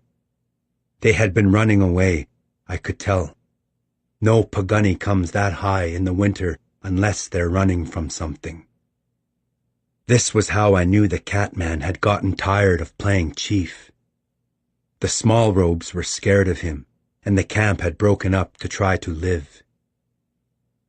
I ran a few paces to Kills in the Water to help her and her brother, to explain to her that it wasn't her fault she'd had to be the fake medicine woman for that Sundance of the children. But this is when she brought her knife up, like I told you the first time I was here. I thought she was doing it because I looked like the Blue Mud people, from wearing their leggings. Even if she didn't know that, she knew I wasn't Pagani, and if I wasn't Pagani, I was an enemy. This is how it's always been. But then I looked down to my feet, understood what she was seeing. My feet weren't pushing down through the snow enough. To her I was a wrong thing. I was something cursed to live up here where nobody was, like the Catman had been telling the small robes. Which meant, Pagani or not, I was a person-eater. I'm not, but she wasn't wrong either. Instead of scaring her more by speaking words she would know, or by telling her I was Blackie with different skin and hair, I backed off while holding my hands up like this. And that night I built a lean-to for them in the dry part where the trees started down the steep slope, and I left 3 Wags' tails there for her, with the guts already out. The way I made her find the shelter was I started a fire in it. Her and her brother followed the smoke. I watched from the trees until it was night. Her arms were cut on top, and her brother's were too. I went back to the 2 women and Lonehorn, frozen where they were. I pried the first woman up, and it was New Robe Woman. We had played together when we were children. I didn't know the other woman. There were no holes in them, so they had died either from cold or starving or fever. I couldn't tell.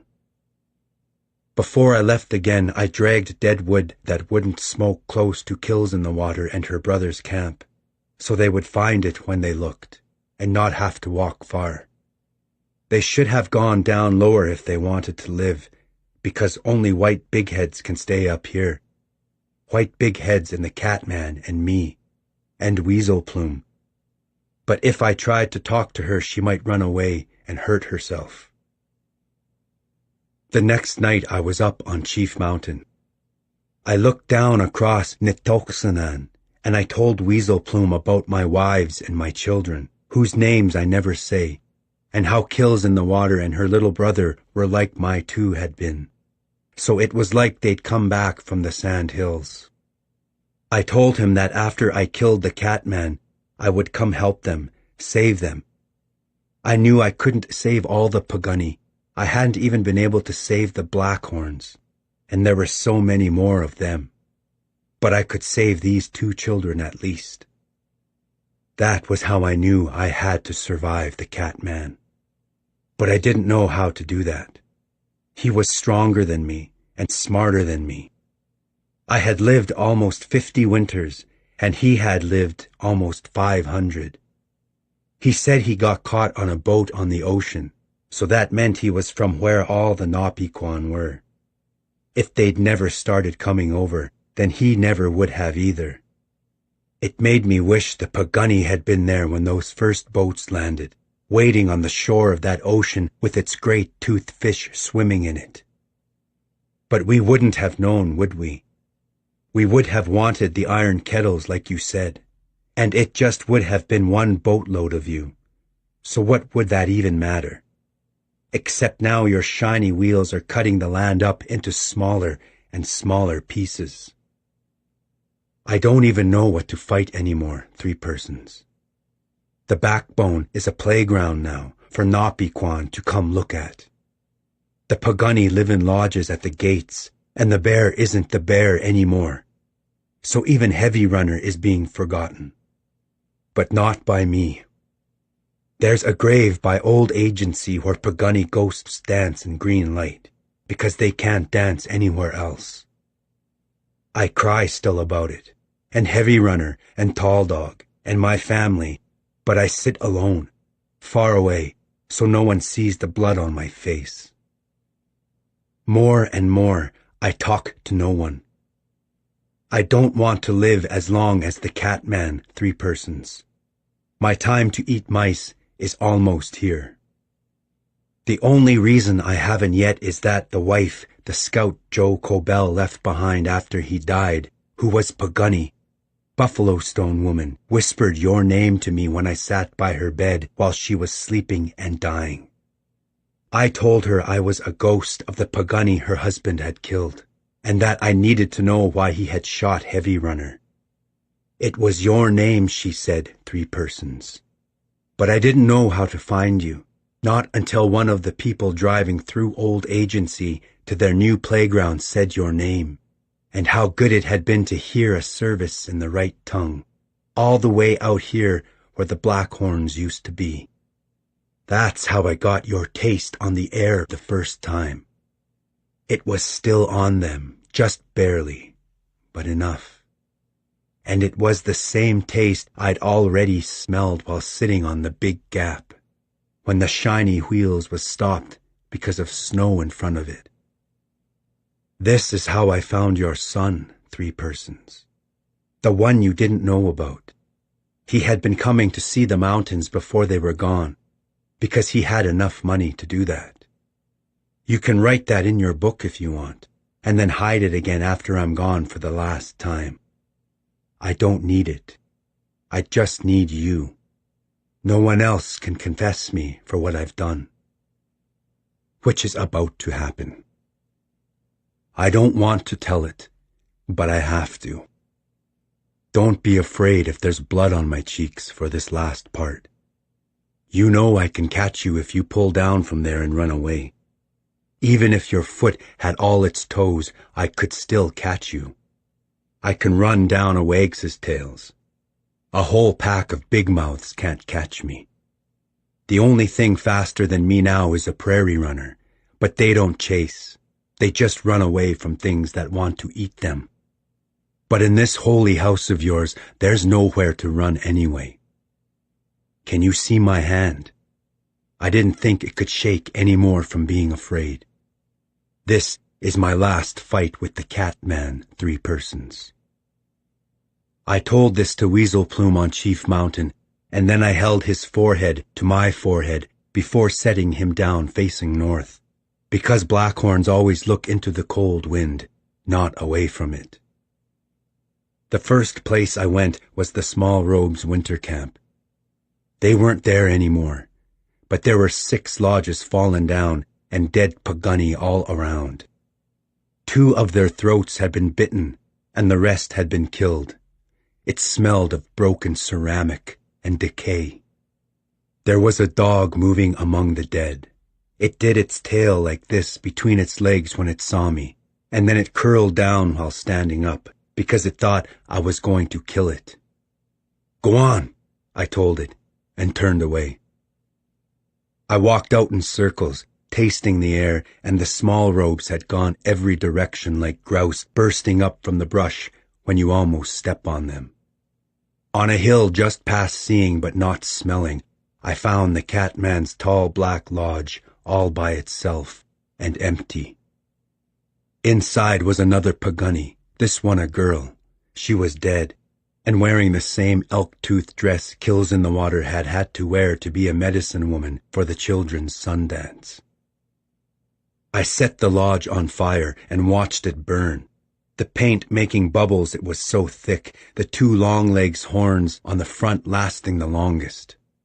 The smoke was thick and black, and I waited, and finally the Catman was there behind me. He's the only one who can do that. "Why did you kill them all?" I said without turning around. "Because they kept hiding her from me," he said back. We weren't talking your Napi-Kwan anymore. My language was normal to him now. I turned around to him. His chest was black with old blood, and his hair was down. I looked at the blood-clot hills like faraway ghosts. "The one in there," I said, about the girl burning in the lodge. "They tricked me with her," he said. "They put her blood on all of them, and on the horses and dogs, and they went every direction." I thought of the cuts on Kills in the Water's arm, and on her brother's arm. "The one who talks with her hands," I said. "That's the one," the Catman said. "Why?" I asked. "Did you not smell her?"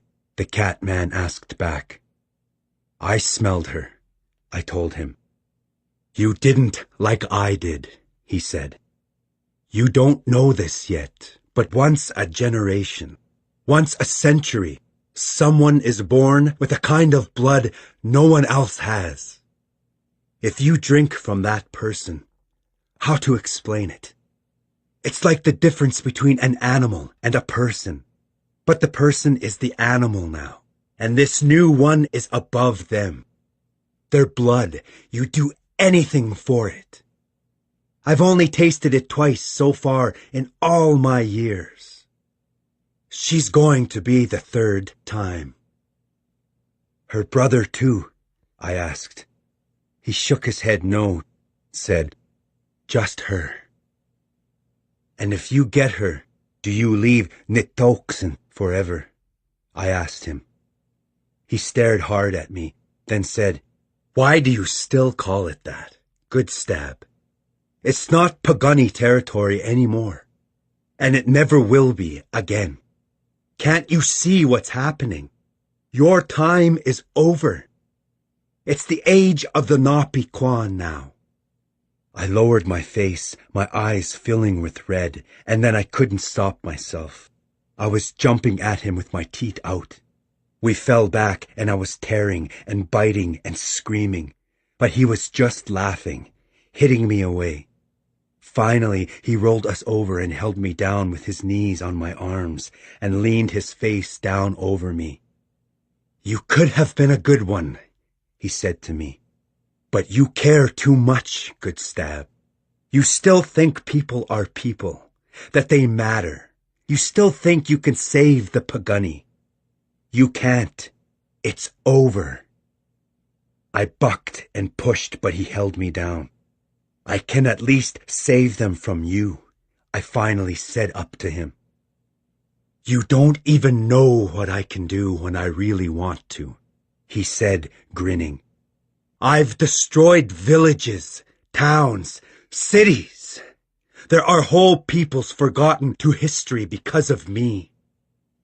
"I can bring her to you," I said then, just loud enough for him to hear. This stopped him. "You know where she is?" he asked, opening his nose to smell me better. He pulled his lips back from his teeth when he smelled one single trace of her on me. "Did your precious white buffalo tell you where they've hidden her?" he said, his eyes big and angry, his teeth coming out so much longer than mine. He'd smelled weasel plume on me too. "If I bring her, do you leave Nitoksen forever?" I asked. "Do you leave the Pagani alone?" "One girl for a whole people," he said, then finally nodded. He stood, offered a hand to pull me up. I got myself up instead. Once you smell her blood, you will want her for yourself, he said. I'll follow you to her. I said I'll bring her, I told him. She's far away. I'll keep up, he said. I go alone, I told him. They told me they'll kill her if they see you again. But they know me. They know Blackie, the Catman said with a grin. They remember Good Stab, I said back. Wolf Calf's son, curly hair woman's son, tall dog's friend. Your names, the Catman said, shaking his head because they were funny to him. But, he went on, how do I know you don't come back with your warriors? Because you would kill them, I said. You really know where she is? He asked again. I nodded, said, you tasted her on me. One day, he said, holding his finger up.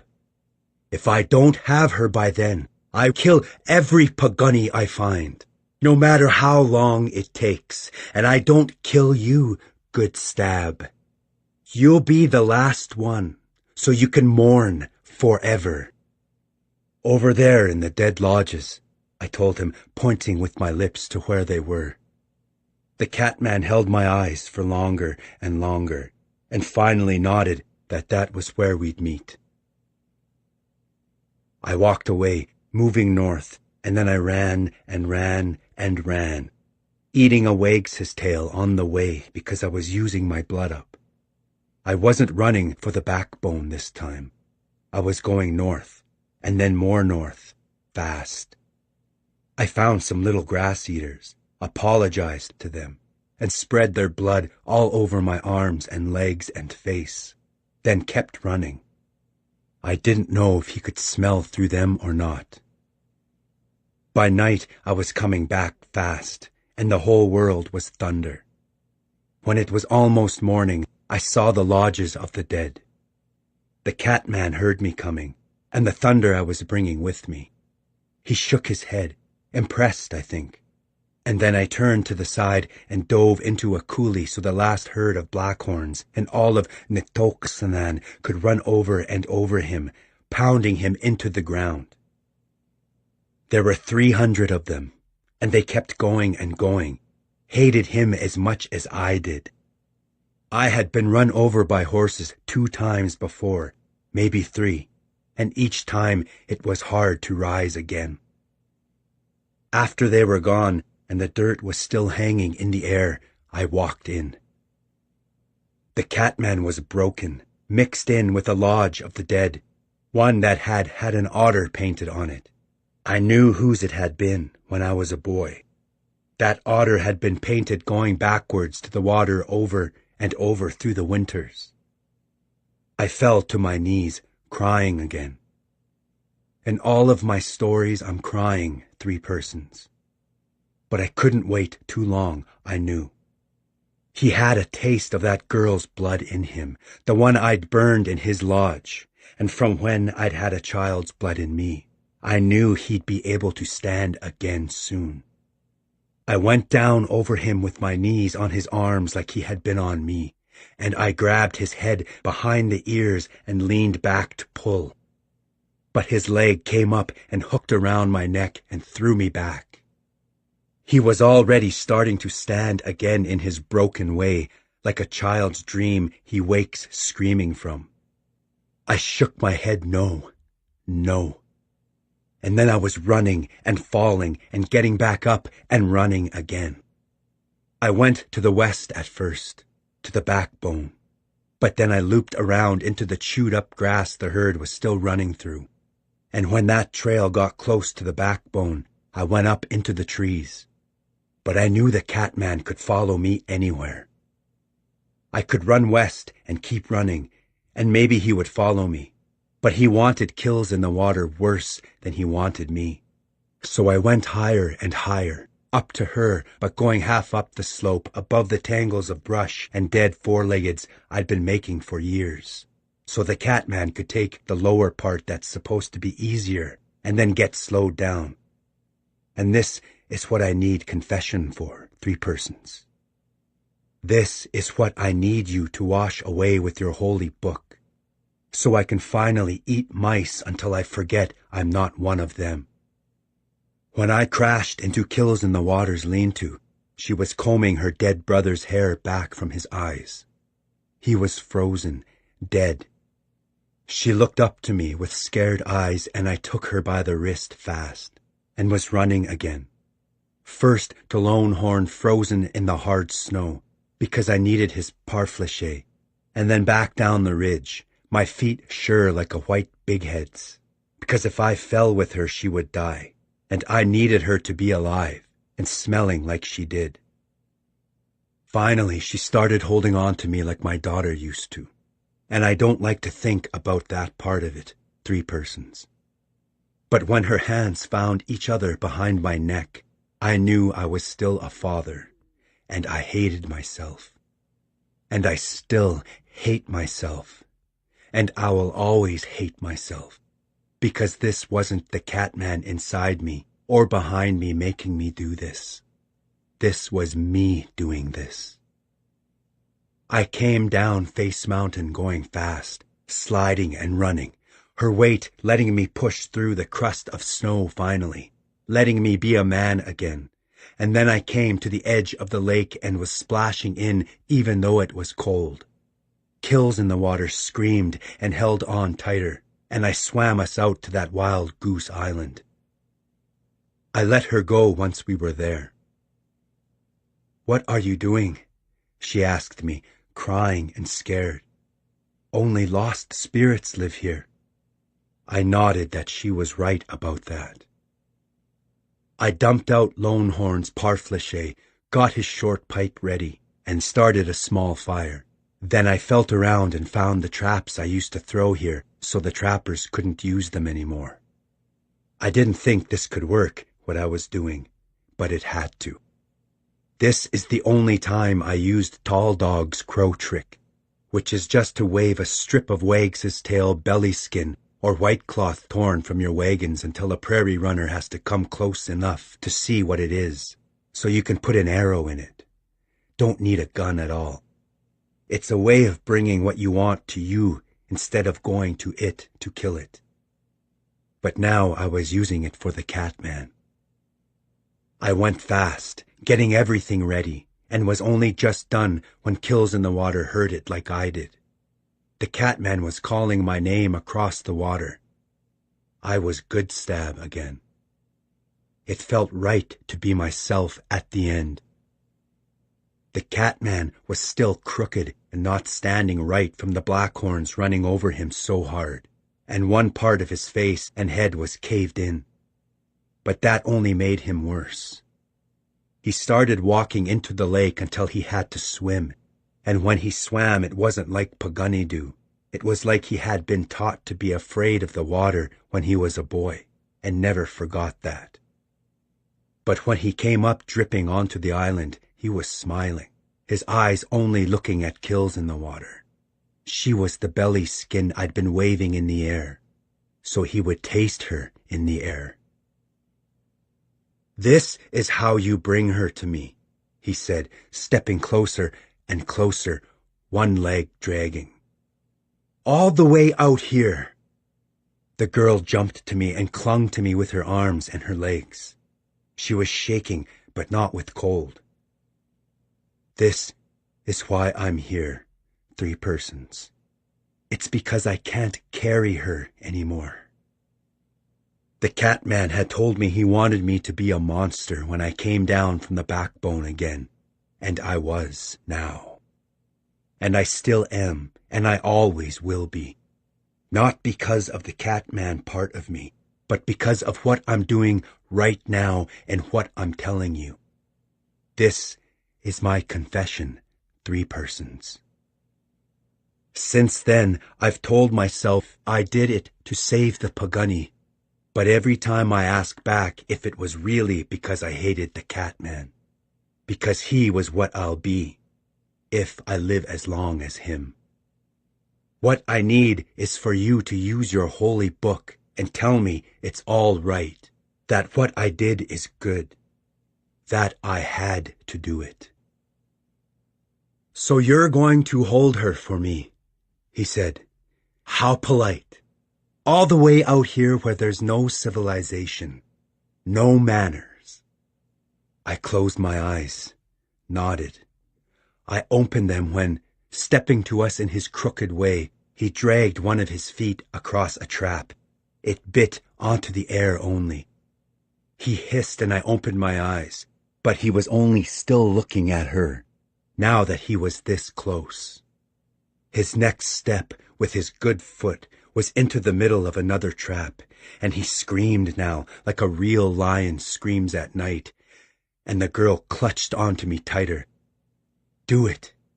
Do it," I said to the Catman, because I didn't know if I could hold her here for him any longer. My teeth were out now, too, from smelling her blood so close.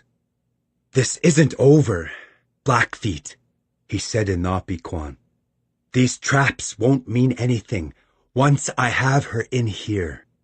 He touched his chest to show what he meant.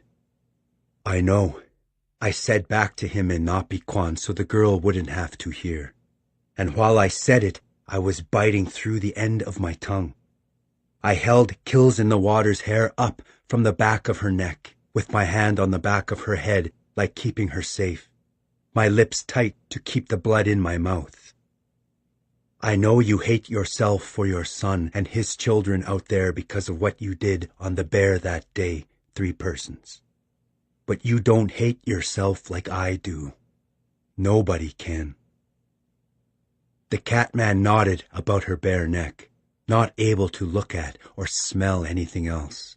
And then he placed a hand on her shoulder to be sure this wasn't a trick. And he bit into her deep. Her whole body shuddered against me hard, and she made a noise of being afraid that I've never heard so close to my ear before, that I still hear every time I close my eyes. And then he was drinking deep, his eyes open to watch me, to be sure this wasn't a trick. But then, like happens with the best blood, his eyes rolled back, seeing nothing, and he was just feeding. And that's when I bit into her just like he was doing, 3 persons.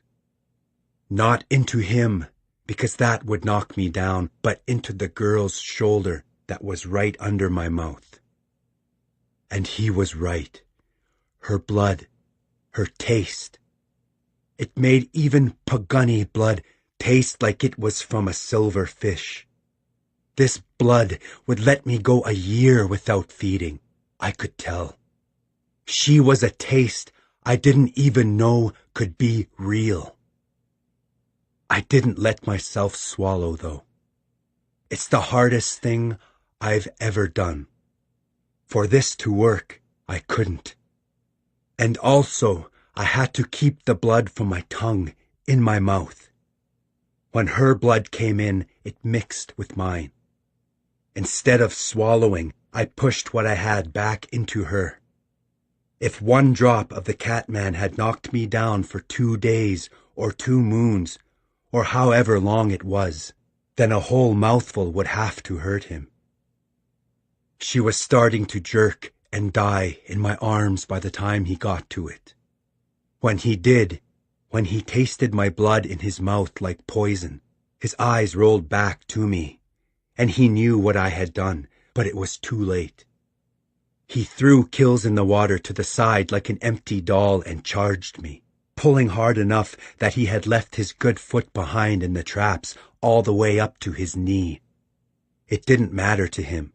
He had me down on the ground and was roaring into my face like a real lion before the blood spasmed his body, made him fall over to the side, shaking, my blood frothing on his lips like a mad big mouth. He was still reaching for me, but his fingers were blind. His eyes were going gray like clouds, and he was weak like a puppy, weak enough I could kick him away into 2 of the other traps. They bit into his arm and his hip, and he screamed. And then he didn't scream anymore. I stood, stumbled to the fire, lit Lonehorn's pipe and came back to him, jammed it in his mouth so that the next breath he took, it was Napi-Kwan tobacco. This made my blood in him even worse. I gave him the pipe over and over for the rest of the day, until all the rivers and streams of blood in him went hard and black through his skin, even though it was Pagani's skin. His cheeks went in like he was dead, and his eyes didn't move anymore. And I used a rock to knock all his teeth out, and I used the other traps for his arms. And I threw his broken-off foot and leg into the lake, and he was dead enough that I went back to the ice river for the bars of the cage to use for stakes on the traps, and drove them deep so that not even a real bear could pull them up. The Catman was no real bear. But when I put my ear to his chest, he wasn't quite dead. There was a small, small sound in there. I spent the next 2 days making a scaffold for kills in the water up in one of the trees on the island. And when I buried her after washing her in the lake, my face was so red I hardly had any blood in me at all. It was how I'd cried when I buried my own children and wives. It was crying with my whole body, with everything that makes me Pagani.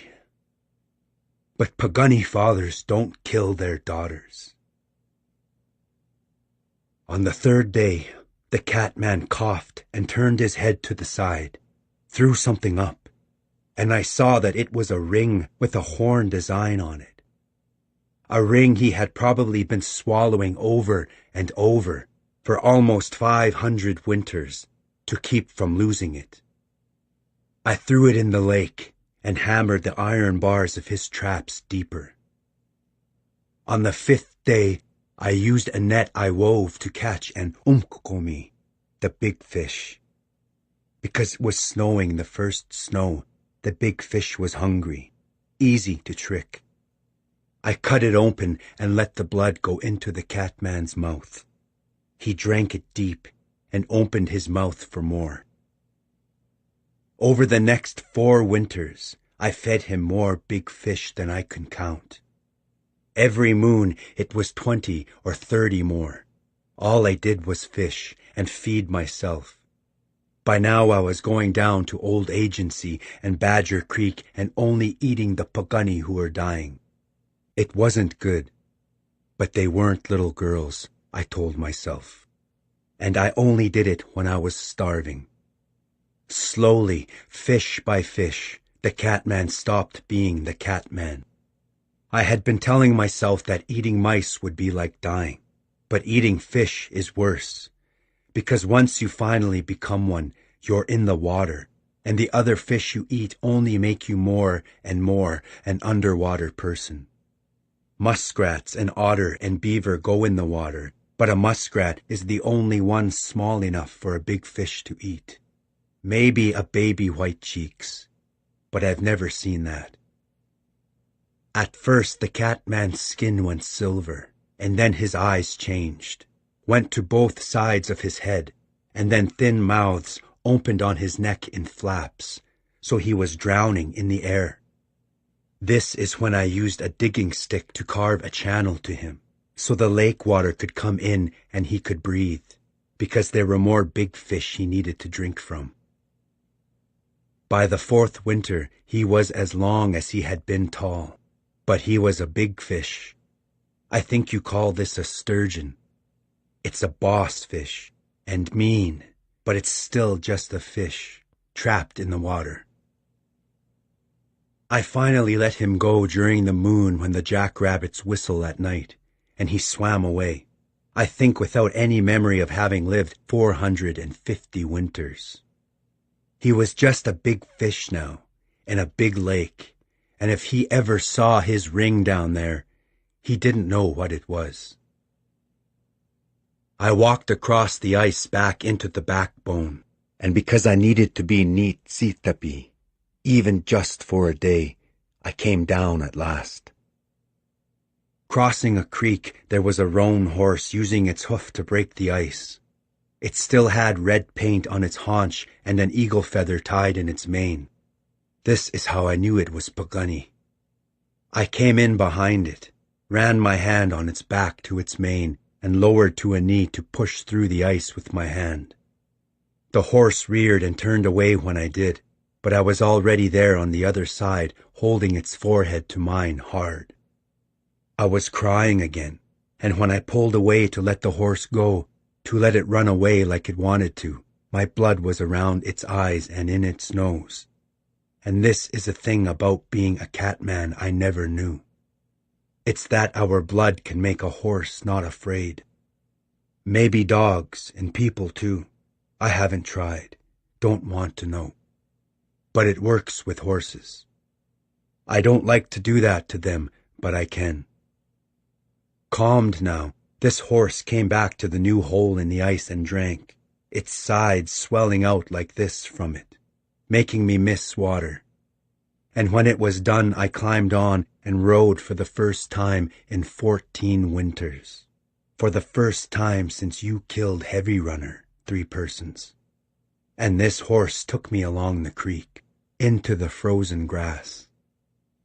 I was hoping to find a camp to watch, not the small robes, because they had to be still broken up from the catman, but maybe the fat melters, or the black patched moccasins, or the gopher eaters.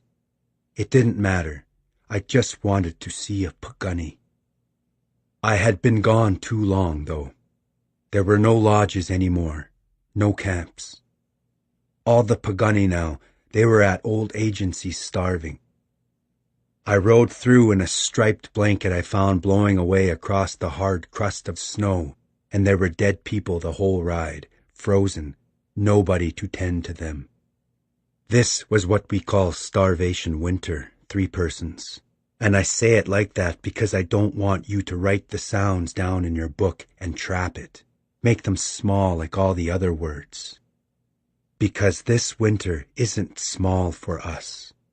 600 Pagani died in the snow because rations never came. Even more people than died on the bear. Finally, I couldn't look at it anymore, so I rode north, into the whiteness. After almost a day of it, I saw another rider through the blowing snow. He was on a small pony. He saw me back and lifted his hand. I let him ride up but stayed in my blanket, pretending the cold mattered to me. He explained that he was making a count of how many Pagani were left on the reservation. This was the first time I heard that word, 3 persons. We used to call our home Nitoksanan. Now we don't. I sat up higher on the horse because this new word hurt me. The funny little Napiquan said he was the Indian agent here. He was leaning in to try to see my face in the blanket. "Are you Pagan?" he asked. I looked down at him from the darkness of the blanket, and then I looked north, to where Chief Mountain and Weasel Plume would be.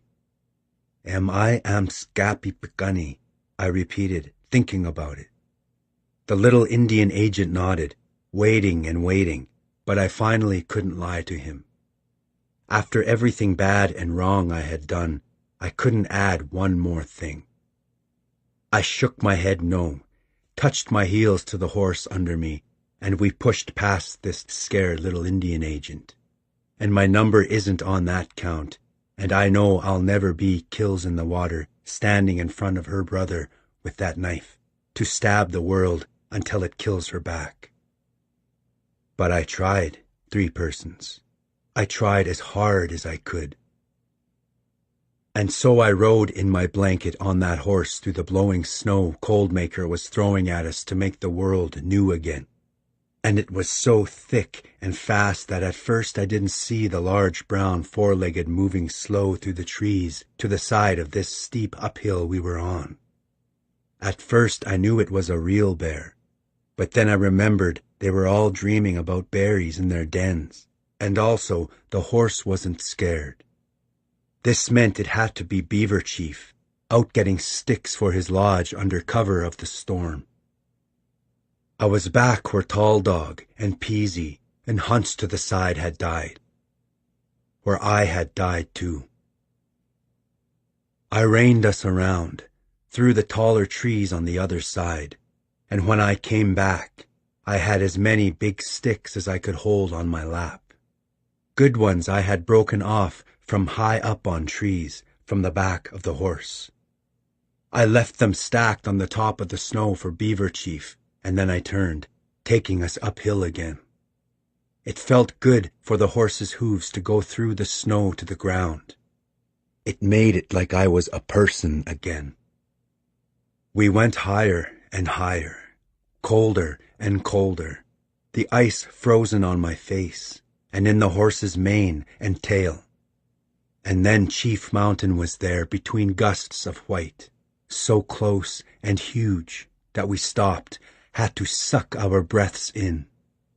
It's always been there, but each time it's new again. I held my hand up to it in greeting and in honor. I held my hand up, but my face was down, because behind me was a whole camp of the dead, their throats red and open. But I was home at last. This is where my confession is over, 3 persons. I leave you now with your dead. The Absolution of 3 Persons. May the 26th, 1912. The mice are back. I don't know whether this is a good thing or a bad one. It does mean Cordelia has yet to return. I think of the calloused, dirty hands of the rough men who visit her current residence more than I should, I know. I don't like the way they touch her, at least in my imaginings. But there's naught an old Lutheran pastor can do to remedy the situation and finally calm his nerves.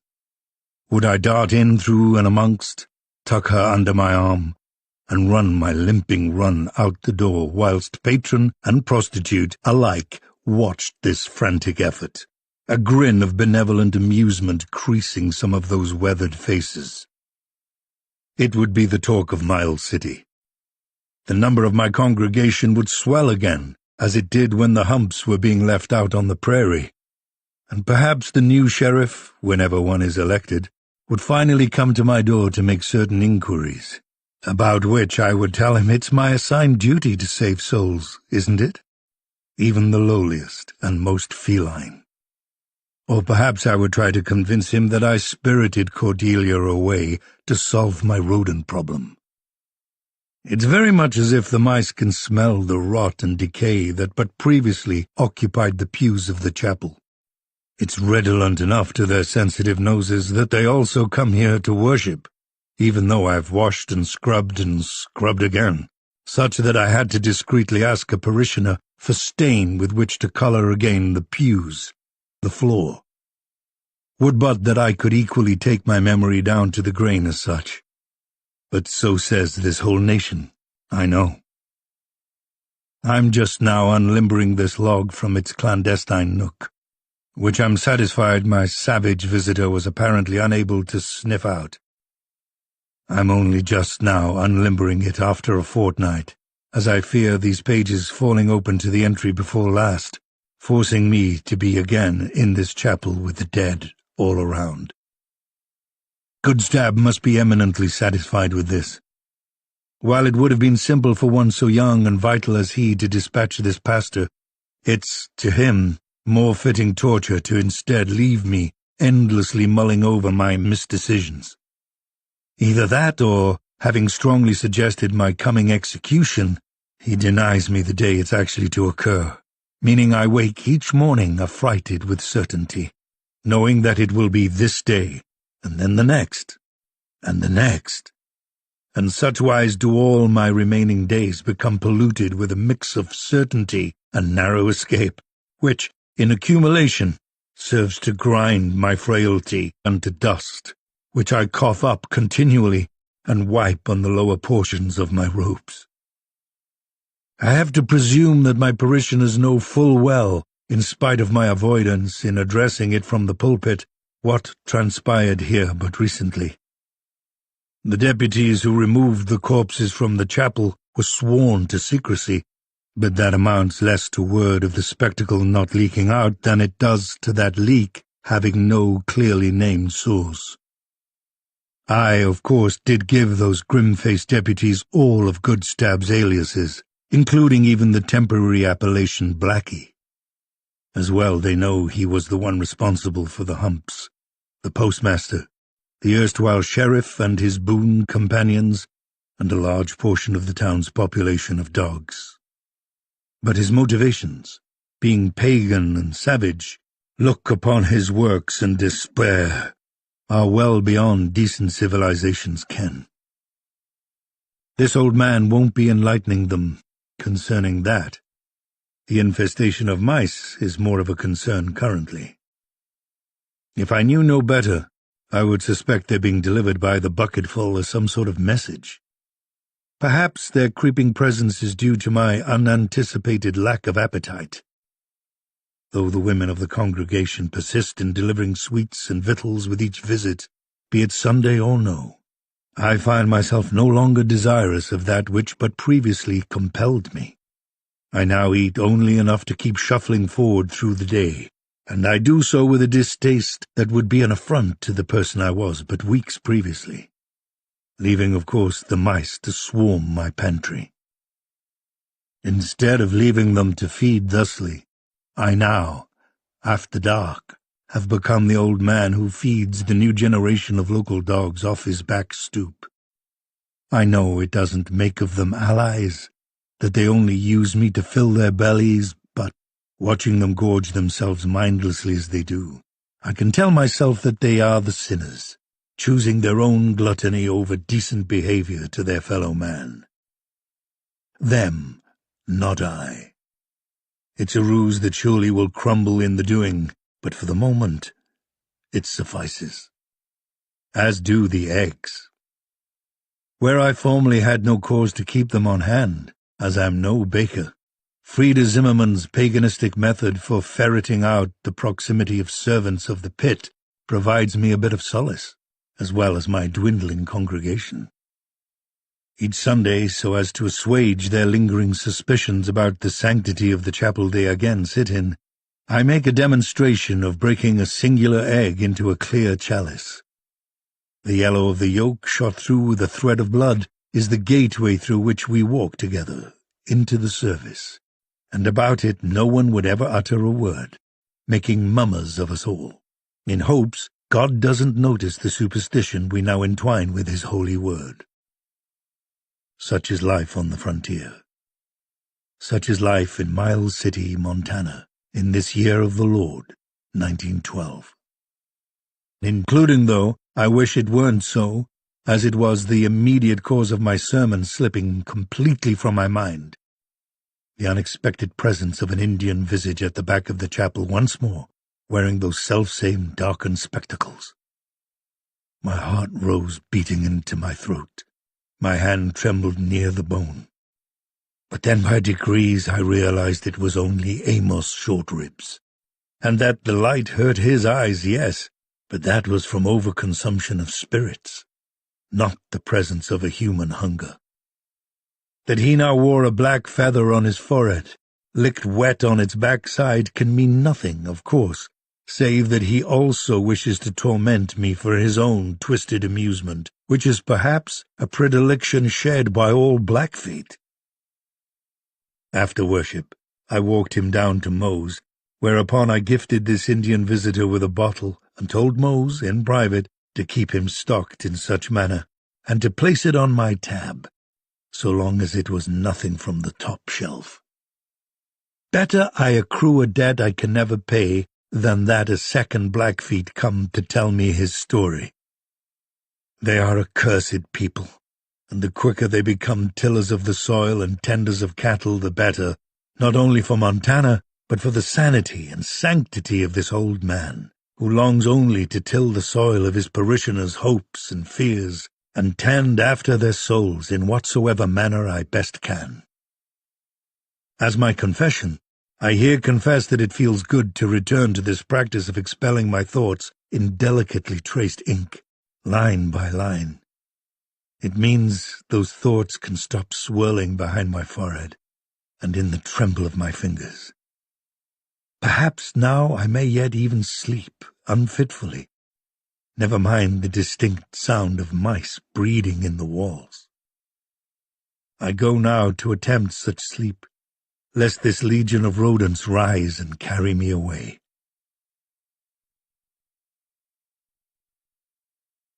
June the 2nd, 1912.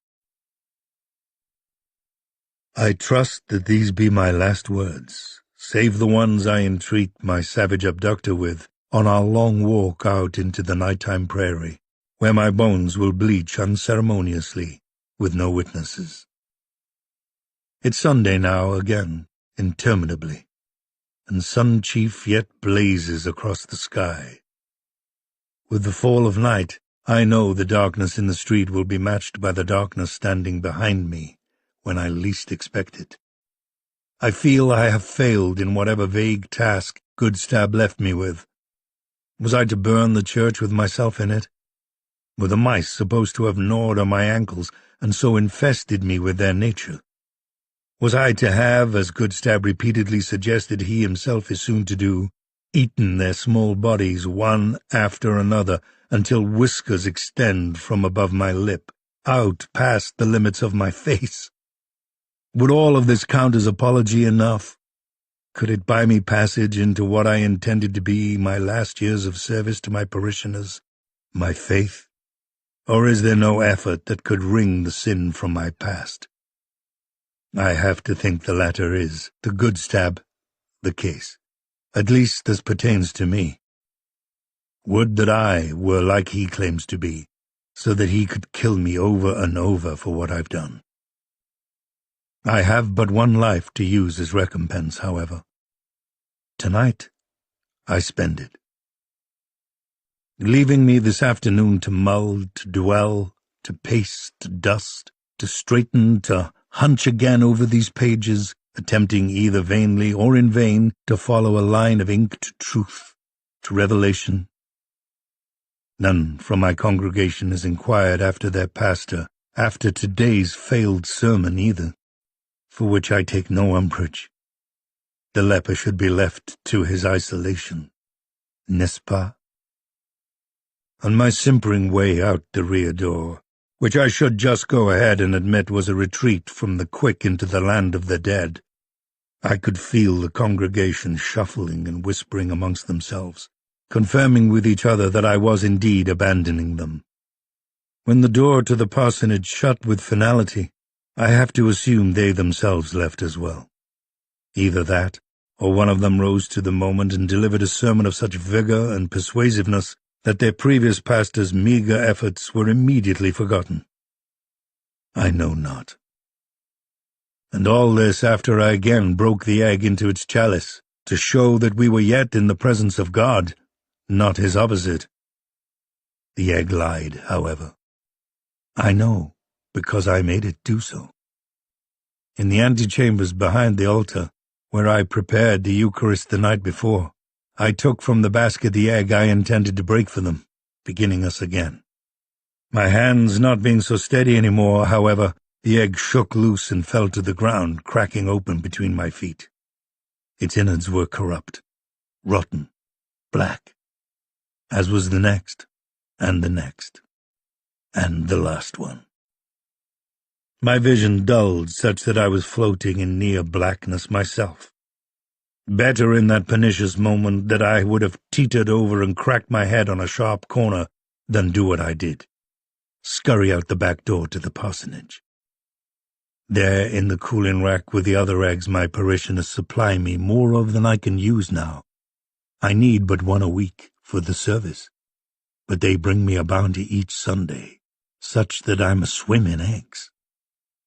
I tested one nearby the window, and when it cracked yellow, guaranteeing no Nachtzehrer had been in the parsonage, I took the next for the chalice. It was subterfuge of the most rank and regrettable kind, but I was desperate.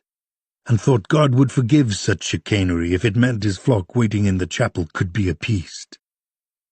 I should have known the attempt would result in abject failure.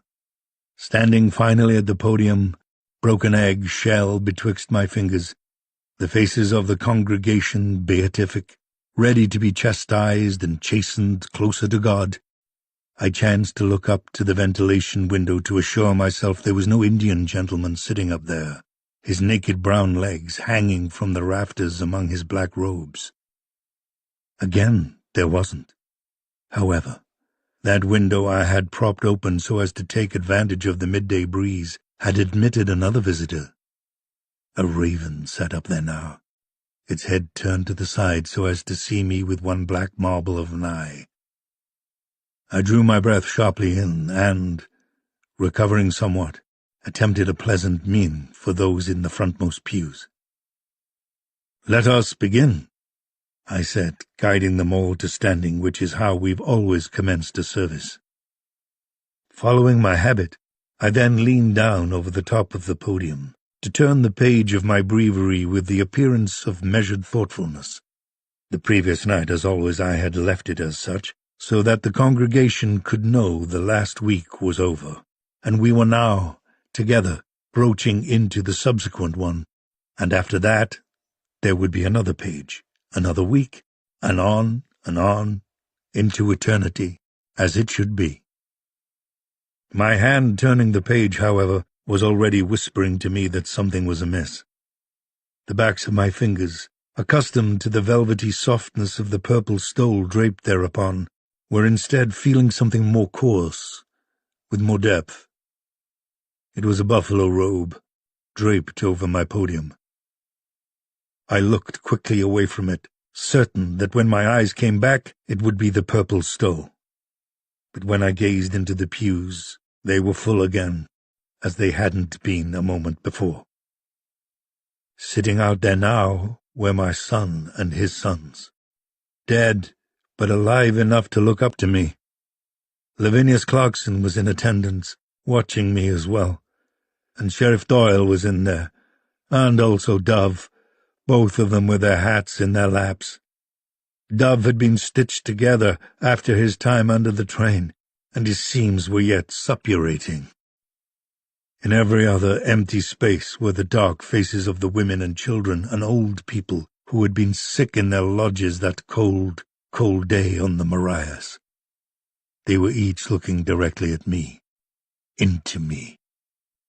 And, as 173 people can't fit amongst my congregation, they were also standing along the wall 3 and 4 deep, and I knew if I counted that number would climb higher than that recorded.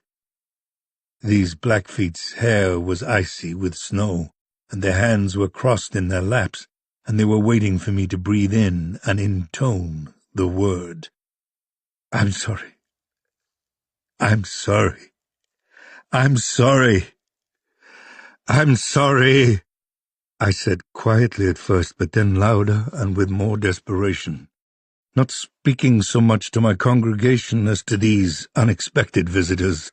And then, after carefully closing my breviary one final time, I proceeded to scuttle off through the rear entrance, my robe catching awkwardly in the closing door, such that I had to open it again slightly so as to make my shameful escape. Now, these hours later, the chapel is empty again. The front door is unlocked, for whomsoever is posted here after my disappearance. My hand shakes writing this, or trying to. So I must stop, and await my inevitable visitor. By the time he arrives, I will have hidden this log in such a way that it will never be uncovered. Not in the chapel or even the church, but whereso I know he doesn't set foot, as the yolks over there are as yet yellow. I think it's best these words fade and blow away, or as is more likely the case, it's best that the mice in the walls feast on them. At least they'll be of some use then. My time in this world draws to a close. I now long only to scream, and scream when the parchment of my skin is removed from my back while I yet live. Perhaps, while doing it, I will finally see the sharp teeth Goodstab professes to have, and then I will know for certainty that he wasn't lying to me. And I will finally, as he pretended, believe him and his story. But, too, it will be dark out on the prairie, I know, as it is in my heart. My pipe is empty now. I believe it has been since January the 23rd, 1870.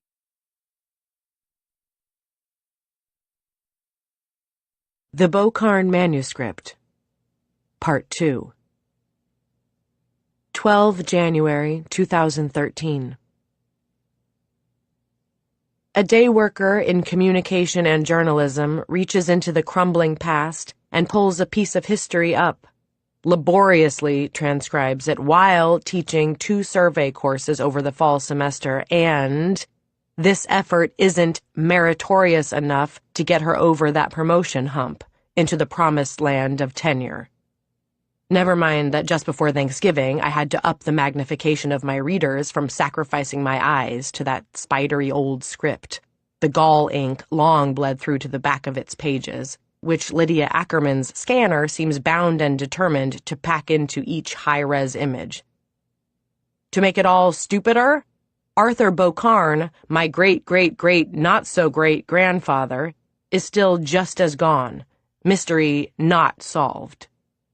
He just ends it right there, with the date of that massacre, hides the journal in the wall of that parsonage for that construction worker to find, and who knows? I get that his behavior was erratic those last few weeks. I'm pretty sure mine would have been too. But still, even in 1912, if someone's just suddenly not there, did anybody wonder where the doddering old pastor went? These and other questions, never to be answered by yours truly, as the project's now officially dead. There won't be a book contract. I won't call campuses my home for the next few decades like my dad did. And I might, depending on if he wakes back up or not, down in his facility in Denver, and if the snow clears so I can get down there, have to tell him this. Because who doesn't need even more disappointment on their deathbed? I am sorry, Dad, for whatever that's worth. I probably should have gone into chemistry like you wanted for me. Yes, okay. Is there less sniping over there? More objectivity? How about department politics?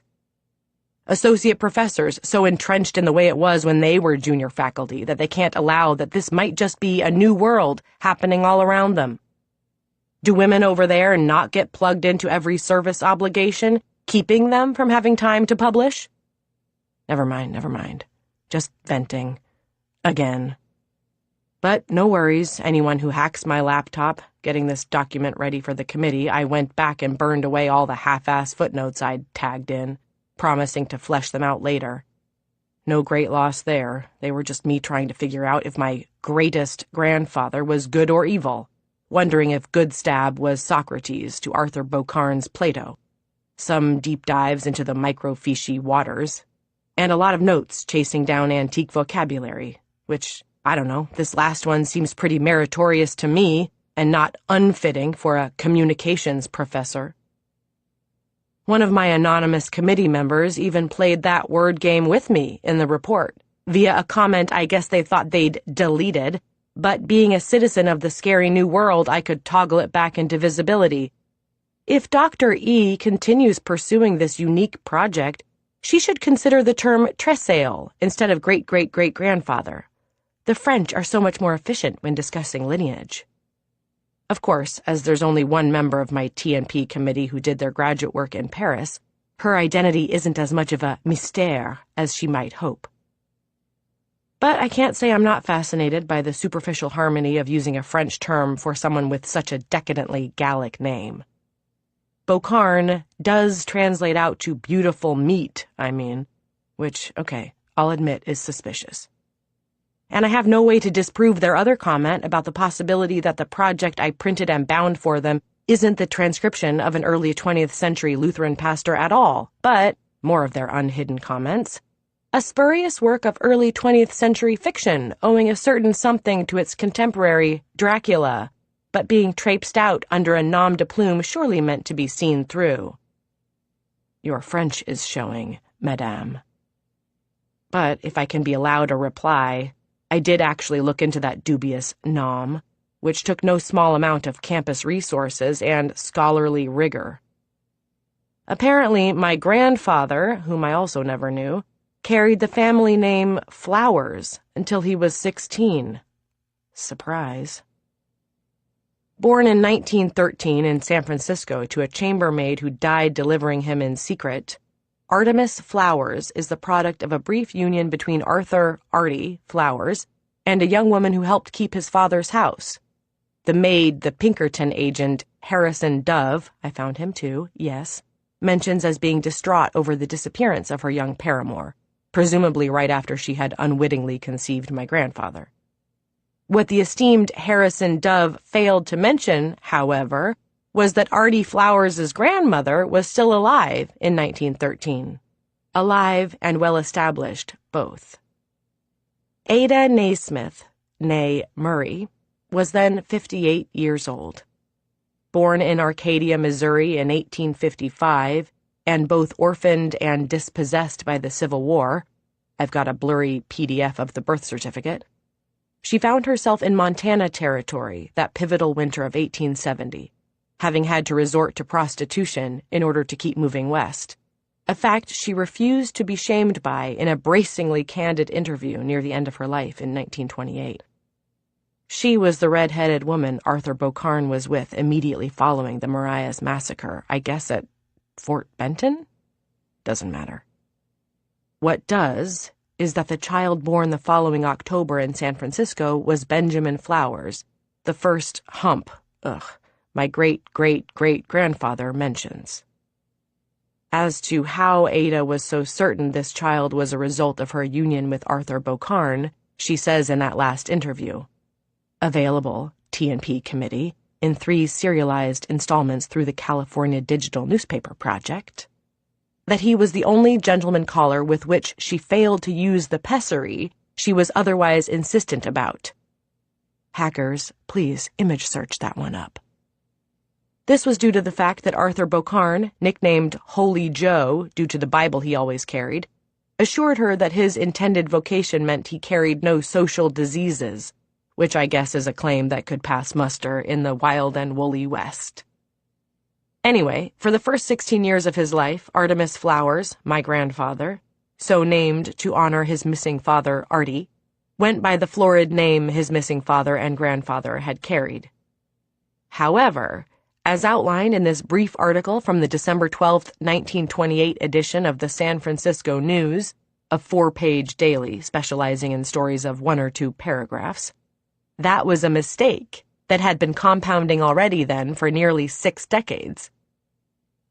Oh, but to be young and unlettered in the Wild West. Such was the case for the recently passed San Francisco matron Mrs. Ada Naismith, widow of none other than J.T. Naismith, whom everyone reading these pages is of course familiar with, as he was one of the early investors in the Call and Post. According to a recent series of interviews posted by the Chronicle, it was Mrs. Naismith's lack of literary familiarity that resulted in her son and his subsequent family living under a name coined on the spot. What happened was Mrs. Naismith, fresh from the birthing room, was asked who the father was. When she mumbled the only name she had known him by other than his soldierly nickname, what was heard by the scribe of a nurse entering the information was bouquet. As this medical officiant, having been herself wooed, knew this French term but thought it beneficial to copy it down in English, she translated it to flowers when it should have been the meatier term Beaucarn. And that, faithful readers, is how Benjamin Flowers and his progeny, all absconded from these environs probably due to impending scandal or ruin, became known as such. As for myself, I prefer the misheard name, as navigating the spelling of the historically accurate name feels unpatriotic. So thanks are due to that American hero of a nurse who altered it. I hope she got some flowers for her effort. On her deathbed the week before this, attended by her only great-grandchild Artemis, then 16 years old, Ada Naismith, having suffered some irreparable rupture with her deceased husband, returned Artemis's lost family name to him. And with the last of her fortune had her attorney make that name legal, such that my father was the firstborn under it since Arthur Beaucarn himself in 1839. 1839 being a mere 6 years after Goodstab claims to have been born. No birth certificate. If his birth indeed shares a year with the great Leonid meteor shower of 1833. Phew. That's one footnote, sort of recovered. Don't expect more, hackers. Anyway, what all of this means is that I'm now the second to have been born with that name in the shiny new 20th century. Second and presumably the last ever, my prospects for motherhood being not exactly promising. But I have Taz my cat currently in my lap. Taz, 6 months lease on this apartment, a PhD draped in cobwebs, a dead pastor's complicated confession about a massacre nobody remembers, and 7 years of teaching experience, which, come the end of spring semester, won't matter at all, as find a new life, Etsy. It'll be fun. An adventure at 43 years old. Yeah. Okay, I'm back. Where I was. Out on the balcony, being dramatic, burning all those cardstock journal pages. Open flames are explicitly forbidden according to the social Laramie, this apartment complex, but it was worth Marcy from the front office's censure to watch that paper writhe and twist in agony under those yellow flames, and then crumble to ash. It made my dark balcony feel like the chapel of the church I picture Arthur Beaucarn writing in, even, which was kind of neat at first. It wasn't neat at second. Staring into those flames dialed my pupils down to specks, meaning when I looked out into the big dark, I'm on the north side of the property, I couldn't clearly see the shape I'm sort of sure was maybe standing out there, but I could sort of see it. Him, I mean. I dropped the last burning page and it lifted away like a prayer. There was definitely a man behind a tree out there where there's no sidewalk, no trail. I could only see him from the chest down, but that was enough to make me step back fast against the sliding door, hard enough to shatter that cold glass all around me. I pushed forward away from that even though I didn't understand what it was I'd done yet, what was falling around me. I jerked ahead and grabbed onto the balcony railing, still desperately trying to see that man out there, but the snow did its skirling, powdery thing, and in a sweep of whiteness, he was gone. My first thought, the one I still can't shake, who cares about what's rational, was that this was that wooden Jesus that was supposed to have burned in that fire above the Yellowstone. That he's still out there lumbering around in his stiff way, naked, pale, and headless, his grasping fingers charred to ash, his neck stump trailing smoke. But I'm being dramatic. It was Arthur Beaucarn. I know. He haunts the prairie still. My Tressail. Or me. 17 January, 2013.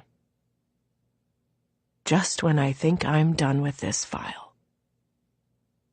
The same way I was able to uninvisible my T&P committee's comments, I was able to find this whole huge document in the trash. Recover it. Like a certain legendary monster, it refuses to die. Unlike my dad, she said glibly, the bad daughter. The worst daughter. The newly minted orphan. The last of the Beaucarns. I got the news about him 5 days ago. He passed peacefully in his sleep down in Denver. His ashes should be here today, which seems like a scary fast turnaround. The facility he was in, I guess eager to fill the bed, death is a volume business, they sent his belongings priority the day of, like I'm supposed to furnish his eternal resting place with the stuff, make an altar or something. I loved you, Dad, but please, let's be real. It was one banker's box. One banker's box for 77 years. Inside was a framed photo of my father and my mother at some lake in Yellowstone before her cancer. An incomplete set of Zane Grey novels I know he cherished and had always been looking for the rest of so he could live in them. A small painting of a terrier he had a different story for each time I asked. It was our game, and I'm glad he never told me anything approaching the truth. His secret pack of cigarettes that I think all the nurses knew about. 3 DVDs, all westerns, of course. His worn thin wedding band, which I admit I cried over and now wear on my left thumb. A yellow case pocket knife with the smaller blade broken but reground to a chisel point. And a Bible, with letters tucked inside, suggesting he used it less as spiritual inspiration, more as a folder for important stuff. I can't tell if the Bible is Lutheran. I don't know how to tell. I opened the box on the same day I got the call from Lydia Ackerman at the Rolling Wren Library in Bozeman. That's not the spelling, but I don't feel like looking it up. Anyway, after asking about my progress with the transcription, which they still think I've yet to complete, this special collections breathed in to tell me the real reason for this call. She's had to call the police. That mouse-gnawed buckskin Arthur Bocarn's day journal had been in for so long had, upon forensic inspection meant to identify the subspecies of deer, revealed itself to be not from a deer at all, but a person. That was how she phrased it. Person, not human. I know this Lydia Ackerman kept speaking, assuring me that police involvement was just to be sure this artifact was indeed older than any cold case on the books in Miles City, but her voice was small and distant. Much closer was Goodstab, telling Arthur Bocarn that there would come a point where he, 3 persons, would believe this fantastic, unlikely life story. It was as if he were speaking across the generations, directly to me. And my dad was still dead, turned to ash. Lydia Ackerman finally managed to reel me back into the conversation by asking if I'd decided yet on the fate of this journal. Was I going to donate it, perhaps? Emphasis on her hopefulness. Auction it, not her recommendation. Reclaim it for my personal collection, so long as I have a climate-controlled space to keep it in, and I'm trained in preservation, and want to hoard this one-of-a-kind knowledge away from the world until it crumbles to dust? What I answered back was, how far back do cold cases go? Do you know? Excuse me? She asked back, switching ears on the phone, it sounded like, giving me all her attention. I told her I would let her know about the fate of the journal, and gently ended the call. Human skin. And not just any human.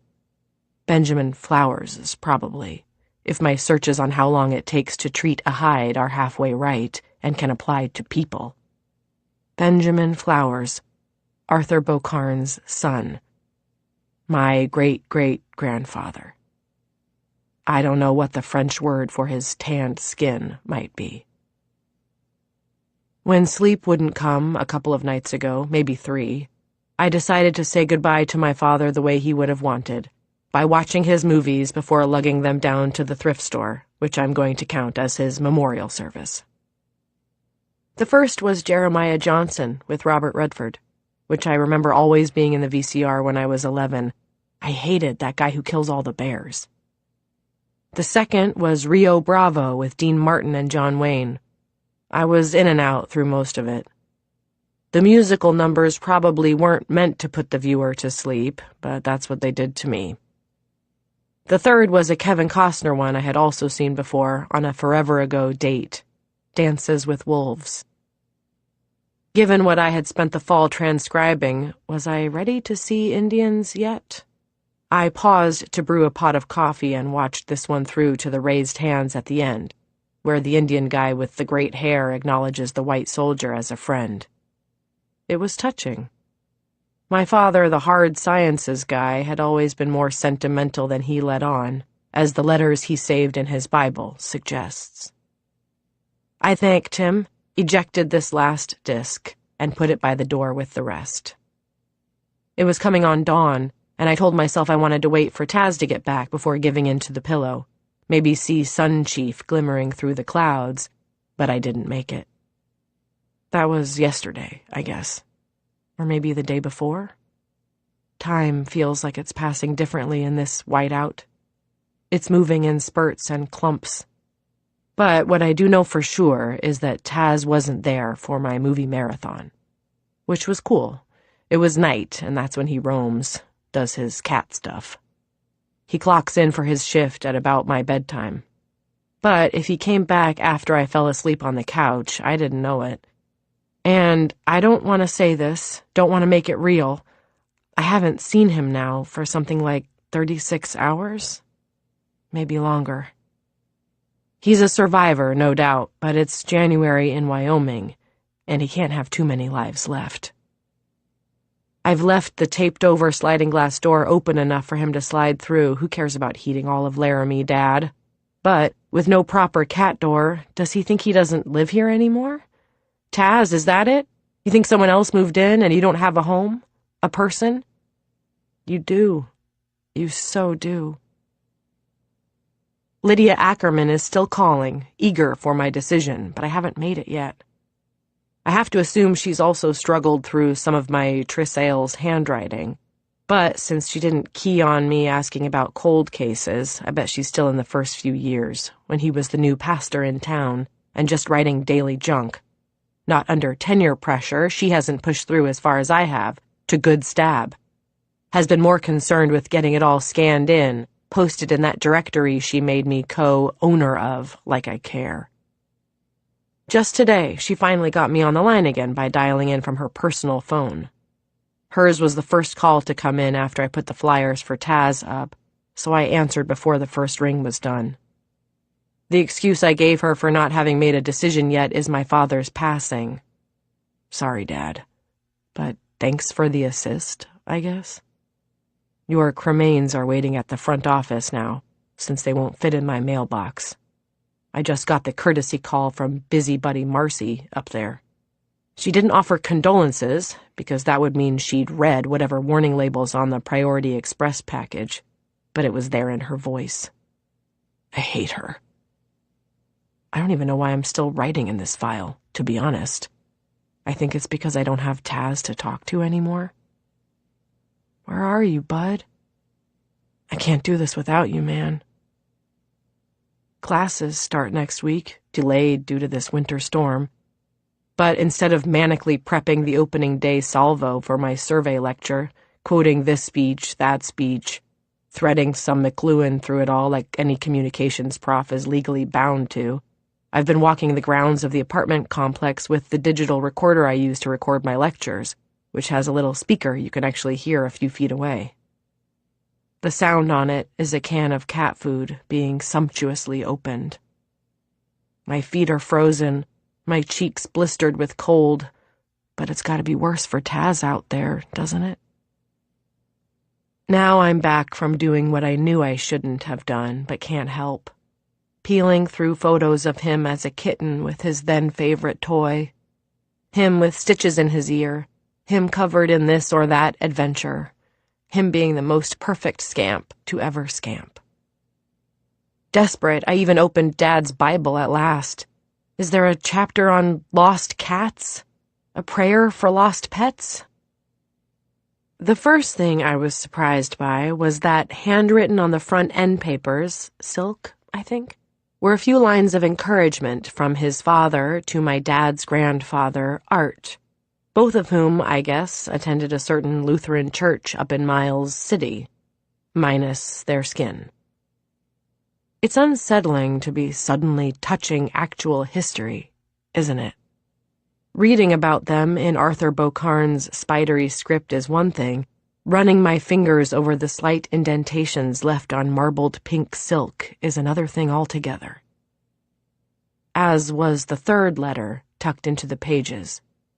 The first two having been from my mother, one from when they were dating, one from her hospital room, both of which reduced me to a sobbing mess on the couch.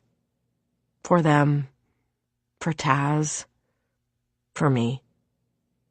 This third letter, however, had never been opened, which I found odd, until I put my new glasses on to study the logo in the return address corner at the upper left.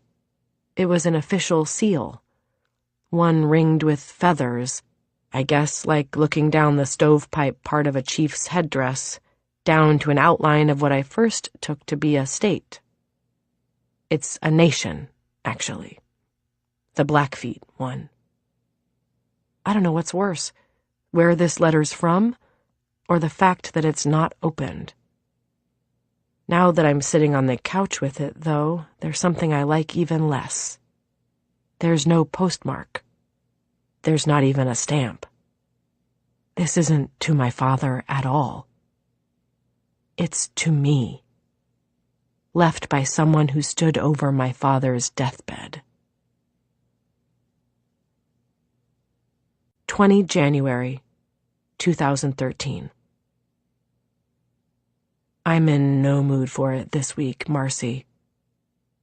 All my lost cat flyers on my doormat, along with a note citing the procedure for getting permission and the necessary stamp to distribute materials around the complex. I'll show you a stamp. Taz is gone, can't you see? I admit to spending the last 24 hours in the fetal position on my couch, alternately bawling my eyes out and punching the cushions. I also admit to pacing back and forth from the kitchen to here, sneering and showing my teeth to that letter from the Blackfeet Nation, which I don't think I can handle opening yet, maybe ever. Why couldn't that construction worker have just crumbled that journal when he first touched it, before he even knew what he was touching? Then maybe I'd do something actually on track to bolster my tenure portfolio. Then I don't have to know what blood's in my veins. That massacre can just stay in the past where it belongs. That parsonage is going to be a battered women's shelter now, I read. Good for it. Good for those women. Good for Miles City, for all of Montana, and its hard-handed men with their oh-so-fragile egos. I hope every egg that breaks on the kitchen floor in that shelter is bright yellow. Maybe that's where I'll go, even, when this lease is up. Etsy Bocarn, ready to volunteer or help finish painting the walls, whatever. I can even teach journalism, communication. I can quote from a variety of speeches, which are practically sermons. It's where my inheritance and my education meet. Ugh. That's a convergence I don't need, thanks. What I also don't need any more of, ever, what I just saw in the hall coming back from the bathroom. Which, I know what antihistamines do to me, I know I shouldn't take them, but all this crying, my nose, and who cares anyway?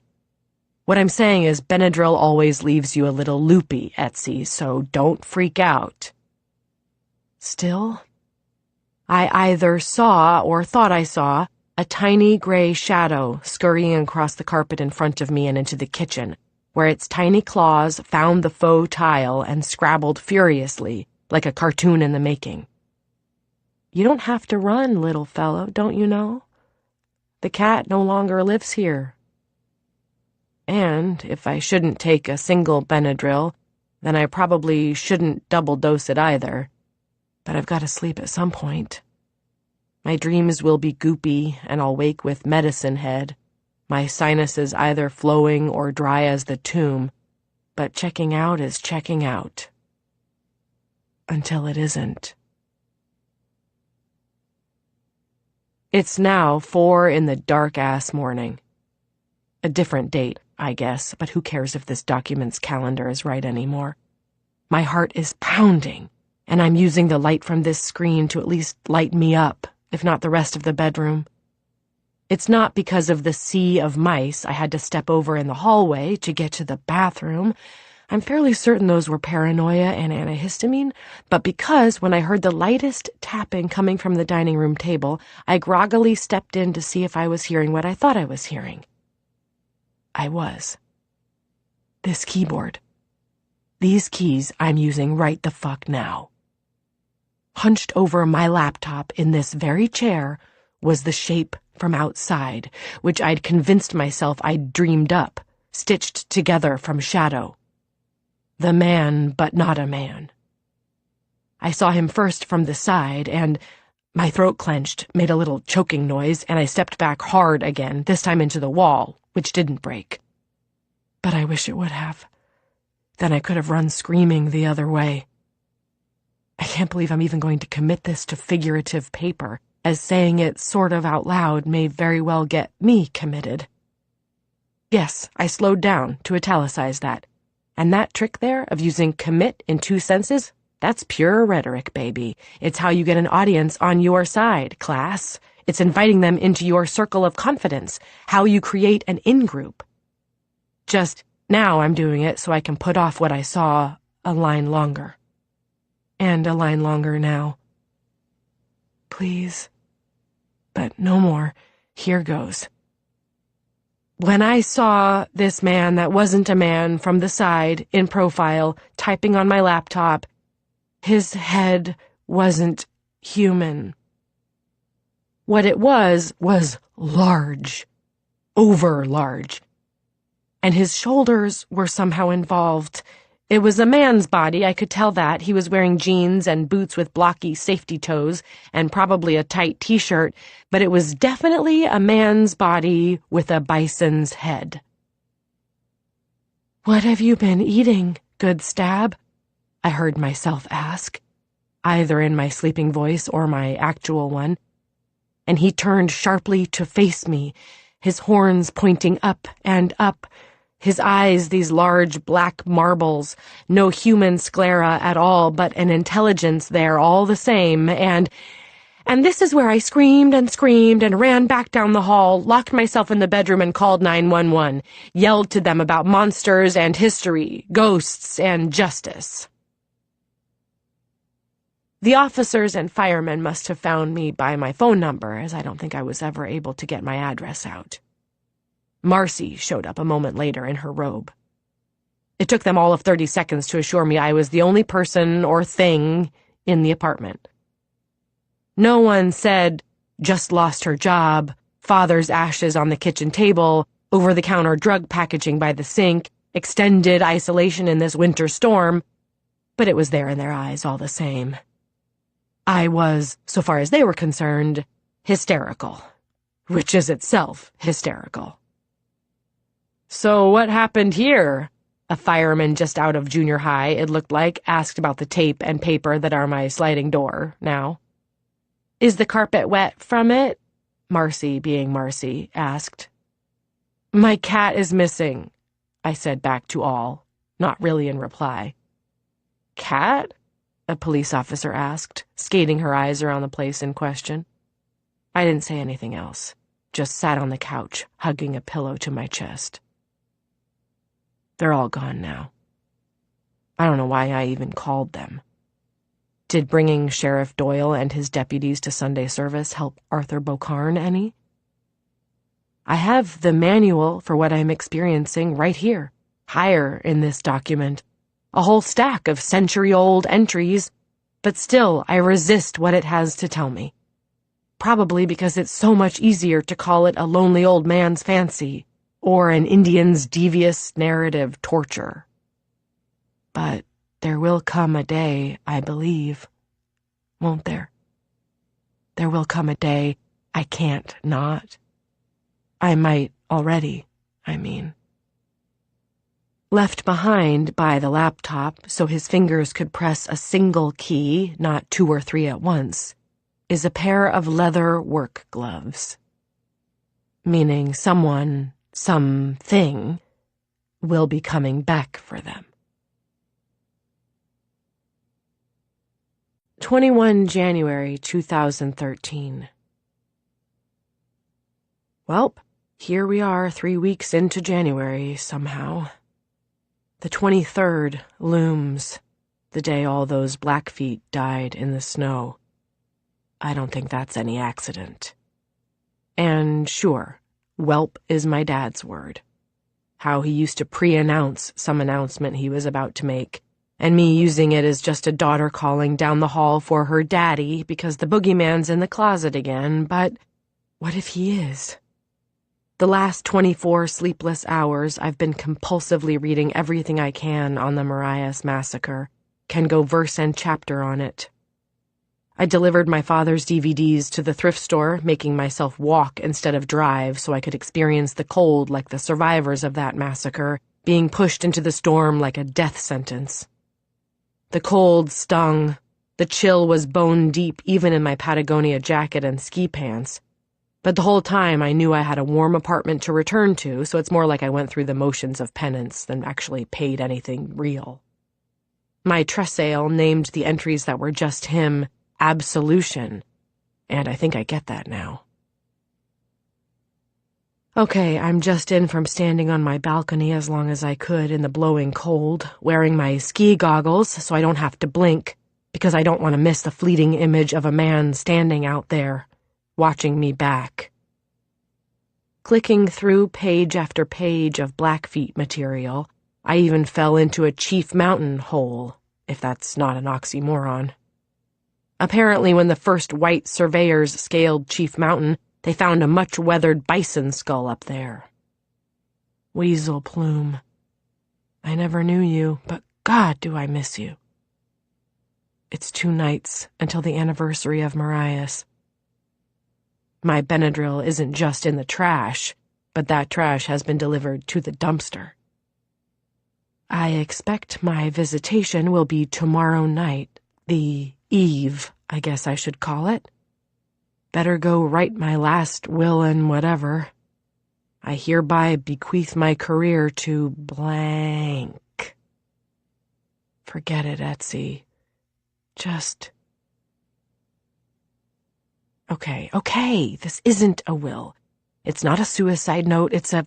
I don't know what you call it. It's nerves, it's fear, it's terror, it's unfair, It's when the person left to die on the warehouse floor writes the name of their killer in blood on the concrete before they die. Their name for that? Dying declaration? I'm shaking so bad, God. God! It wasn't a dream. I know that. What it was a nightmare. One I guess I'm trapped in now. Shit! Okay, you can do this, Etsy. Now, do it. In, out, calm. Okay. When I rose from bed to make sure the light tapping I was hearing wasn't my laptop was in bed with me, thank you, that it was just some flashing on the roof, blowing in the wind, or a dirty face in the walls chewing on matchsticks, a mouse. I drew to a slow stop, realizing something was wrong, but it was something vague, only slightly wrong. Usually in the hallway at night, I don't need any light, as in complete darkness, the steady green light of the smoke detector at the far end by the living room casts its sickly glow on the beige carpet, giving me an oatmeal-looking path to step into. Now I was stepping into darkness, though? Not complete darkness, but some sort of shadow blocking the smoke alarm. I tracked it up, and he was standing just inside the hallway, his bison head, ponderous, giant, grand, especially in contrast to his human legs and arms and torso, his pearl snap shirt untucked, work boots still on. Etsy Beaucarn, he said, or really, pronounced. How he spoke with the mouth of a bison, I had no idea. And it was ridiculous, I know, to be looking a bison man in the face and be wondering about his throat structure.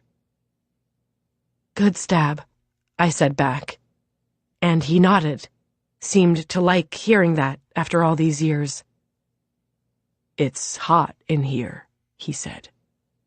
I made a little noise I don't know how to spell, a kind of gulp and a chirrup at once.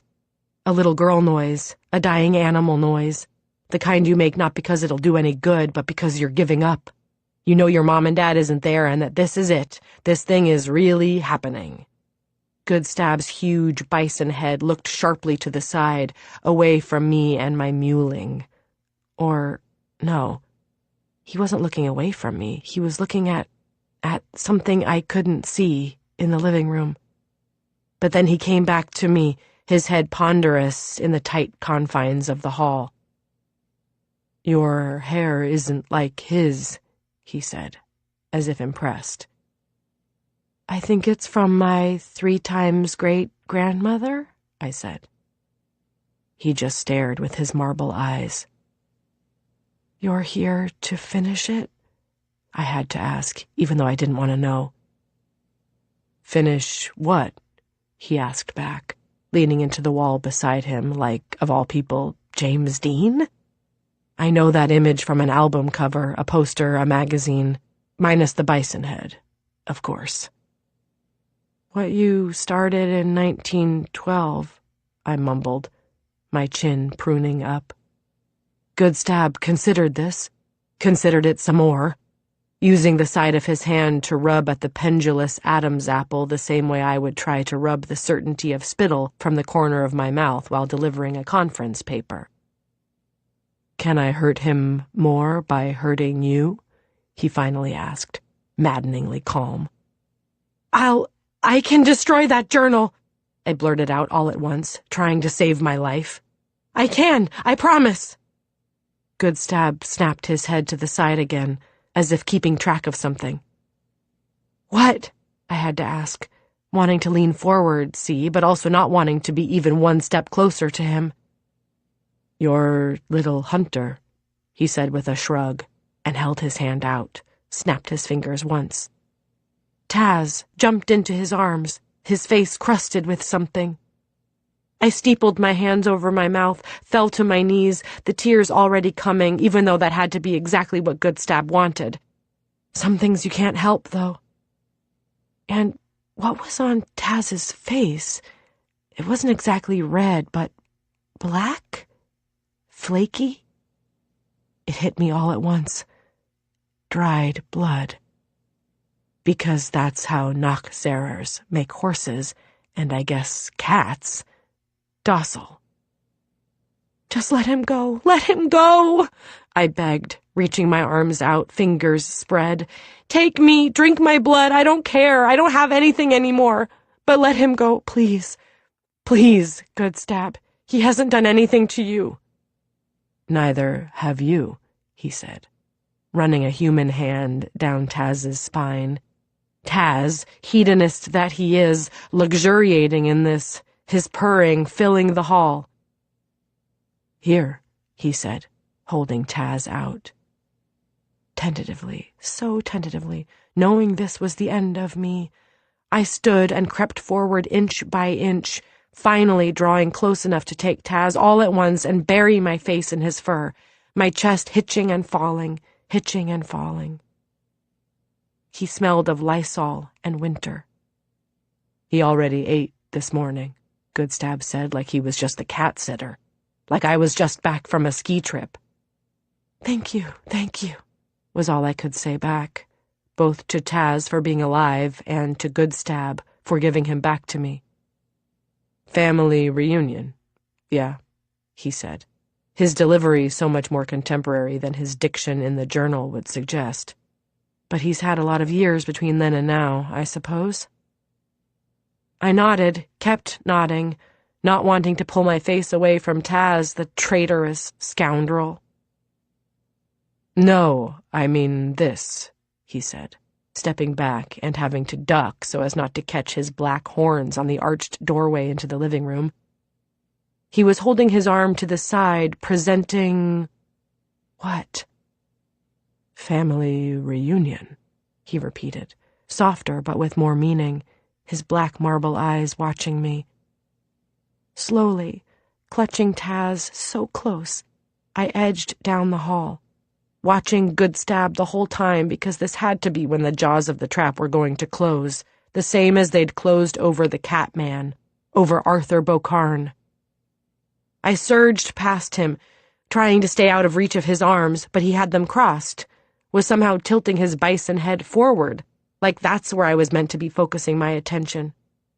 I turned that way, ready for, I don't know, a dollhouse-sized Lutheran church I was expected to duck into. Even just a single flickering candle on my dining room table would have made me scream. What was there, though? I couldn't even scream. And I still can't. My breath is still hitching. How can your eyes and your mind and your heart hold something that's impossible, that's fundamentally incomprehensible? There was a 7-foot-long rodent of some kind, light brown like a camel, trying to claw its way up onto the couch. And I was close enough to it that it turned its face to me, its huge yellow incisors, top and bottom, keeping its mouth chalked open, inquisitively, hopefully.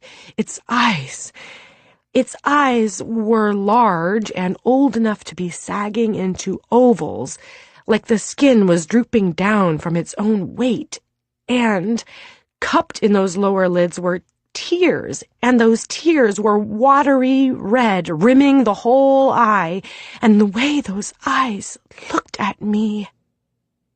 100 years of drinking little grass-eaters will do that to a black robe, won't it? Goodstab said, seemingly from the end of a long tunnel. A little grass-eater is a prairie dog, I finished for him, my face so warm, the breath in my chest so cold. Yes, that, Goodstab said. Arthur, I said, just to try to accept this.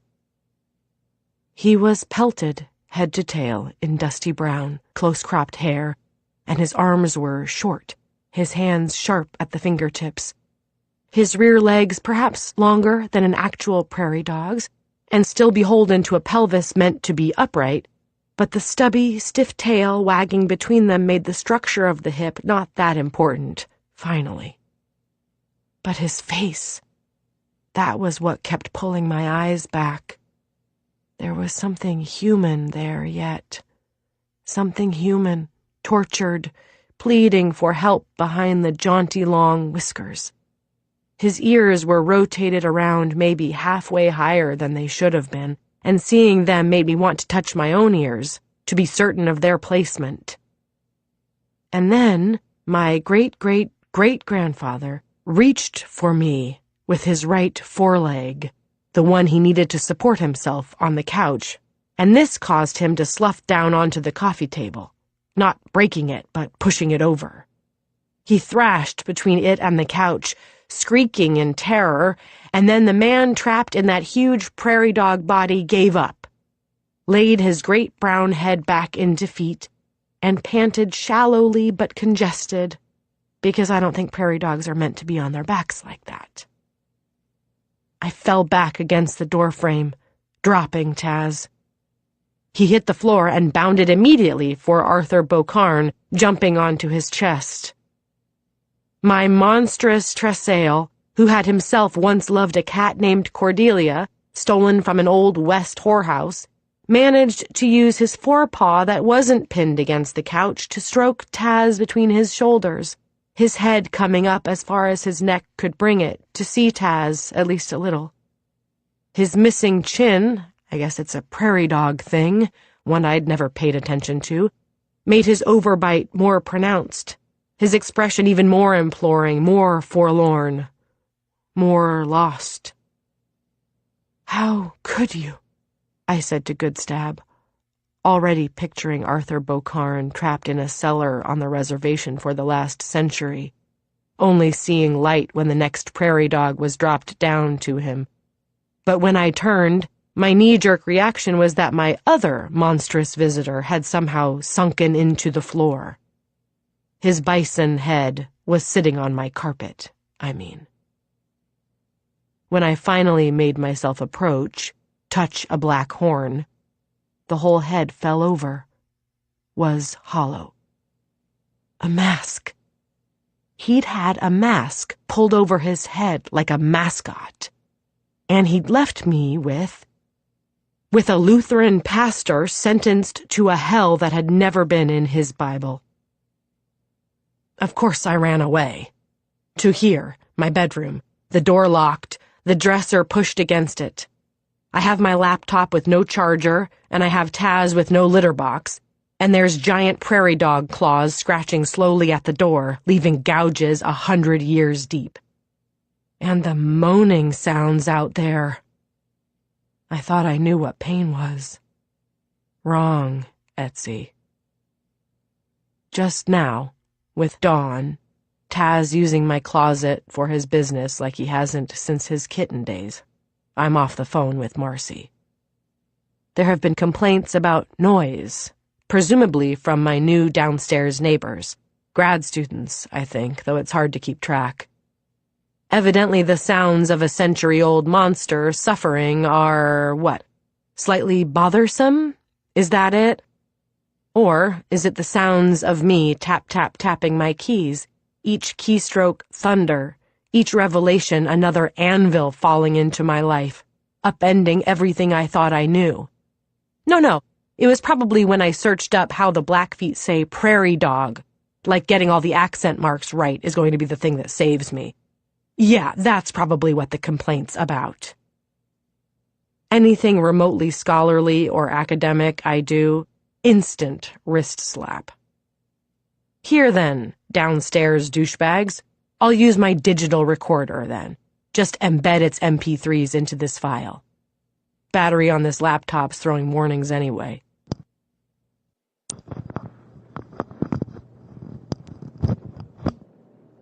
And here I am again, live and in, I don't know, mono? I'm not even sure what that means, less sure I care. And I'm sorry, Taz, that was the sound of your cat food opening, bud, but I'm recording over it now. We all have to make sacrifices. So, now that I'm not typing, I don't know what else to say.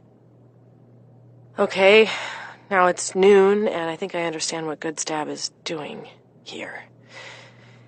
If I have the nerve, the pluck, the whatever, I can feed my greatest grandfather back to human over the course of a few years.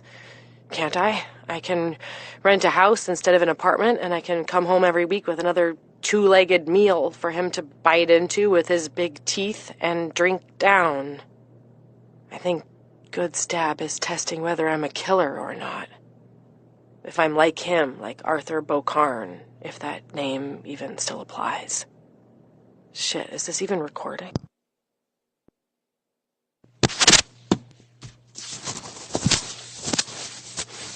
Okay, back. Don't freak out, Taz. That was my voice, yeah, yes, but this is me too. Mommy's still here. But I can't live in my bedroom. Here goes.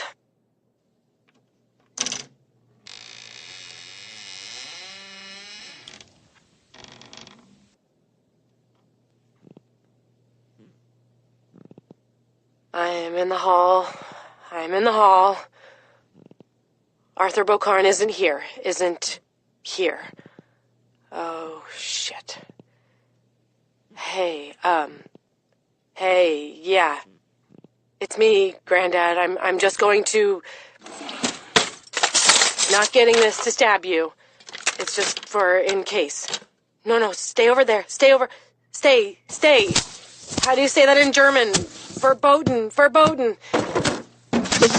No! Still, 21 January 2013. Okay, laptoped in again, with the charger. In the bedroom again. But this time it was for a cry session that's mostly over now, I think. It's because of what I just had to do. No, my Tresale didn't eat me. Taz did wind through his legs, though, and then vault in his silky way up to my arms to nuzzle my neck to tell me it's feeding time. He didn't know Good Stab had told me that had already happened. Arthur Beaucarn was watching all this so intently. Coo, he finally managed to say, sort of, like doing sound effects or something. I shrank away, squinting, protecting Taz. But then, slowly, probably too slowly, I heard that front letter for what it was. Cordelia, I over-enunciated, holding Taz even closer. Cordelia's gone, Granddad. I'm sorry. For a long time, maybe even a minute, he looked down at the floor. When he came back, his whiskers still for once, his mouth hanging open, his eyes directed right at mine, I knew he had finally translated that word. Granddad. He shook his head no, red collecting at the corners of his big eyes again. But I had to nod yes. Artie had a son before he was taken, I told him, shrugging it true. Goodstab never knew, until recently, I guess, when they found your journal. I mean, you called it a logbook? Arthur Beaucarn turned away, pivoted back into the living room, falling down onto his forelegs. On all fours, he has a sort of hump in the middle of his back like a weasel's or a ferret's. I followed, hugging the far wall, still holding Taz. Arthur Beaucarn was leaning into the corner of the room, softly hitting his head against the wall, which Marcy was probably already getting a call about. I don't know any Lutheran stuff, I said to him apologetically. But then inspiration hit. I knelt, dug my dad's Bible up from that banker's box, held it out, my elbow straight like a little kid's trying to feed a dog they're afraid is going to bite their hand. My great-great-great-granddad looked at that Bible a long time, then turned away from it, his lips pressed together over those long teeth now. Taz jumped out of my arms, trotted across the room to the giant prairie dog, I guess they'd been prisoners together, and I put my hand down to push with, to stand, and what crinkled under my hand in the banker's box was my father's last pack of cigarettes.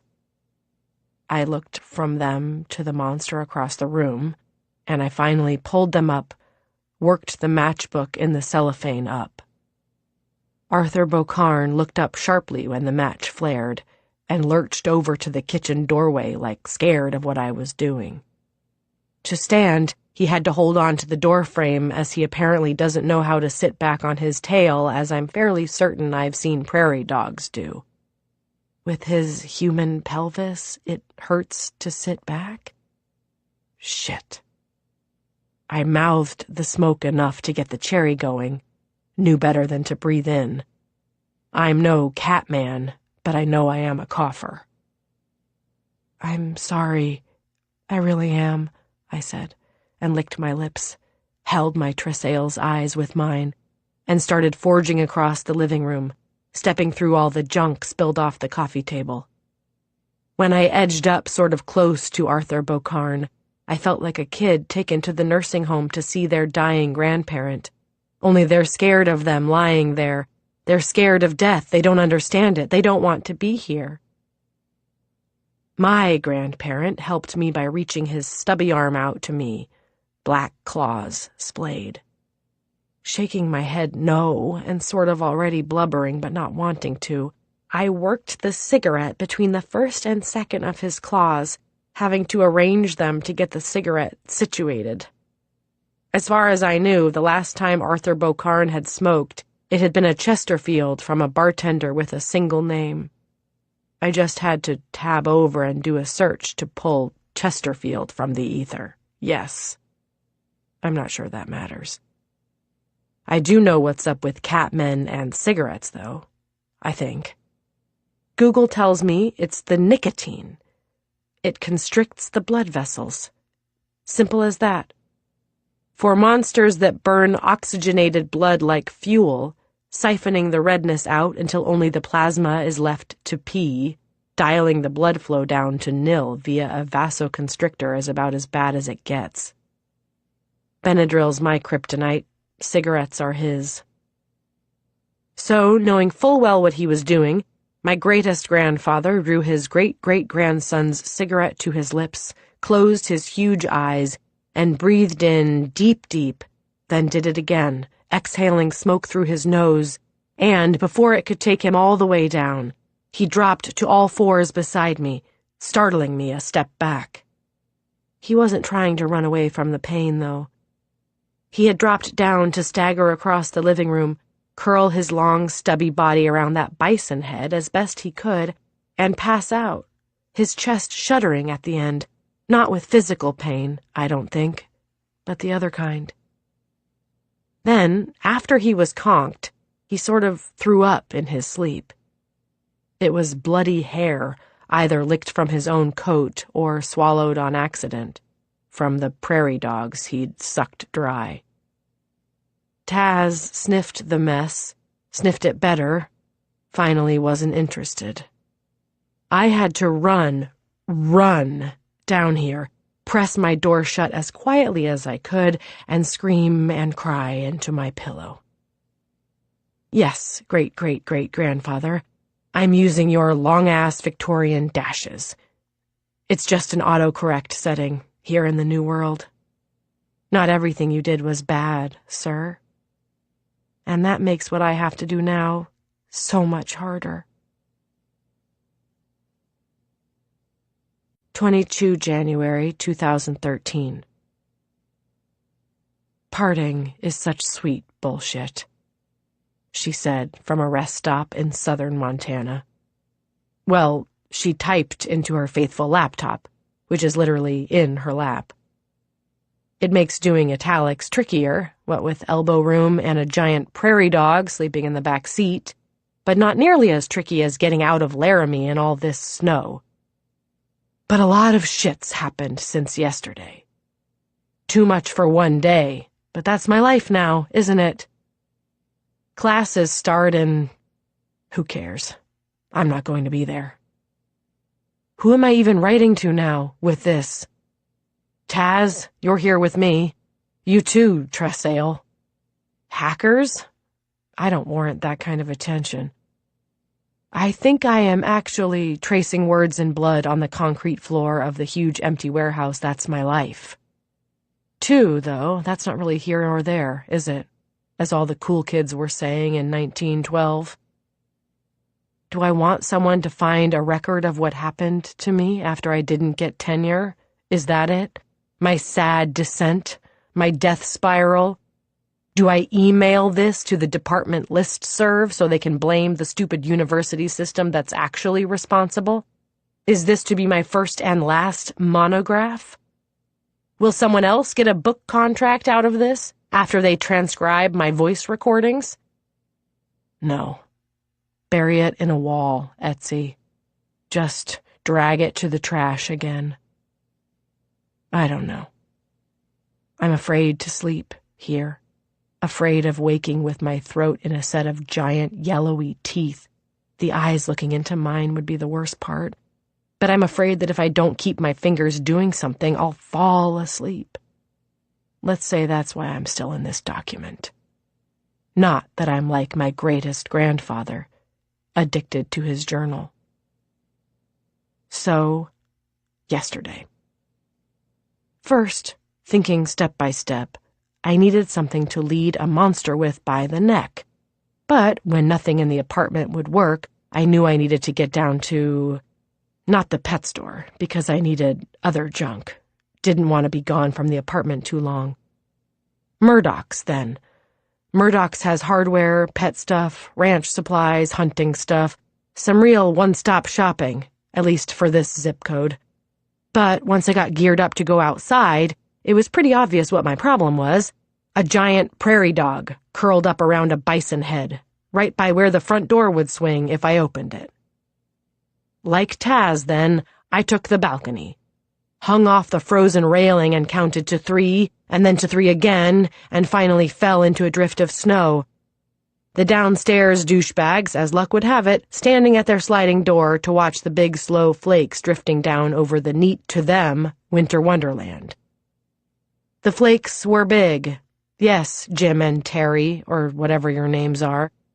But the biggest one that ever fell, that got documented, I just stumbled on it when looking up Miles City, Montana. The biggest flake ever recorded fell there, 15 inches across. Picture that. It'd have been like it was snowing lace doilies. So, after that powdery drift of just normal-sized flakes under my balcony swallowed me, I stood up, raised a gloved hand to Jim and Terry, and shrugged. Each of us, I think, accepting that there really was no explanation for this scene. Where I went after that was my Subaru, to scrape it and get the engine started for the first time in days. While the car was warming, I waded to the front office to make nice with Marcy, whose voice and posture were so fake concerned for whatever I was obviously going through that I really wanted to explain it to her, just to watch her blanch. Instead, I told her my brother, about whom she'd never heard, probably since he never existed, is taking my father's passing hard. As in, drinky hard. Where I was going, why I was all suited up it was to find his sponsor, bring him back, because this situation couldn't go on. He was going to get me evicted, lose me my security deposit, endanger my standing at the university. So that was him the other night? Marcy asked, and mimed clomping footsteps, which for some reason involved a dour expression. I nodded and attempted a grin. She squeezed my upper arm on the left side, her right, and then she was off to deal with the undergrads in the hot tub with glass bottles, who probably weren't even old enough for that beer, and I was in my trusty Outback churning to Murdoch's, where I did indeed find a leash sized for Labradors and Great Danes. But what I have can pull harder than that. I ended up just getting a lead for a horse. But I did pick up a light, retractable leash for Taz. It makes me a freak in Wyoming, in Montana, in the West, walking a cat at rest stops and gas stations. Italics suck. 25 feet of slack fed out for him to do his business. It's weird for me, it's weird for Tazzy Boy, but it's better than him running away into the storm. But if you want weird, Montanans, check out my back seat here. It's where this braided blue horse lead looped on my emergency brake goes. Yeah. Arthur Bocarn wakes, sits up, the leash around his neck pulls that ratchety handle, and my rear tires are going to lock. No regard for how fast I'm going, what's behind me, what hairpin turn I'm praying I don't slide off. Fun stuff. So, when I got back to the apartment 45 minutes later, Murdoch's run complete, one corner of the couch had been gnawed into deeper than Taz has ever done. The big chunks of foam were scattered all over the living room. Flecks of it were in my greatest grandfather's chin whiskers. My brief foray that morning into the care and feeding of prairie dogs had already told me that, when nervous or scared, they chew up whatever's close. None of those care and feeding pages said not to give them cigarettes, though, so I lit another up to share. I needed time to pack up, clear enough snow off the balcony to dig Taz's cat carrier out from the storage closet, and was doing that when, through the butcher paper that's my sliding door, I heard the knocking. I stepped back into the apartment and stood there, appraising my disaster of a living room. The giant prairie dog, not as sedated as I'd wanted, had retreated from the sound, was over in the front corner by the fireplace, his eyes locked on mine, because I was the one who could make the scary knocking go away. Taz, tomcat that he is, was nosing the bottom of the front door, looking for a fight. Me, I was dropping the cigarette I'd been holding and grinding it into the carpet. That was when the knocking graduated from 3 polite knocks and wait to banging. Shh, shh, I told everyone, and crossed the living room. Through the peephole, Marcy had 2 police male officers with her, in the winter versions of their police jackets with the high blue collars. I shook my head. No, not when I'm so close, but because she had the master key, I hauled the door open at last and stood in the doorway, trying to block the living room as best I could. "Ma'am," the first officer said, as if apologetic about his presence there. You know the rule on guests that stay longer than 4 days, Marcy said, equally apologetic, but a sort of thrill to her demeanor all the same. We just need to, the second officer said, planting his hand to the jamb to pull himself in. Wellness check, Marcy said primly. I stepped over to block this officer. Wellness check? I asked, looking down at myself to see if I was bleeding or overdosed or unstable. There's been concern about your safety, the first officer said. Ms. How do you say that? My name is Etsy, I said back to make this easier. That a real name? The second officer asked. I'm fine, I told them. Wellness check, done. You're obviously not fine, Ms. Bouquet, Marcy said. And the way I flashed my eyes to her about this casual catachresis, if it was casual and not hostile, she actually held the fingertips of her right hand to the hollow of her throat. If we can, the second officer said, trying to slide past again, but I blocked him out. Isn't it only family who can instigate a wellness check? I asked then to Marcy. Are you my aunt, my cousin, my mother? Property manager, she said back, puffing herself up with it. Exactly, I said, stooping quickly to pick Taz up, which gave the second officer a quick glimpse behind me, I guess. Is that? He started. I stood back up fast. Cat? I interrupted, hitching Taz higher like show and tell. Buffalo, he said. We all looked back to the bison head, upright on the carpet. My brother's a team mascot, I said quietly, like embarrassed. Did you find his sponsor? Marcy leaned in to ask, touching my forearm like activating a cone of silence around us. It's all in process, I told her, not having to fake how flustered I was. Sorry, it's, taking longer than 4 days. To my right, I could sense my greatest grandfather struggling to stand, lumber into view, touch his great nose to an officer's blue thigh. Is that smoke? Marcy asked, nosing in. I looked around again, fully expecting my Tressail to be there. But it was just his droppings, some unsquashed into the carpet, some not. Taz doesn't like the snow, I explained, holding him up again, drawing their eyes to him, the obvious shitter. And I'm fine, thank you, I added, and then directly to Marcy. If you'll let me out of my lease, I'm gone by the end of the week. How does that sound to you? Marcy considered this. And the security deposit? She finally asked. Yours, I told her flatly. Where will you go? The first officer asked.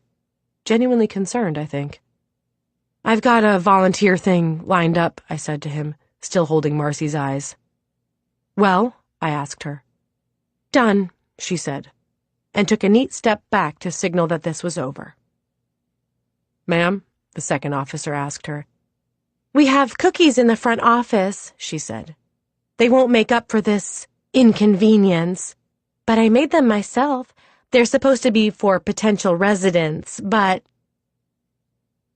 After she was gone, my greatest grandfather's nose nudged into the back of my right calf, and I shrieked forward, into the cold.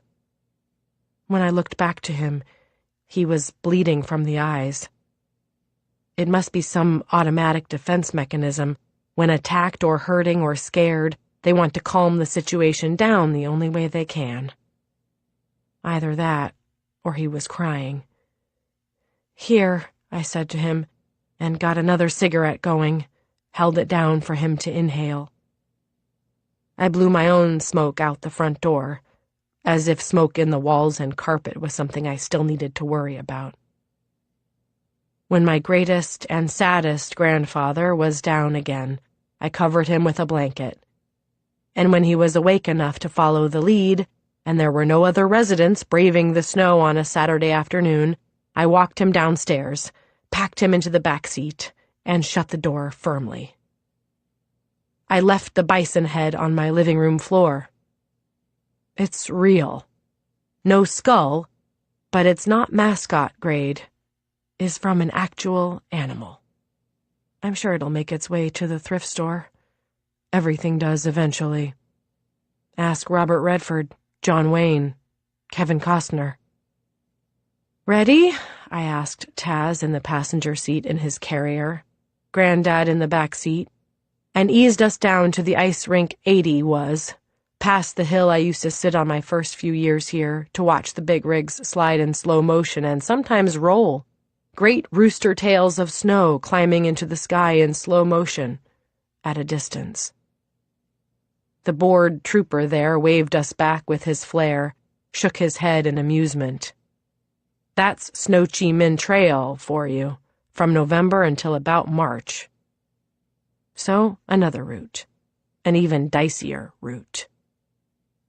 But before that, a cigarette break for the backseat passenger, which doesn't feel right.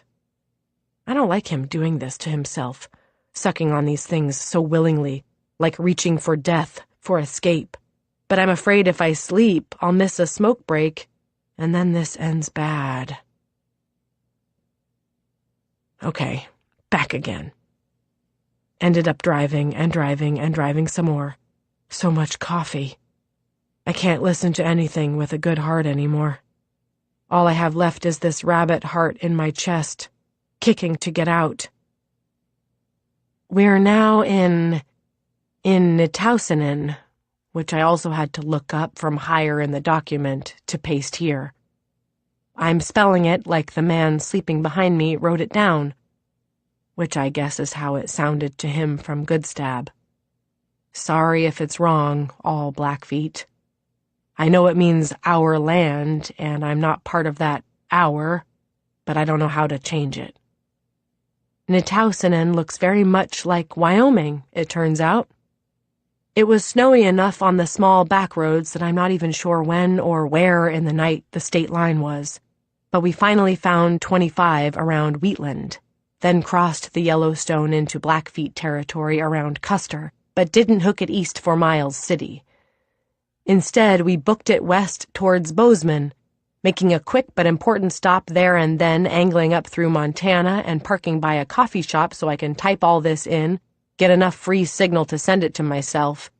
Email's the best backup. And now, hours later, which I should measure either in gallons of coffee or complete lack of sleep, it's dawn of the 23rd, everything frozen and blowing and white, and we're here, the Marias River, as Lewis and Clark named it once upon an expedition. Just east of the Blackfeet Reservation. The bolt cutters I bought at Murdoch's will get me through the gate. The site of the massacre is on private land, some ranch, and it requires special permission to visit. Fine. I give myself permission, thanks. It's what we white folk do.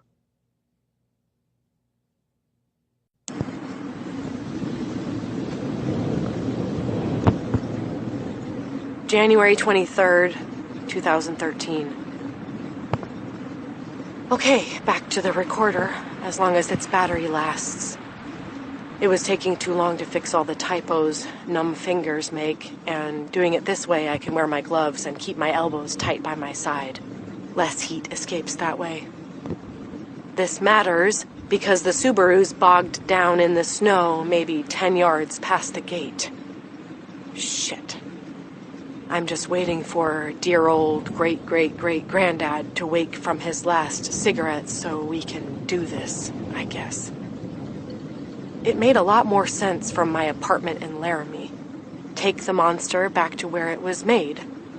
The drifts out there are up to my hip, though, and visibility's about 2 inches, and then your eyelashes freeze, and the cold reaches in through your mouth, wraps its hand around your spine, and that's when you know Montana's got you. Fun times ahead, Etsy. You must be this stupid to ride this ride. And no, shaking your cell phone doesn't make that one little bar any more than a square dot. I don't think AT&T knows about this kind of cold. I'm sorry, Taz, I really am. I don't know what else to do. What started 143 years ago ends today, one way or another. If there's an entry after this, then I made it back somehow. If there's not, though, then shit. I guess I should. I didn't bring it to not read it, right? And maybe what the Blackfeet Nation left in my dad's Bible for me will be instructions on how to survive in extreme winter conditions. They've been doing it since forever. They've got to know something. Okay. Oh. No. Shit. Are you listening back there? 3 persons? You wrote this in 1912, back when you had hands. It's got your dashes that look like fill-in-the-blanks. I'd know them anywhere. It's that letter you sent in 1870 that was waiting for you when you came back east to brush up on your Latin and get sober. Maybe in the opposite order. That letter you dug up after Goodstab's first visit. But hey, surprise, it's not burnt up in your church's fireplace. Goodstab must have stolen it when you weren't looking. Stolen it and saved it for 100 years, in whatever the Indian version of a safe deposit box is. Which is maybe just a safe deposit box, I don't know. Okay, here's where. Reading, old paper crumbling, history dying. Lydia Ackerman back in Bozeman feeling a disturbance in the force. Okay. Why would you even keep this? She said, flashing on her prom photo from 1988. But you did, didn't you? And Goodstab wanted me to read it bad enough to drive all the way down to Denver, probably in 3 pairs of sunglasses. He maybe didn't mean for me to read it out loud like this, but if I've got enough memory left on this thing, I'll do it.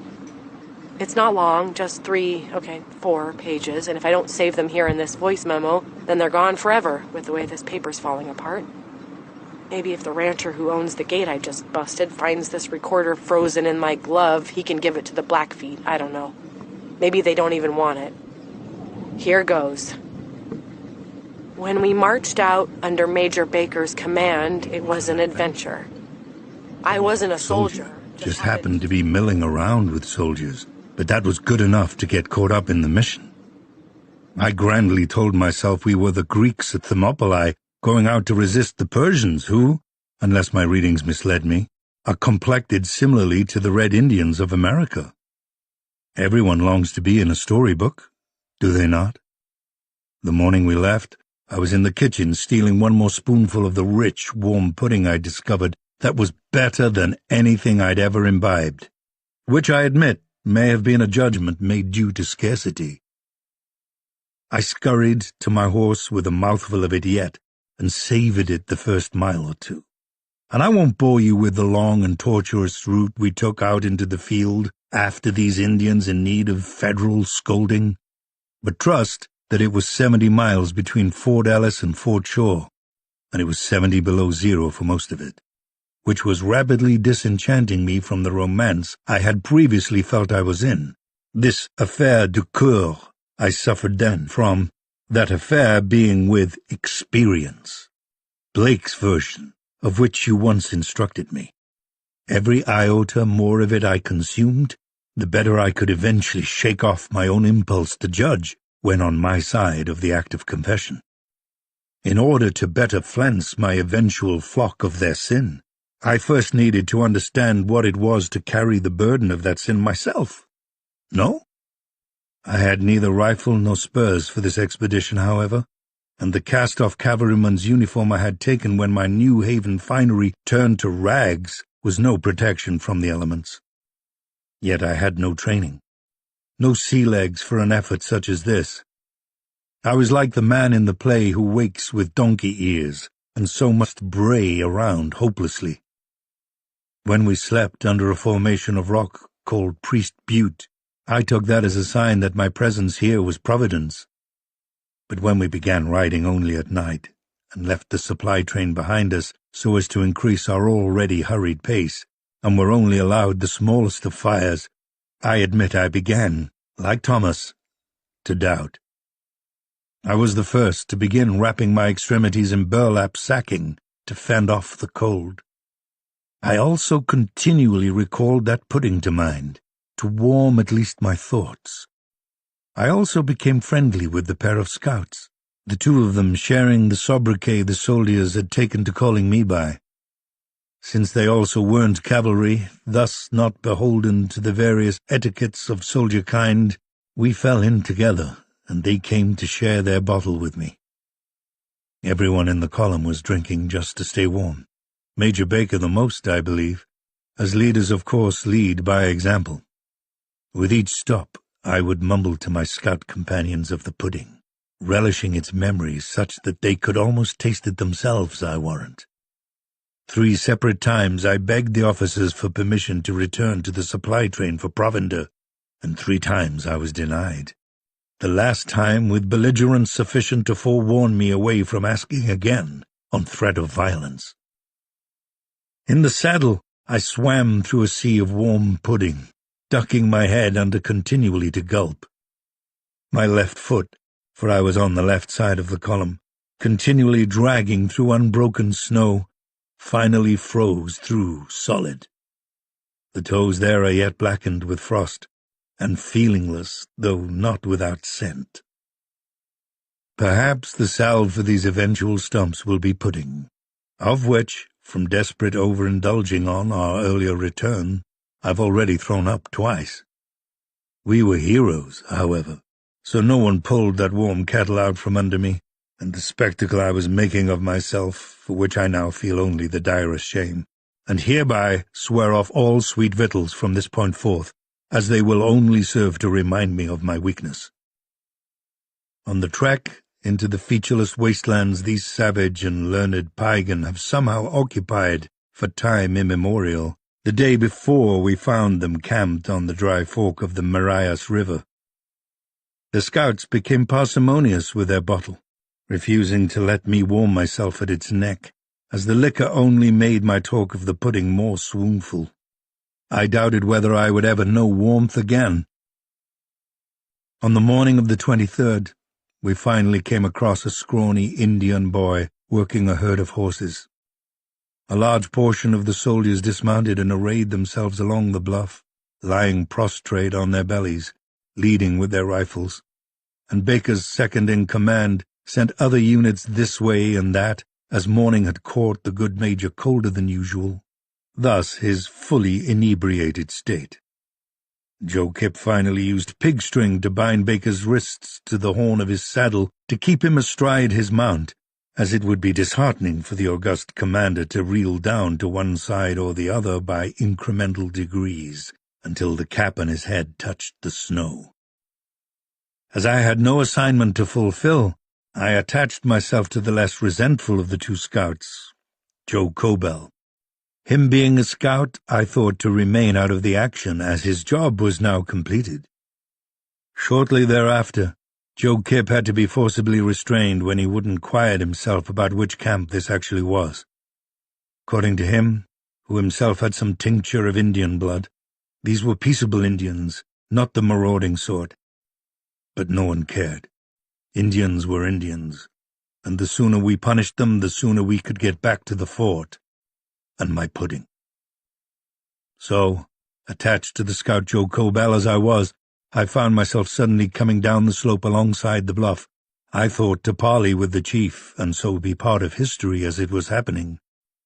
In part, this was true.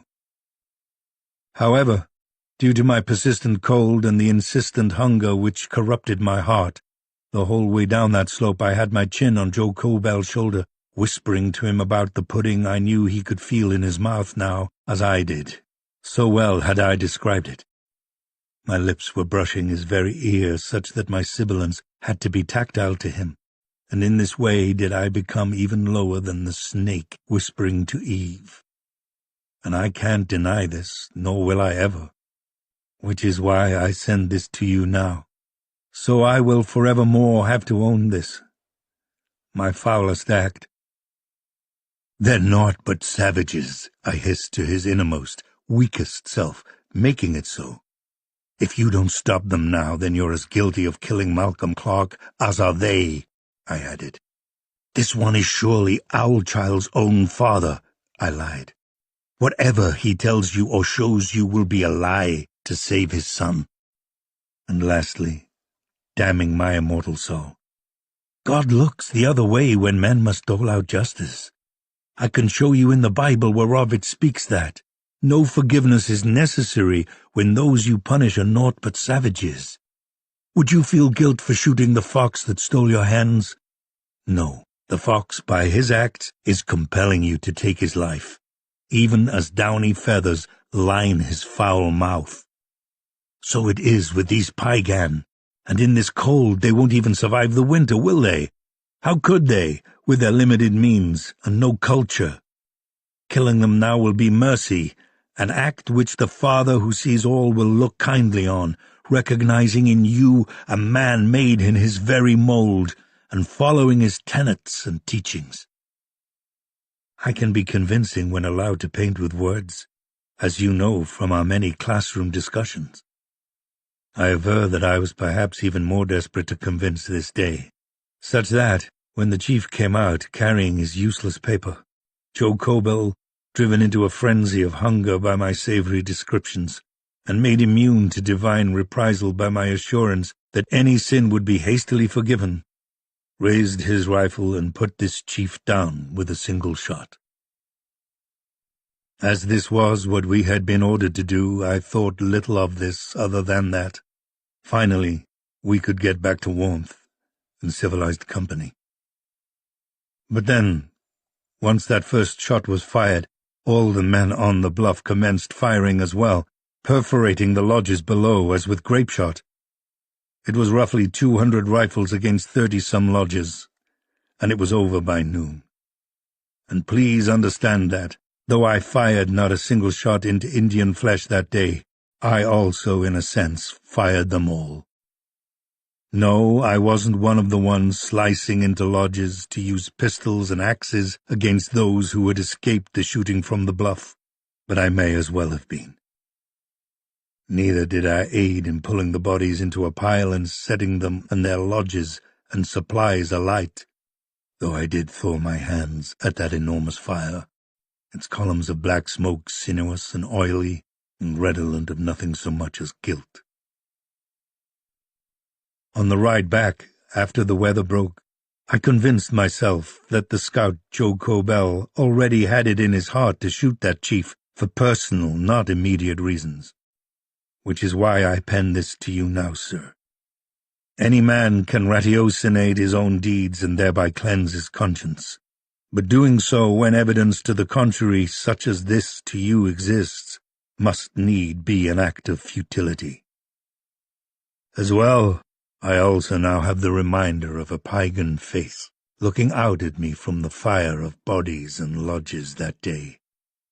A visage looking up pleadingly from the flames of hell I had sparked. And as I watched, there was then another, and another. And all of their eyes were open, inditing, and I vow not to come home again until those eyes have shut themselves, which is to say, goodbye henceforth, sir. This will be my last dispatch. I now fold myself into this hostile land, away from the world which would judge me, and rightly so. I implore you not only not to burn this, but to frame it for all to see, such that such darkness in man can be known, and then avoided. In this way will my life at least have served some small purpose. A. Beaucarn, January 26th, 1870.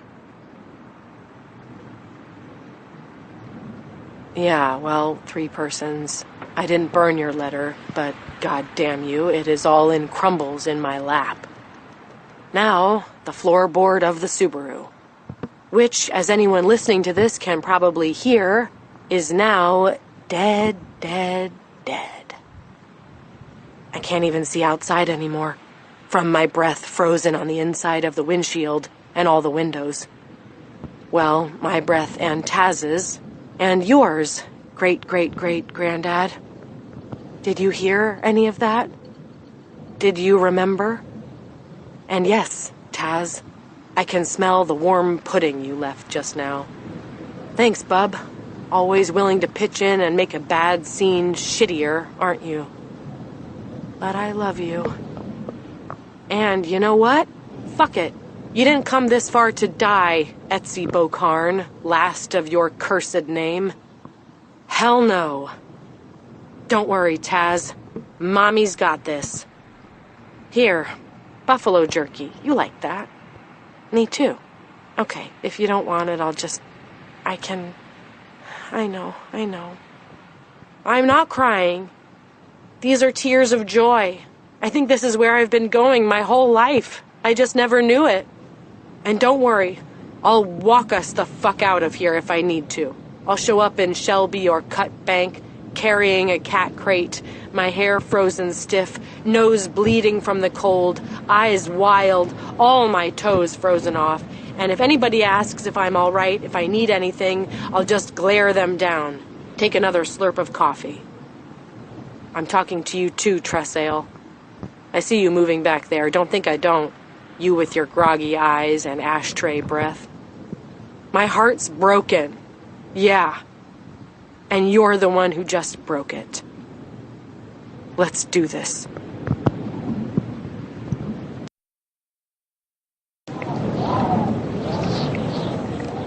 Okay. Shit. I'm back. I'm here. It's after. It's done.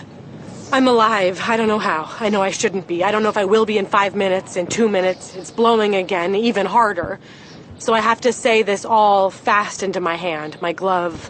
The battery light's already having a panic attack, and the memory's almost full. I know how you feel, little recorder. Okay. Get your breath. You're okay, Taz. Mommy's got you.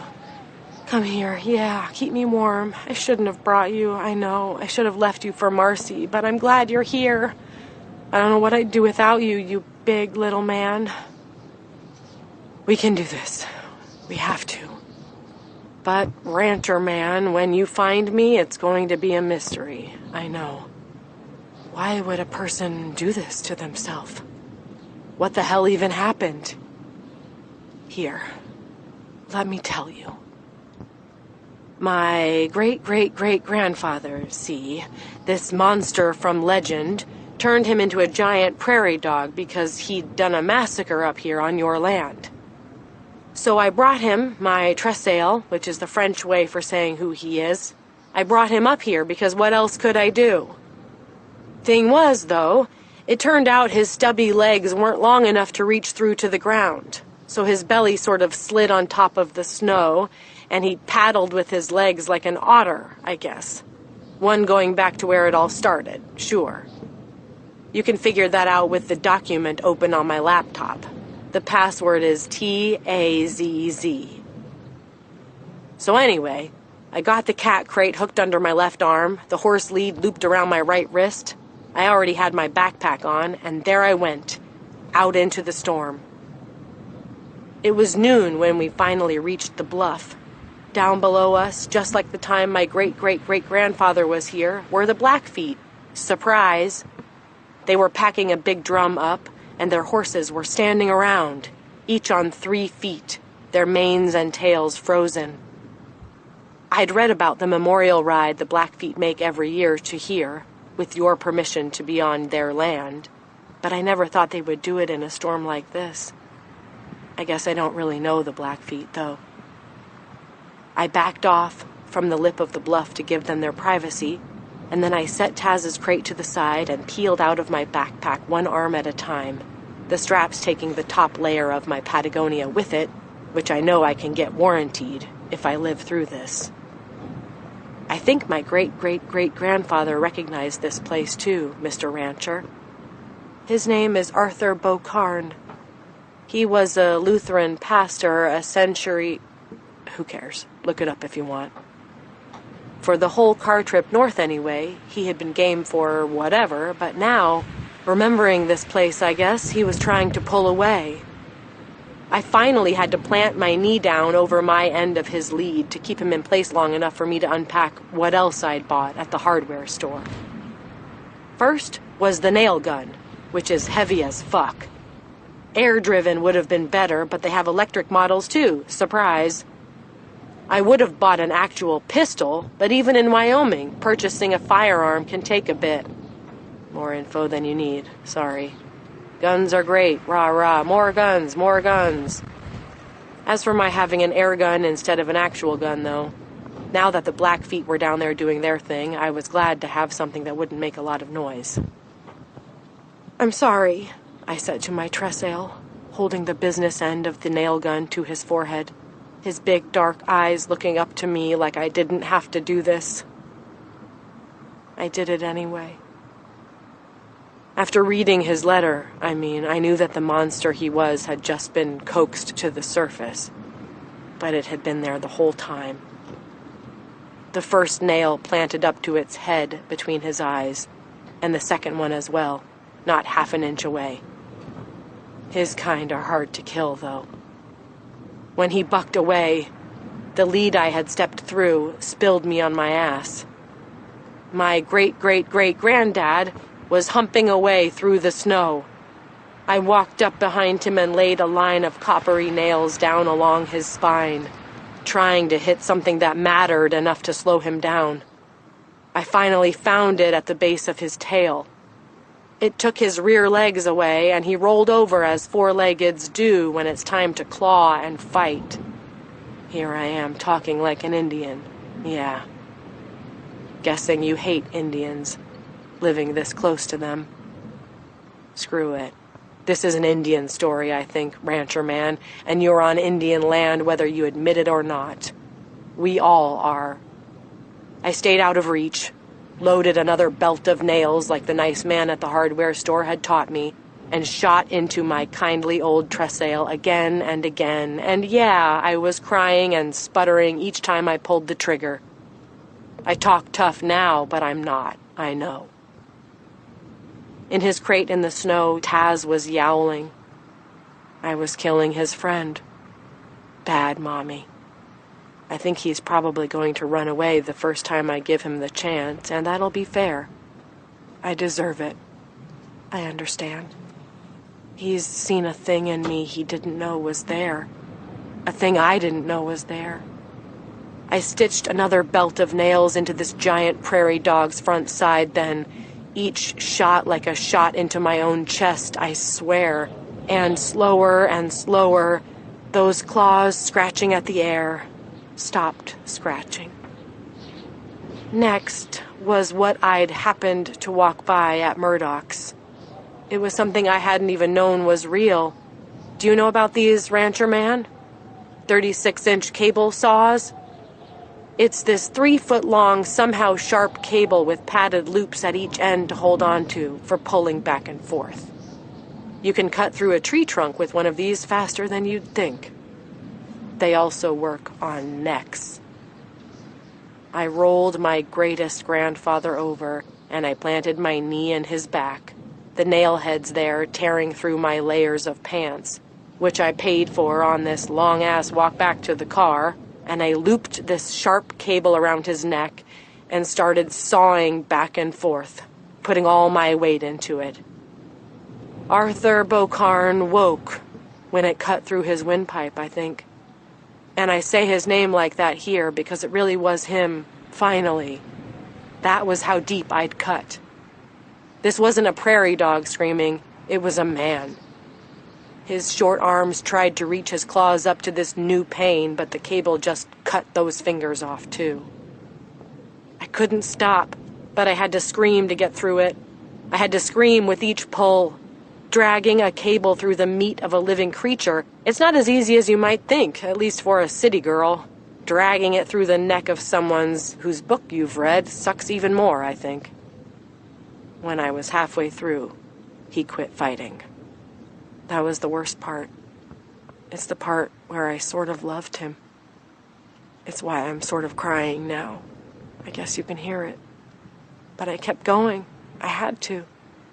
His camel-colored head toppled forward into the snow like the heavy, awkward thing it was, and I fell back, chest heaving, arms burning, tears freezing on my face. I thought I was done, that this would be enough. Wrong. I heard the snow crunching before I saw what was coming for me. My greatest grandfather's body was flopping through the snow, his neck stump raw and open, his hands stump-fingered, his chest stitched with nail heads that I swear were like the copper or brass or whatever buttons on a horse soldier's jacket, which I think an Indian in 1870 would have taken a fancy to. I kicked back through the snow until my hand, reaching behind me, clawed into open air. This headless body was still coming. I shook my head no, and dove to the side, floundered through the snow to my backpack for another thing I'd picked up from Murdoch's. Spray foam. I pulled it from my backpack, rolled over onto my back, shook it as hard as I could, and when this giant prairie dog body rose over me, I coated its front side with it until the can sputtered, empty. It didn't slow the body down at all, so I was still having to kick back along the edge of the cliff. And then I got the lighter fluid out. I sprayed it on the foam all at once in a big spurt. The warning on the can says the foam is flammable at 700 degrees, but I didn't have a thermometer, wanted to be sure it would light. When the lighter fluid was empty, I lit the multi-purpose lighter. It was one of those with a long neck for lighting fires and candles and backyard grills, I don't know. I lit it and shoved it into my greatest grandfather's chest. I was screaming again. Not for him or it. Its ears were on the head, and the head was in the snow, 10 feet away. But for me. The foam went up like toilet paper, and the body stood up, away from the flames, and it was really kind of wondrous, and the term that popped in my head was real bear, because that's what this looked like. Just one that's on fire, and trying to swipe that fire away. Arthur Beaucarn, my great-great-great-grandfather, Tressail to the end, Lutheran pastor somewhere along the way. He stumbled forward. I rolled out of the way, and he went tumbling over the cliff, fell down and down through the blowing snow, his short arms still trying to reach those flames, and I had my face hanging off the edge, so I saw it all. He got smaller and smaller, dimmer and dimmer. And then I pushed away from falling just the same. When I came back, I was standing there on the edge the soldiers had lain belly down on all those years ago, and I had his head gripped in my hand by an ear. It was hanging by my leg, the mouth still moving. I was about to toss it down when I remembered the memorial riders. Through a long gust of snow, I saw them riding away, heading home. All but one. He had wheeled his horse around, and his horse's face, it was painted red. I shit you not. You don't know what that means, do you, rancher man? It means a lot, is what it means. This Blackfeet was maybe 40 years old still, 37 to be exact, I guess, and he had black hair, chiseled cheekbones, and I can't say about his eyes because he was wearing dark sunglasses, because the snow is bright. I fell to my knees, seeing him at last. I fell to my knees and let the giant prairie dog head go tumbling into open air, and what I wanted worse than anything was to tell this Indian about that stop I'd just made in Bozeman, to keep my promise to him. I'd called ahead, see, so Lydia Ackerman was waiting for me. I'd told her she could have the journal, that it belonged there with her in Montana. She almost cried. Really. And people like that happy, they make allowances. I told her all I needed in trade for this was a few minutes alone in the conservation lab, with the journal. Pretty please. When she looked down to the Priority Express package under my arm, I lowered my face, licked my lips, and told her that my dad had never met his great-great-grandfather. I told her that he would have really liked to. Lydia Ackerman let me in. I had 10 minutes. It was more than I needed. The glass case the journal was buried in just had a simple latch, like on my old lunchboxes from elementary. And I hadn't been all that interested in Lydia Ackerman's lecture about paper and ink and dust the last time I was in Bozeman, but I was listening. Well, the girl who was still the daughter of a chemist was listening. And that's who did what I did. Trick is, when acid meets something basic, the results are pretty much vinegar and baking soda, just not quite as science fair exciting. They sort of just meet halfway, trying to balance in the middle of the pH scale, and just leave behind table salt. And now my dad's cremains, they were mostly calcium phosphate, that being what's left over from bones and teeth, everything else having burned away, gone up the exhaust pipe as smoke. All I had to do to keep my promise was open the case, use a stray probe to puncture the cardboard box and the bag underneath that, and sift some of those alkaline ashes down into the acid currently being stopped in its tracks by the climate-controlled display case. Just like was supposed to happen, probably taking into account the butter and pork grease and tears and sherry and cake and candle smoke and sweat and yellow and black paint and the homemade ink soaked into the pages night after night. The paper writhed the slightest bit with oh-so-heavy ashes being sifted down onto it, as if the pain of the story it had held for so long was finally being released, one ion at a time. And then I sifted more onto the next set of facing pages, and the next, most, if not all of them, some of them crumbling at the edges just from my clumsy fingers, like waiting to transubstantiate, just like Lydia Ackerman had promised. I didn't even stop to watch the reaction. I was so sure of it, of the rightness of it, the unavoidable goodness of it.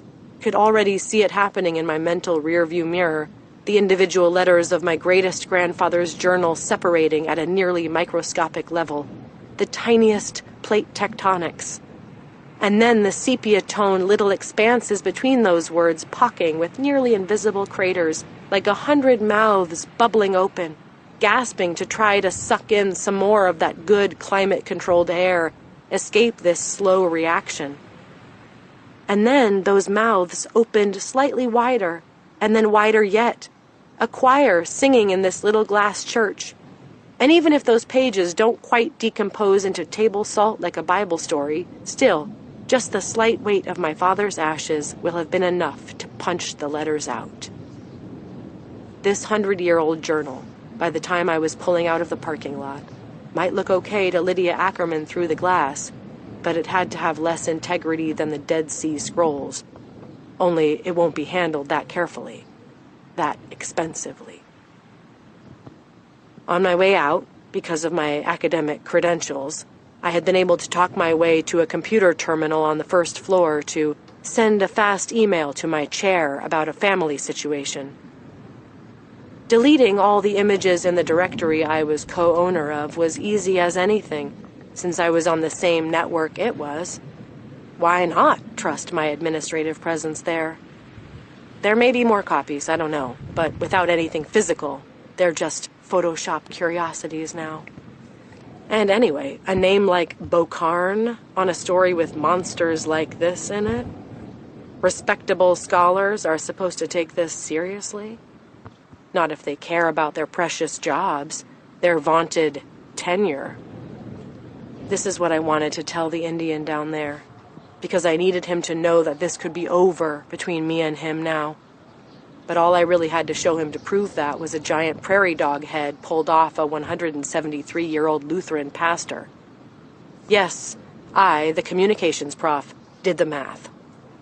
I know how old Arthur Bocarn was when his birthday was, and how many Blackfeet the Army said died down the road from here. And I can guess that it's no accident that I'm right here where I am. Maybe that head tumbling down and down and down was enough, though. Maybe it told Goodstab what I need him to know. The reason I think maybe it was that all the way down there by the river, the bear, as he calls it, he nodded once, that this was finally done, yes. And then, because I knew this is what you do. I'd just seen it in one of my dad's westerns. I held my fist up high to him in farewell, in acknowledgement, in friendship, and, his horse fighting under him from side to side, Goodstab looked up to me for long enough for me to be sure he was really seeing me, and then he turned his horse around, and I saw that the bright yellow at his knee, hanging from his saddle, it wasn't a ceremonial shield made of buffalo hide painted bright yellow. It was a hard hat, which, added together with the work gloves he'd left on my table, with the job site boots he'd been wearing when sitting there, told me who'd sniffed out your journal in the wall of that parsonage. 3 persons. I grinned, knowing this. Grinned and winced both at the same time, still holding my hand up as high as I could, waiting for him to hold his up too. But he didn't. He didn't, and he wouldn't. And he never will. Instead, he spun around, giving me his back, like his father Wolfcalf probably should have in 1806, when he encountered William Clark of the Lewis and Clark expedition on the Two Medicine, a short walk from where we were. He turned his back on me, and he fell in with his people, riding west for the Backbone. And within a few paces, the storm had folded the Nachzehrer into itself. No, not the vampire. The Blackfeet.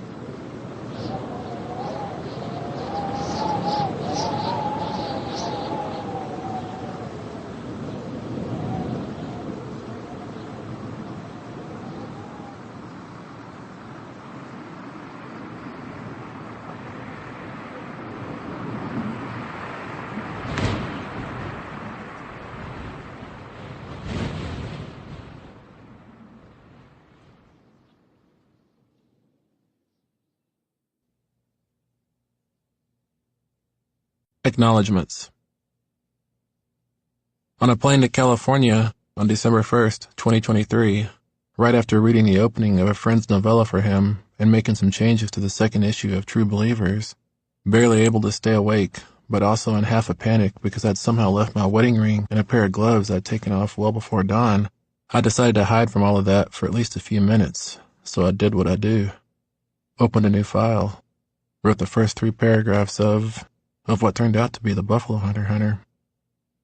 I was, at that point, nearly 2/3 through a super early version of Paul Tremblay's horror movie, a novel, and I was maybe 2 hours shy of finishing the audiobook of Craig Johnson's Next to Last Stand. I had just turned in the last script for Earth Divers, and was in the last 2 weeks of a graduate seminar I'd led called Writing the Vampire. All of which is to say, of course I started this and no other novel, right? I wasn't expecting Etsy, though. I wasn't expecting this academic rapper at all, really. But I'm not the boss. I just run along that splintery, decrepit fence between worlds and write down what I can see from the cracks and holes along the way. I don't think this is how Tolstoy did it, no. I'd be lying if I didn't admit to jumping that fence some nights, too. I didn't grow up reading Conan the Barbarian for nothing, I mean. But I always make it home before dawn. I didn't just come up with the premise for the Buffalo Hunter in the boarding area that morning, though. It had congealed over that whole semester, talking vampires in that seminar room with a bunch of writers. And before that, I'd been thinking about vampires for years and years. Just like the werewolves and mongrels, I had a list in my head of my vampires. This was mostly just a way to make them make sense. For me to write about a thing, a monster, a creature, a person, I have to believe in them. And for me to believe in them, they have to make sense. And then, writing the Buffalo Hunter, I didn't look at that list even once. Also, to contend with, why even bother to write a vampire novel when Christopher Buehlman's The Lesser Dead is already out in the world? Seriously, that book. It's one of the great feats, right up there with D.M. Thomas's The White Hotel, Martin Amis's Time's Arrow, Virginia Woolf's To the Lighthouse. But, too, I was like a kid at recess just wanting to play with the same toys the rest of the... No, I am that kid. What am I even saying? At kitty corner in Stanton, Texas, about 4 years old, I always had to sit inside at the window watching the other kids outside on the fun equipment. A glass of white milk set before me on the windowsill, which I refused to drink. If I would drink it, I could go to recess like everyone else. But Blackfeet, we didn't come up milking buffalo, so as a result, a lot of us are lacking the necessary enzyme to digest the evil lactose is. Anyway, before starting the Buffalo Hunter, I was still that kid sitting in the window, watching all the other writers out there playing with vampires and having such a great time. And I wanted to play too. My heart was already out there on the jungle gym, the merry-go-round, that seesaw everyone was laughing so much to be riding. As for the title for this one, though, thank you, Maggie Howell, my editor at IDW. With Earth Divers, we decided to do one-off arcs between 1492 and 1776, and then before the last run, 1890, which meant 2 of these standalones. The first was the Ice Age, and the second, I pitched it to Maggie as the Buffalo Hunter. Maggie's enthusiastic response to this is what keyed me onto the title having something to it. We ended up scrapping that standalone, meaning I could now use that title for something else. And no longer under that Earth Divers logo, I could now nudge the pages a little to the left into the darkness, which is where the blood is. But I should slow down to say, to me, all vampire stories are time travel stories, and that this person, this monster, they're not beholden to that big hourglass anymore, are they? Just instead of a device or a magic cave, they use an infection to cross the centuries. Just as important to this novel, though, is my dad, Dennis Jones. In July 2023, I was up on the reservation with him and my sisters and all our families, and the whole time we were looking for the buffalo the tribe had just let loose, so they could be buffalo again, not fluffy cattle behind a fence. We never saw them, but the day after I had to get back to Colorado, my dad texted a snapshot he'd taken. That little herd, hanging out right under Chief Mountain. Things were connecting for me in this story, like it was surging right under my skin, looking for any way out, and fast. Or to say it in a horror way, the story was Frank under the floorboards in Hellraiser, thirsty for blood, coming together one red string at a time. As for the books in my head and my heart, Louise Erdrich's The Last Report on the Miracles at Little No Horse was and is vital for the Buffalo Hunter. But the vocabulary, Goodstab's diction, and his way of thinking, that's completely James Welch's Fool's Crow. And I just spent the spring hanging out with Lois Welch, sitting at James's desk, peeling through his old photographs and research, teaching at the school he taught out, hearing all the old stories about him. Most of the Buffalo Hunter was even written under the same super sign that was over James's desk for 30 years. But of course, snaking some vocab will only take you so far. For the rest, I'm forever indebted to Robert Hall. Dude knows the component parts of all the Blackfoot words, and it's endlessly helpful. I mean, I mess up in here and everywhere, and that's all on me. The stuff I managed to get halfway right, though, that pertains to speaking Blackfoot, I owe Robert for that. Thanks, man. You kept me straight in the Lincoln Indians, and now you've done it again, here. Also, I'd like to say it was intentional, but I was halfway through a development near the end before I realized this could very well be the result of having read and taught Rebecca Roanhorse's Welcome to Your Authentic Indian Experience. Thanks, Rebecca. And I've also got to thank a novel I can't remember the title of, as it's locked in a box in my heart, never to be opened again. I found this novel in a Reader's Digest condensed book at my grandparents' house one summer when I was maybe 12, and it's got this scene forever etched on my fear wall of someone sleeping in a guest bedroom, and the painting over the bed sliding back so this long-haired woman could extend herself from that now open passage and sort of loom over the sleeper. And Percival Everett's erasure is a big part of this, too. I lived in that book 20 years ago, and I'm not sure I ever made my way out of it. The Goodstab sections of this one, what I kept asking myself was if I was doing a knockoff of my pathology, just minus the irony. And what might that mean if I didn't spread the irony on? I can't say I ever figured it out, except that it makes me wonder if the writers Everett was sending up now include me. It wasn't only books in my head and my heart, though. Very big here was the second installment of The Fly, especially that ending. Just as important was No Mercy, the South Korean crime horror movie from 2010. Without it, I probably don't get a terrible development in the Buffalo Hunter. And big thanks to Ken Burns's The American Buffalo. I hated watching that, but only because I so hate that whole long, senseless attempt at an extinction. It fueled me for this novel. It fuels me still. And of course, there's no way to avoid it. The white buffalo, that 1977 Charles Bronson vehicle. The way Will Sampson as Crazy Horse rides that buffalo, man. I watched that movie so many times as a kid until I was right there in it. One of the very first stories I ever published even, Last Stand, Cut Bank, maybe 1997. It's got a white buffalo in it. I can't get away from them, at least in stories. In real life, I sort of feel sorry for them, as they don't get to just hang out, be normal, always have to be sacred. I miss you, Weasel Plume. Still a mystery to me how you even got that name. Of everything in this novel, I think that you getting called who Goodstab used to be is somehow the key that unlocks it all. I'll never understand the mechanism, but who cares, so long as the story opens, right? And many more thanks. Nobody writes a novel alone. Thanks to Billy Stratton for a perceptive, insightful article he wrote on the film Butcher's Crossing. Thanks to Adam Johnson for that bit about cats carrying moles indoors. I've never had a cat, but when you told me that story in grad school, Adam, I knew I was going to be using it somewhere. Thanks to Vladimir Nabokov for Bokarn's long M-dashes. I forget in which of your early translated books this happens. Could be Invitation to a Beheading. But your M-dashes, man, they get so carried away, just swooshing from left to right, like an actual hand is writing them, not a machine. I fell immediately and irrevocably in love with them.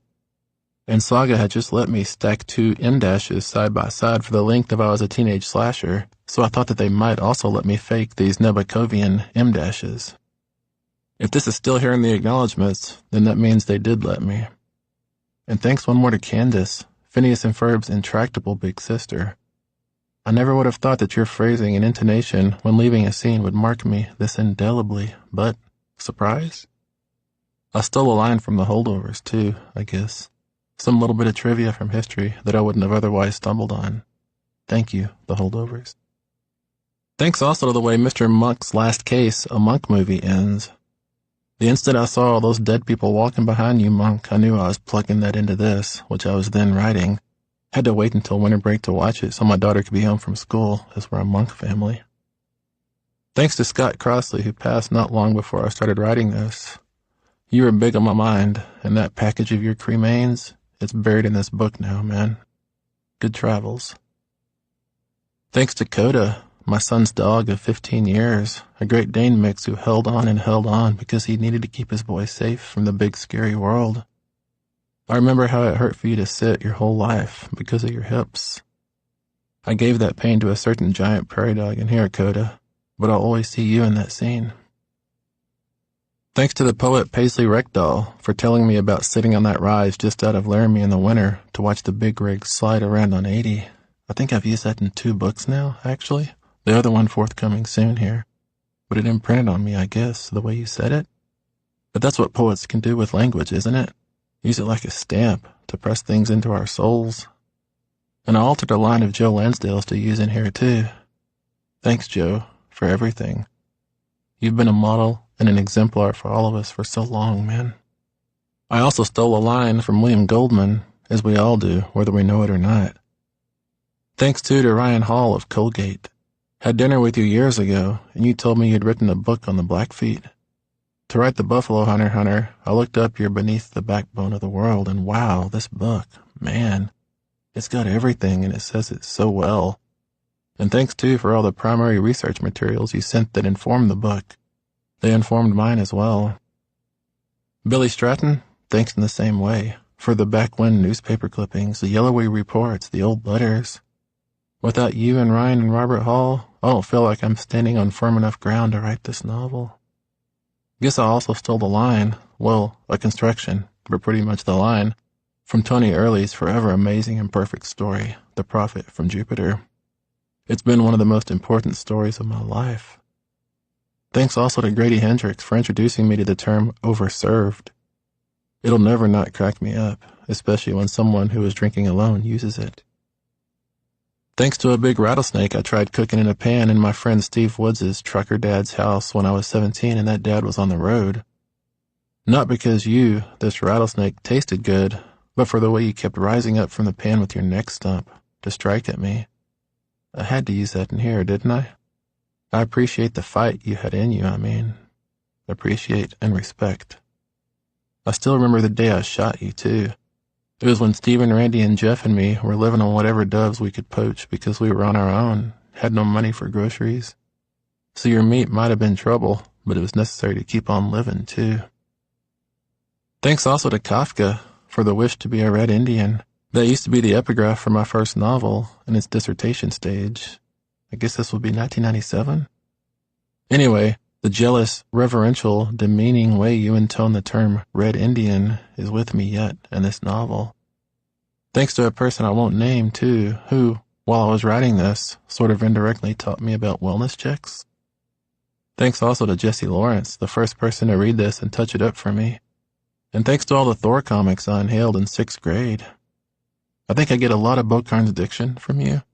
All that verily stuff, which I had to learn the hard way, isn't how people on the playground want to be spoken to. I finally got to go to recess, yes. And thanks as always to my mountain bikes. It was December and January while I was riding this, but every day it was possible. And some that weren't that possible, I was out there on the trails in the snow, pedaling and letting this novel simmer on the back burner. Without my bike, I have no idea how I ride anything. All work and no play. We all know how that one goes, especially this close to Sidewinder. Thanks also to a car I was sitting behind in traffic one snowy day. Your vanity plate was simply SDF. This is what I type as placeholder at the end of each writing session. This left-handed flourish of a temporary farewell, always lowercase like that, and usually with some dramatic sound effects as well. Courtesy me and my need for drama. Seeing those 3 magical letters like a doorway in traffic that day, it's hard to explain. It was like the world was telling me to get home fast. Right. I did. I still am. Thank you.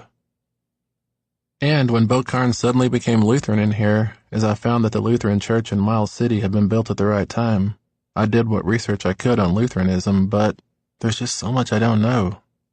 However, I have known Gay Zimmerman for some 30 years now, and she's a Lutheran pastor.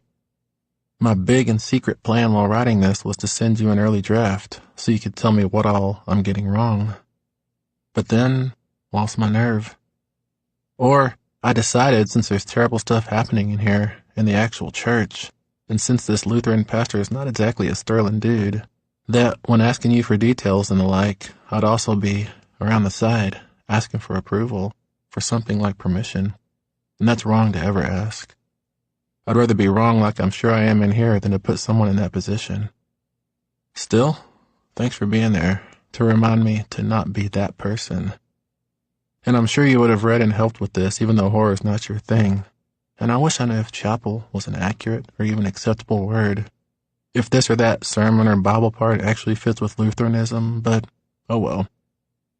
And sure, I probably could have found the right kind of church around Boulder, gone to a service.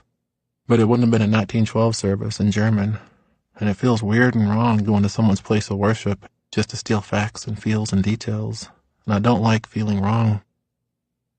All of which is to say, yeah, some of the Lutheran stuff in here is probably jacked. Sorry? But if it were Catholic, Protestant, Muslim, Buddhist, it would also be wrong. The Blackfeet stuff, though, fingers crossed I can still do that anyway. This doesn't mean it was anything like easy to find the pre-glacier names for all the places Goodstab goes, but I tried. That's all you can do, finally. Try and hope. Thanks also to Francis D'Alembert for wanting to get that census right back in 1884, and to a couple of Texas Rangers who, in an early draft of 7 Spanish Angels, had learned at the feet of this guy named Dove. Thanks also to a kid named Nolan who, in his way, taught me epistolary stuff. Sorry about your dad, Nolan. This goes for you too, Tolly. Thanks as well, big time, to Amanda Rybin-Koob, librarian at CU Boulder. You connected me to special collections, to Hillary Morgan, the book and paper conservator for CU Boulder Libraries. Hillary, wow, thank you. And when I was desperate in the final hours for some chemistry help, my friend in the chair of English, William Cuskin, a medievalist who also slipped me a couple of old terms I needed, connected me to Susan Marie Hendrickson here at CU, who knows chemistry inside out and upside down. I do take dramatic liberties, but I try to play at least somewhat within the periodic table. And for hyphen usage and misusage in late 19th century and early 20th century diaries, Nicole M. Wright. You were so helpful, Nicole. Thank you forever much. How else would I know anything, other than asking my brilliant friends and colleagues? Thanks also to Ozzy for always being the first song of the playlist I wrote this novel to. You were perfect, man. I'll never hear Crazy Train without dropping back into Good Stab's story, I don't think. And thanks as ever to B.J. Robbins and Joe Monty.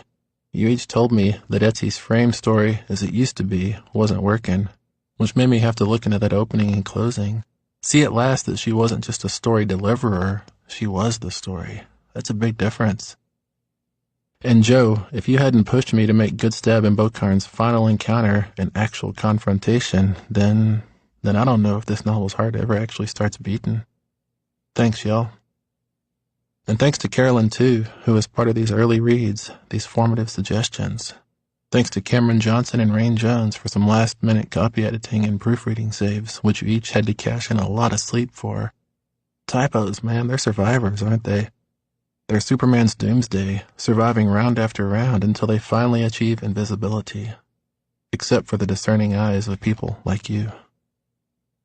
And thanks just to everyone at Saga and Simon & Schuster, from copy editing all the way to cover design, because it takes a team, a village, is never just one person alone in a room.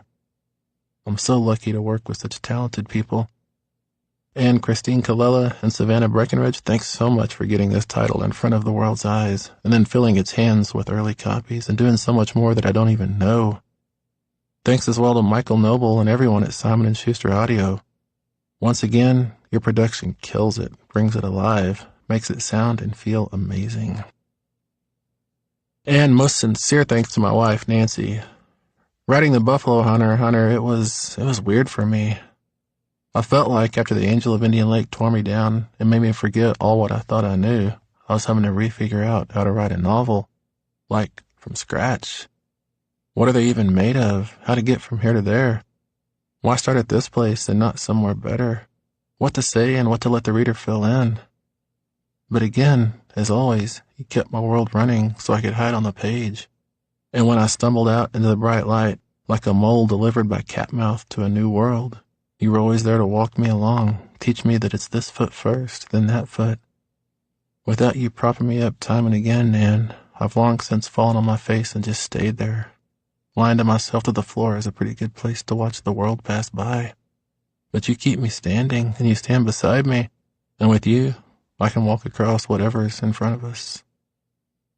There's a reason in here Good Stab never says his dead wives' names, and it's not an Indian reason. It's because it would hurt me too much to make them, her, you, that kind of real and really gone. To have to imagine standing alone out here in the elements without you. It's been what, 30+ years now? Better than 30 years since I first saw you when we were freshmen at Texas Tech. 30 years since you first threaded your hair out of your eyes and smiled at me, made me whole, and like that we stepped forward into the future holding each other's hand, and the adventure starts all over again every day. Thank you, Nan. None of this without you. Stephen Graham Jones, Boulder, Colorado, December 1st, 2023 through February 10th, 2024.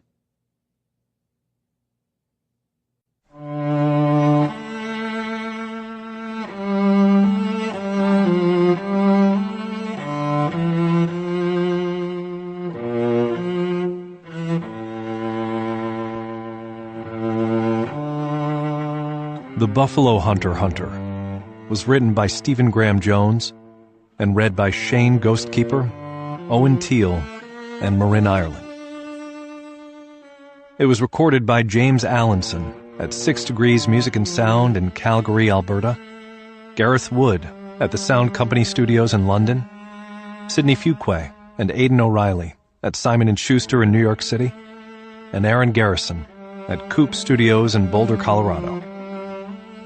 Editing, mix, and post-production by Ponderosa Post. The associate producer was Sam West. The Buffalo Hunter was produced and directed by Michael Noble. This has been a presentation of Simon & Schuster Audio. The Buffalo Hunter Hunter is available in print from Saga Press. Also available from Simon & Schuster Audio. I Was a Teenage Slasher by Stephen Graham Jones. Read by Michael Crouch. The following is an excerpt from Stephen Graham Jones's I Was a Teenage Slasher. Read by Michael Crouch and Stephen Graham Jones. It was the best of times, high school. And it was the suckiest of times, high school. Would I trade it, though?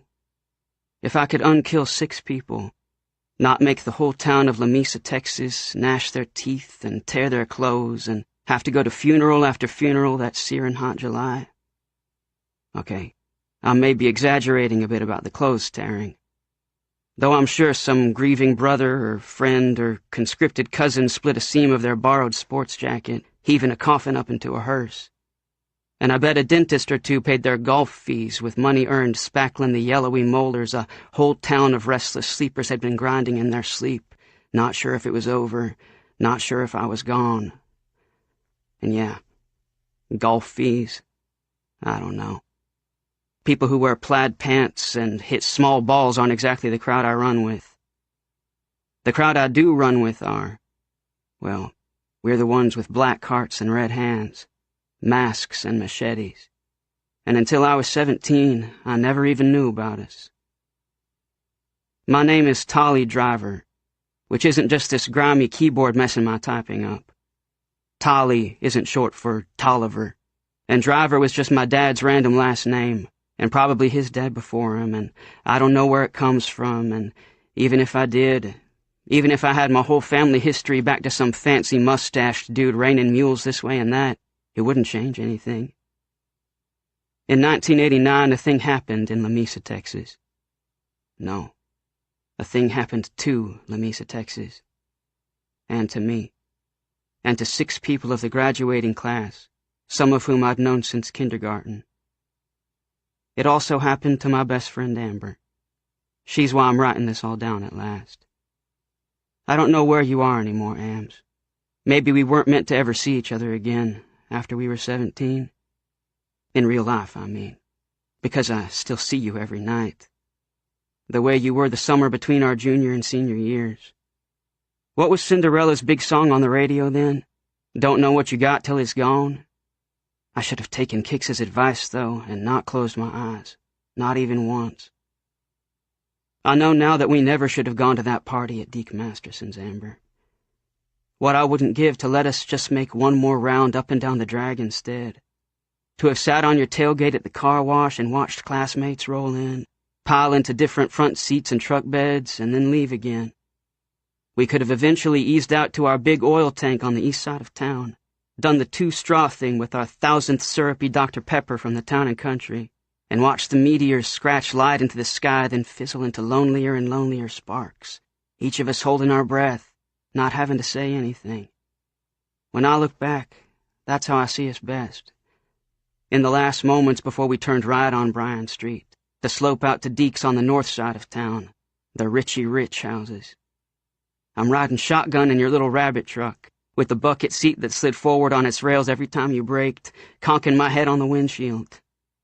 You stopped short a lot that summer. And me, I laughed until thin blood sheeted down my face, until it outlined my mouth, until it was dripping off my chin like I'd been bathing in it. Don't look at me like that, please. That's not who I really was. That's just what I ended up doing. I was a teenage slasher. Yeah, okay. I said it. And it wasn't because my career placement test told me what I was. And it wasn't because I'd been harboring secret resentment since 6th grade about some traumatic prank. It was because I had, and still live with, a peanut allergy. How's that for motivation? Tolly Driver's rage built over the years, seeing his classmates eat trail mix with apparent impunity, until it finally simmered over, resulting in a swath of destruction 4 days long and 6 bodies deep. That's the 60 Minutes version of me, if the world had cared enough about Lamesa, Texas to even notice. Or maybe I'm more 2020 material. An unassuming high school junior, slight of build, academically unexceptional, recently deprived of his father, woke one morning to see the world through different eyes, worse eyes, more dangerous eyes, and the people around him paid the price. That part about the people around me paying the price gets it right anyway, doesn't it? Don't say anything. I know you paid for being my friend, Amber, big-plumed innocent. You stood by me when everyone else would have cut me down. You believed in me when I didn't believe in myself, and then you saved my life. And now I don't even know where you are. If you're happy, if you're not, if you also think about that party out at Deke's. I do wish we'd never gone. In some ways, though, I guess I'm sort of still there. It's July 14th, 1989, and my forehead's just bouncing back from the windshield of a 7-year-old Volkswagen pickup. You'd think that a sudden conk like that might blot out the previous few seconds, since what's important right after impact is reeling around, dealing with the shock, assessing the damage, trying to decide whether to laugh or cry. Except first, what I was already saying. This was nothing new for me that summer. Any brain damage I was to suffer from repetitive whacks to the forehead, I'd probably already suffered it. Second, in retrospect, I kind of deserved it. There I was, not 24 inches from the girl I was too stupid to even consider. And like the idiot I was, I'd just said another girl's name. Stace Goodkin. Not just said it either. Like talking about someone I'd seen eat a chili dog in one long bite at the drive-in last weekend. No, I'd sort of intoned Stace's name. My voice swooning and swanning, my eyes going all unfocused, my head resting back on my neck because I was slack, delirious, smitten. Okay, I'm overselling it a bit, sure, but it was all in good fun, at least until Amber couldn't take it anymore.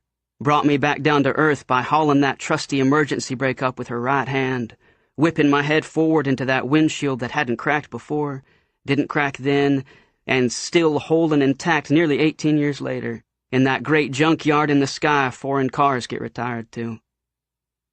Ha, ha, ha, I drawled out, rubbing between my eyebrows with the heel of my hand, even though the point of impact had been dead center of my forehead.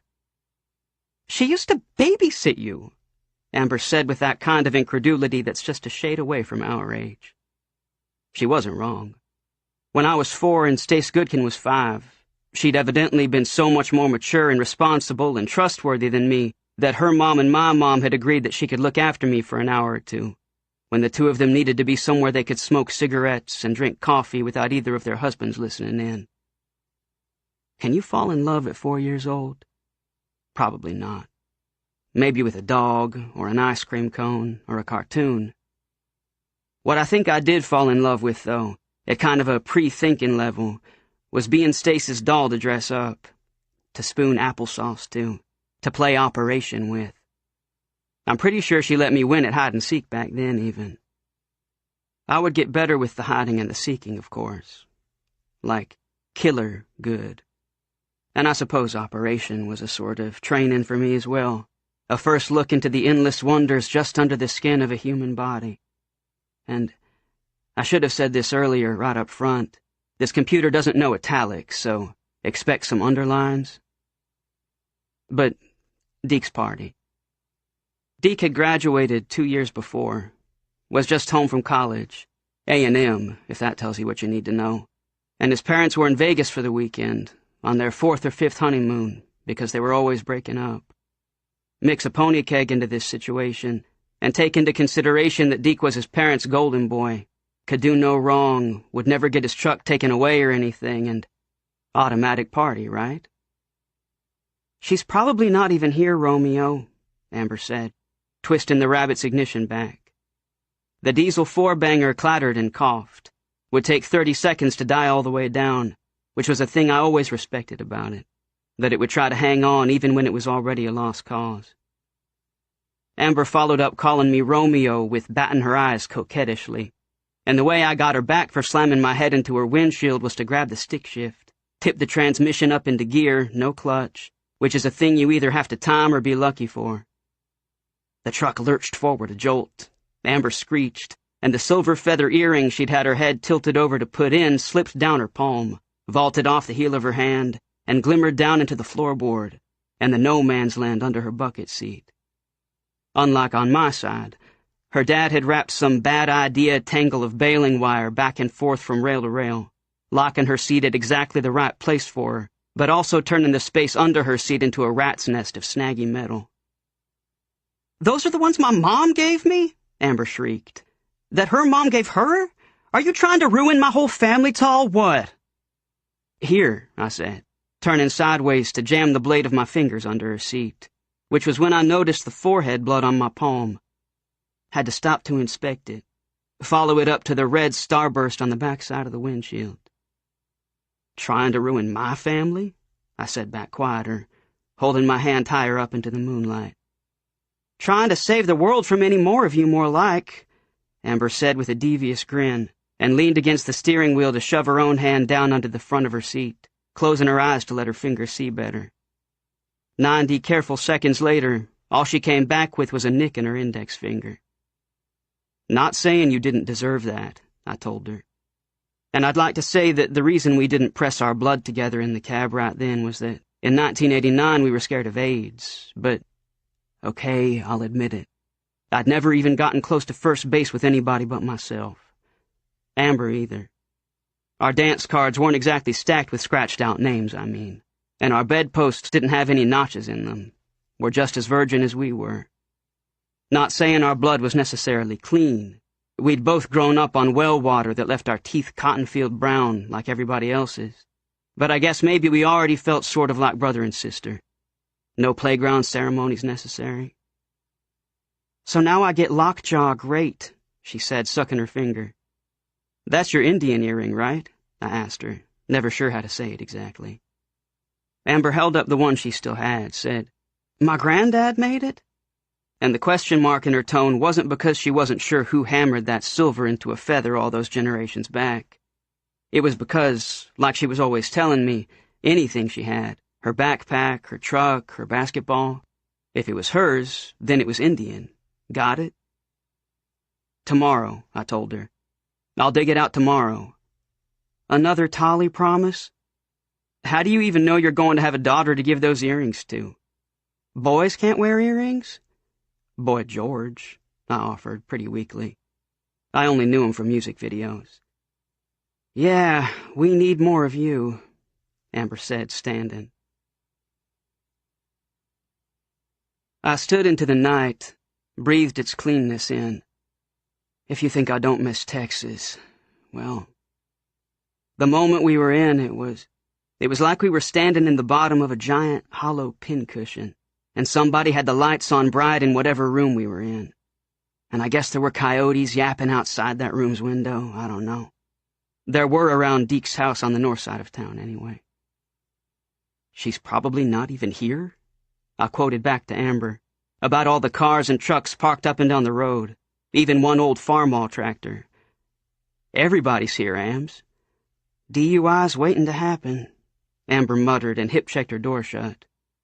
"Not her," I said back, getting all dreamy and wistful again, which Amber couldn't say anything about because it was true. No way would Stace Goodkin be one of the inebriated weaving home.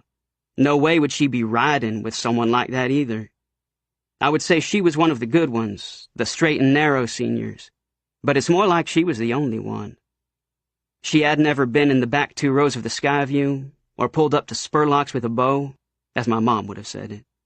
And any time future farmers of America and future homemakers of America took a bus trip together, she always stayed in the hotel room she'd been assigned, running flashcards by herself, politely declining all the guys leaning in her doorway like a movie poster, tipping their heads out to the parking lot, where all the rights of adulthood were waiting.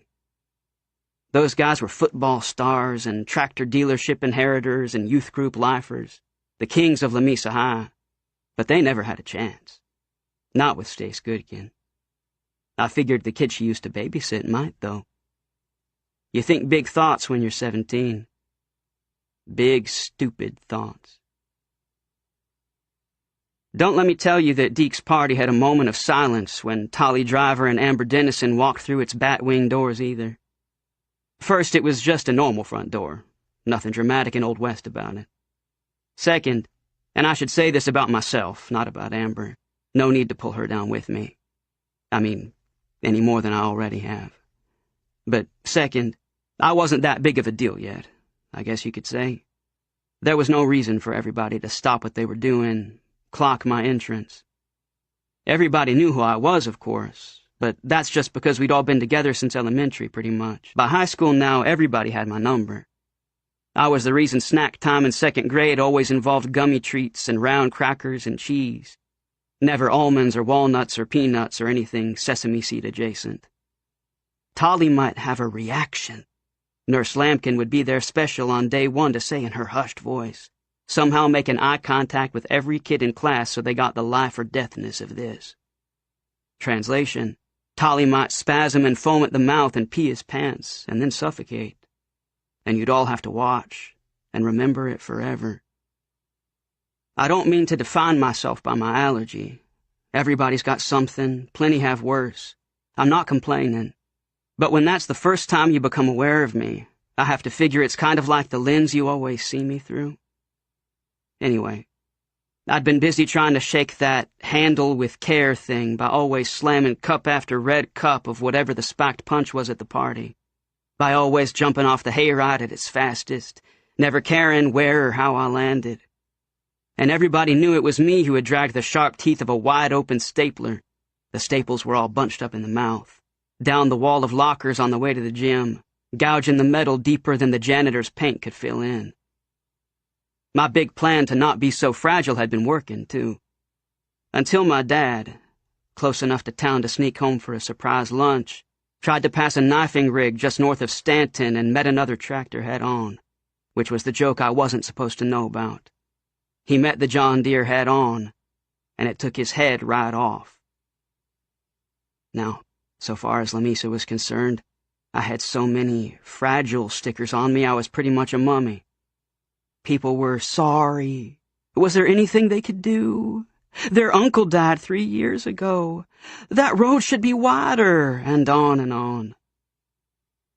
As for Amber, I'd heard the upperclassmen say she had potential if she wasn't so dark, and then maybe take a second look anyway when she passed in the hall. But she was also the girl who'd dipped freshman year, and she was having a hard time living that down. It hadn't been because she was especially kicker or anything, though. The reason she'd started dipping was to guilt her army brother into quitting Copenhagen, because she didn't want him dying from mouth cancer. And it worked. He's probably out there saving the world right now.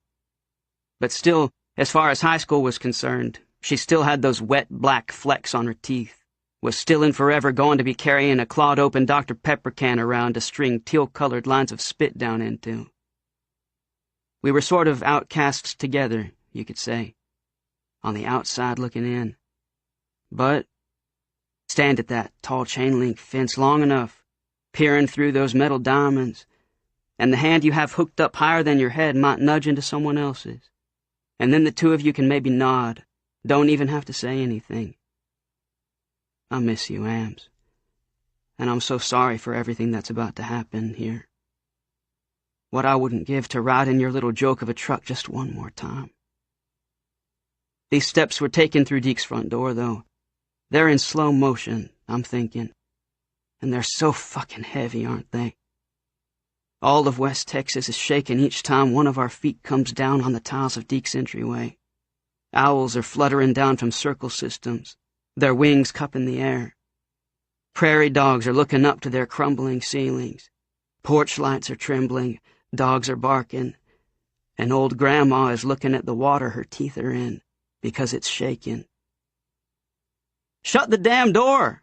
Lance O'Brien yelled over the music to us, remember? At least I think it was Lance. His dad was an auction caller on the weekends, so always brought his loud voice home, or his bullhorn deafened ears. Either way, Lance could boom it out, was always the one to call plays on the football field Friday nights. I swallowed hard, stopped in my tracks, shut that damn door. "There she is, lover boy!" Amber said to me about 50 times louder than I wanted her to. She was right. Stace Goodkin was leaned back against the breakfast counter dividing the kitchen from the living room, and she was earnestly, of course earnestly, listening to some fascinating story Kim Jones was pretty much acting out for her, because words couldn't contain whatever this was. "Hey, Stace!" Amber called across the living room, coming up onto her toes and waving, so that not only Stace had to look over, but the whole party did. "Amber?" Stace said, holding her hand up to put Kim Jones on pause, politely. "Look who's here," Amber said, and did that magician thing where she flourished around, presenting me in all my skinny awkwardness. "Tolly, Tolly, Tolly Driver," Deke said from the kitchen and stepped in. "Didn't even know you knew about this little shindig, Hoss." Hoss was from the new football coach. All his players and former players were using it now. "We can—" I sputtered back to Deke, making to step back out into my proper place. "He's cool," Stace said, though. And after what seemed to me like the longest-held breath, Deke shrugged about me, said, "Let the libations flow, then." Then Amber and me stepped down into the party proper. Kim Jones picked her can't-believe-it story up again, and if the next part's going to make sense, I need to explain about Deke and his crew, I guess. And Justin Jaws.